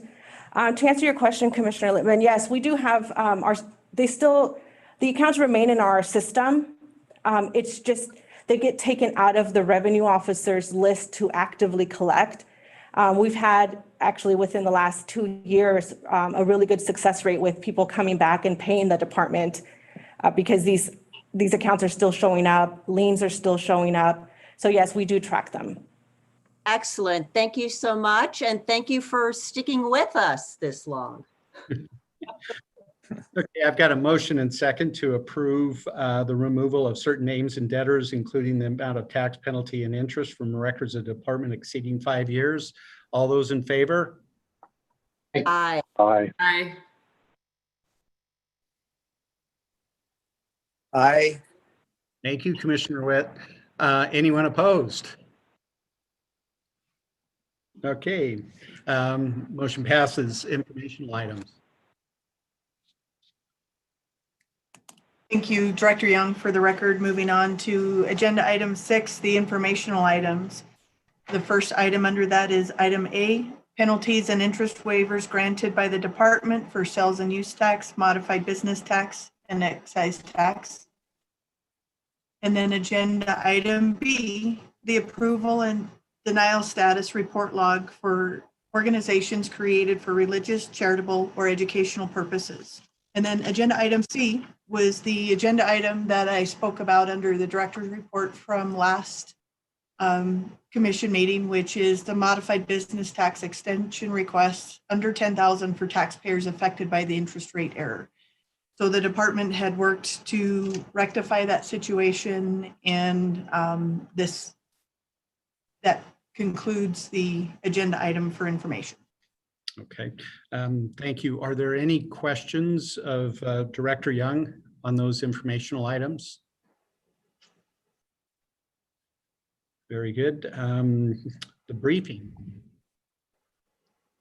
Thank you. Have a few things to share with the commission on under the director's briefing. The first one is the Federation of Tax Administrators, Western States Association of Tax Administrators virtual conference is being held starting today, December 7th through the 10th. And there are several great topics being covered, and we have the ability to attend at no cost. Information was sent out to the Tax Commission and members of the department to register and enjoy this opportunity that isn't normally afforded to the department. Deputy Director Terry Upton and I will be presenting our taxation onboarding program called TOP on December 9th under the commissioner section of that agenda. And the taxation onboarding program is a component of the department's strategic plan that was sent out previously. To provide a update for the department, much like the increases in positive cases throughout Nevada, the department has not been spared from the impacts of the pandemic. In late October, there were multiple positive cases in the Carson City office where the executive team met and determined to close the office for a period of time to limit the spread, to have the office cleaned, and require all staff to obtain testing before they could return to work. And had to have outcome of negative tests. During this time, we were grateful for the Reno office who stepped in to make sure the services of the department continued seamlessly. At that time, and being aware of communication and the impacts of the flu and COVID increases, the department did move to a more work-at-home environment where possible. The percentage of employees who are working from home and working in the office is about 50%. Additionally, we have also been impacted by the number of hours employees have been out on administrative leave due to COVID positivity, those awaiting test results, and those who have been authorized administrative leave due to remote learning and/or childcare issues. Moving on to, the department has submitted to the governor 3 BDRs for the 2021 legislative session, which have become the following bills. AB 9, which is BDR 32-270, authorizes the department to disclose certain information to the Office of Finance in the governor's office of the governor for revenue projections. Currently, NRS 360.255 prevents the department from sharing information with the governor's finance office. This sharing is necessary for the purpose of revenue projections. By amending the statute, this will allow the disclosure to the governor's finance office and would allow for more efficient and accurate revenue projections on the state's revenues. SB 37, which is BDR 32-281, revises provisions relating to the distribution of city-county relief tax. We are proposing to use the governor's certified numbers only when determining the population of a county and not the census numbers. Often the timing of the distribution does not allow us to refer to those census numbers. Bill SB 25, which is BDR 32-282, revises the provisions relating to the exemption from the sales and use tax on food for human consumption. NRS 372.2841 provides the department shall determine the tax exemption on whether the food is intended for immediate consumption and not on the type of establishment where food is sold. The statute is unnecessary and complicated to follow now that Nevada is a part of streamlined sales and use tax agreement. No other state has such restrictive language as ours, and it often causes confusion in the industry because we cannot provide a list of establishments on our website to show when food is available for immediate consumption based on NRS 370.284 and 360B.460. Also, it's anticipated that this legislative session will be very busy for the department with proposals for revenue increases. Shelley Hughes and I will be working on legislative training for staff, and we're hoping to provide that training in January. Moving on to the next topic, the tax payments for credit cards was piloted in September and is going very well. We are working on expanding the tax types that are able to remit their tax payments for credit cards. And I think it's important to note that we have received $903,000 in credit card transactions, meaning payments, and we believe this will increase over time. So we're grateful for this opportunity that our staff at the department and our IT have programmed to be able to expand our options for remitting taxes. The department released its strategic plan for fiscal years 22 and 23 on October 16th with the meeting of the department's leadership and in an all-staff meeting on October 22nd. The strategic plan is a result of efforts of the department's executive team, where we conducted strategic planning sessions, SWOT analysis, meeting with employees, and leadership discussions. To follow up on the department's agency request budget, the following enhancement decision units were submitted. The first is to request 2 employees for the Taxpayer Advocate Office. The second is a statistician for the data governance team. And the third is a backlog of IT projects, additional funding for computers and IT infrastructure replacement, and the funding for taxation modernization project MINT. All of these requests were included in a part of the department's strategic plan. Additionally, we were faced with budget proposals to reduce the budget by 12%. The budget reduction proposals as required by the Governor's Finance Office are confidential. However, at this time, I will share the executive team worked very hard to come up with solutions of proposals that does not include the layoff of any employee. At this time, the budget process moves into a confidential phase called the Governor's Recommend phase. We will know the outcome of the budget decisions in January at the Governor's State of the State address. Exciting information to share, the executive team has implemented monthly leadership talks for department employees. This is where one day a month, someone from the executive team spends a lunch hour communicating with staff on various leadership topics. The first leadership talks was in September, was sponsored by myself, where we played a game called We Connect. It was a fun, interactive game where staff chose a topic to choose from and from a list and where they shared an experience. For example, one question was, what is the most adventurous thing you've ever done? Who would have known that how many Department of Taxation employees are so adventurous and how many have actually gone skydiving? This allows employees to communicate with other employees that they wouldn't have normally communicated with on common interest.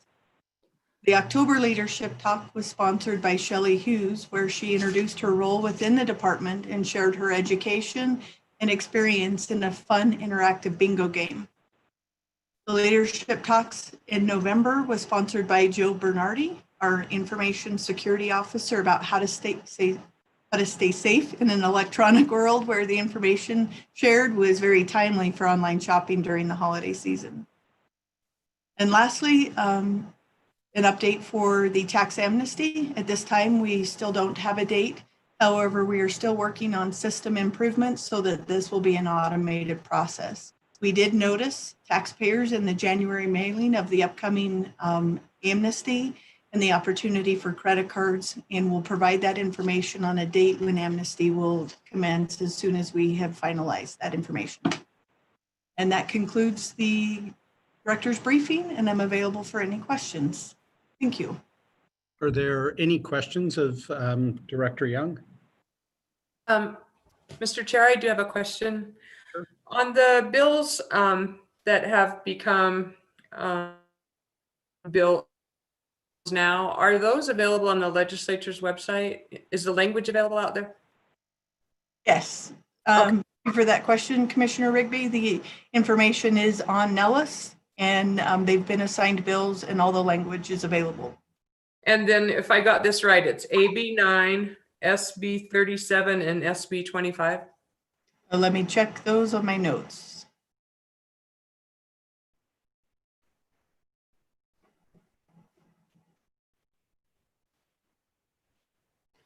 AB 9, SB 74, and SB 25. 74. Got it. Thank you. Thank you. Okay. Any other questions? Thank you, Director Young. The next meeting is January the 25th. Is there any public comment at this time? Tina? If anybody's on the telephone that would like to give public comment, please raise your hand by dialing *9.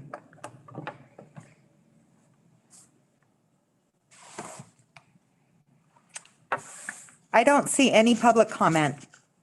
Okay, thank you. Are there any other items for future agendas any of the commissioners would like to add to the agenda?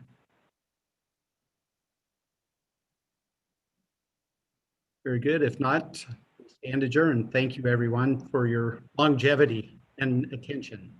Thank you. Merry Christmas, Chairman. Merry Christmas. Merry Christmas. Safe New Year. Merry Christmas, everybody. There are a couple taxpayers asking where their matters stand. So it looks like I'll answer the questions, Commissioner Rigby. This is Tina. Thank you. Okay. All right. Thanks. Bye-bye. Bye. Peace. Bye. Thank you.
Hello, can you hear me? Yes. Did you have a question? Hello, can anyone hear me? Yes, we can hear you.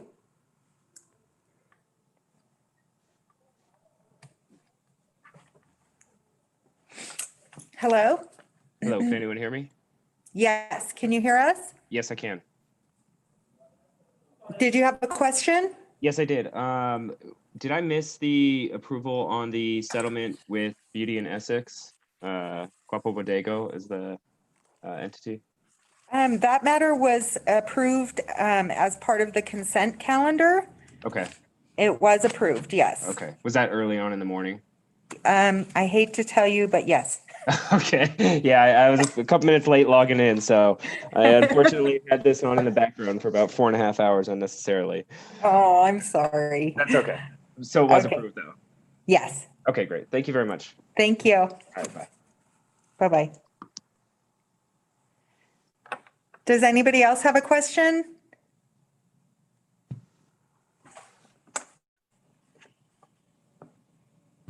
Hello? Yes, hello? Hi there, this is Hadley with Jason Tenant Designs. I logged in like at, I don't know, 8:30, 8:40 or something like that, and I never heard anything with regard to my case. That matter was approved as part of the consent calendar. Okay, And so it was approved.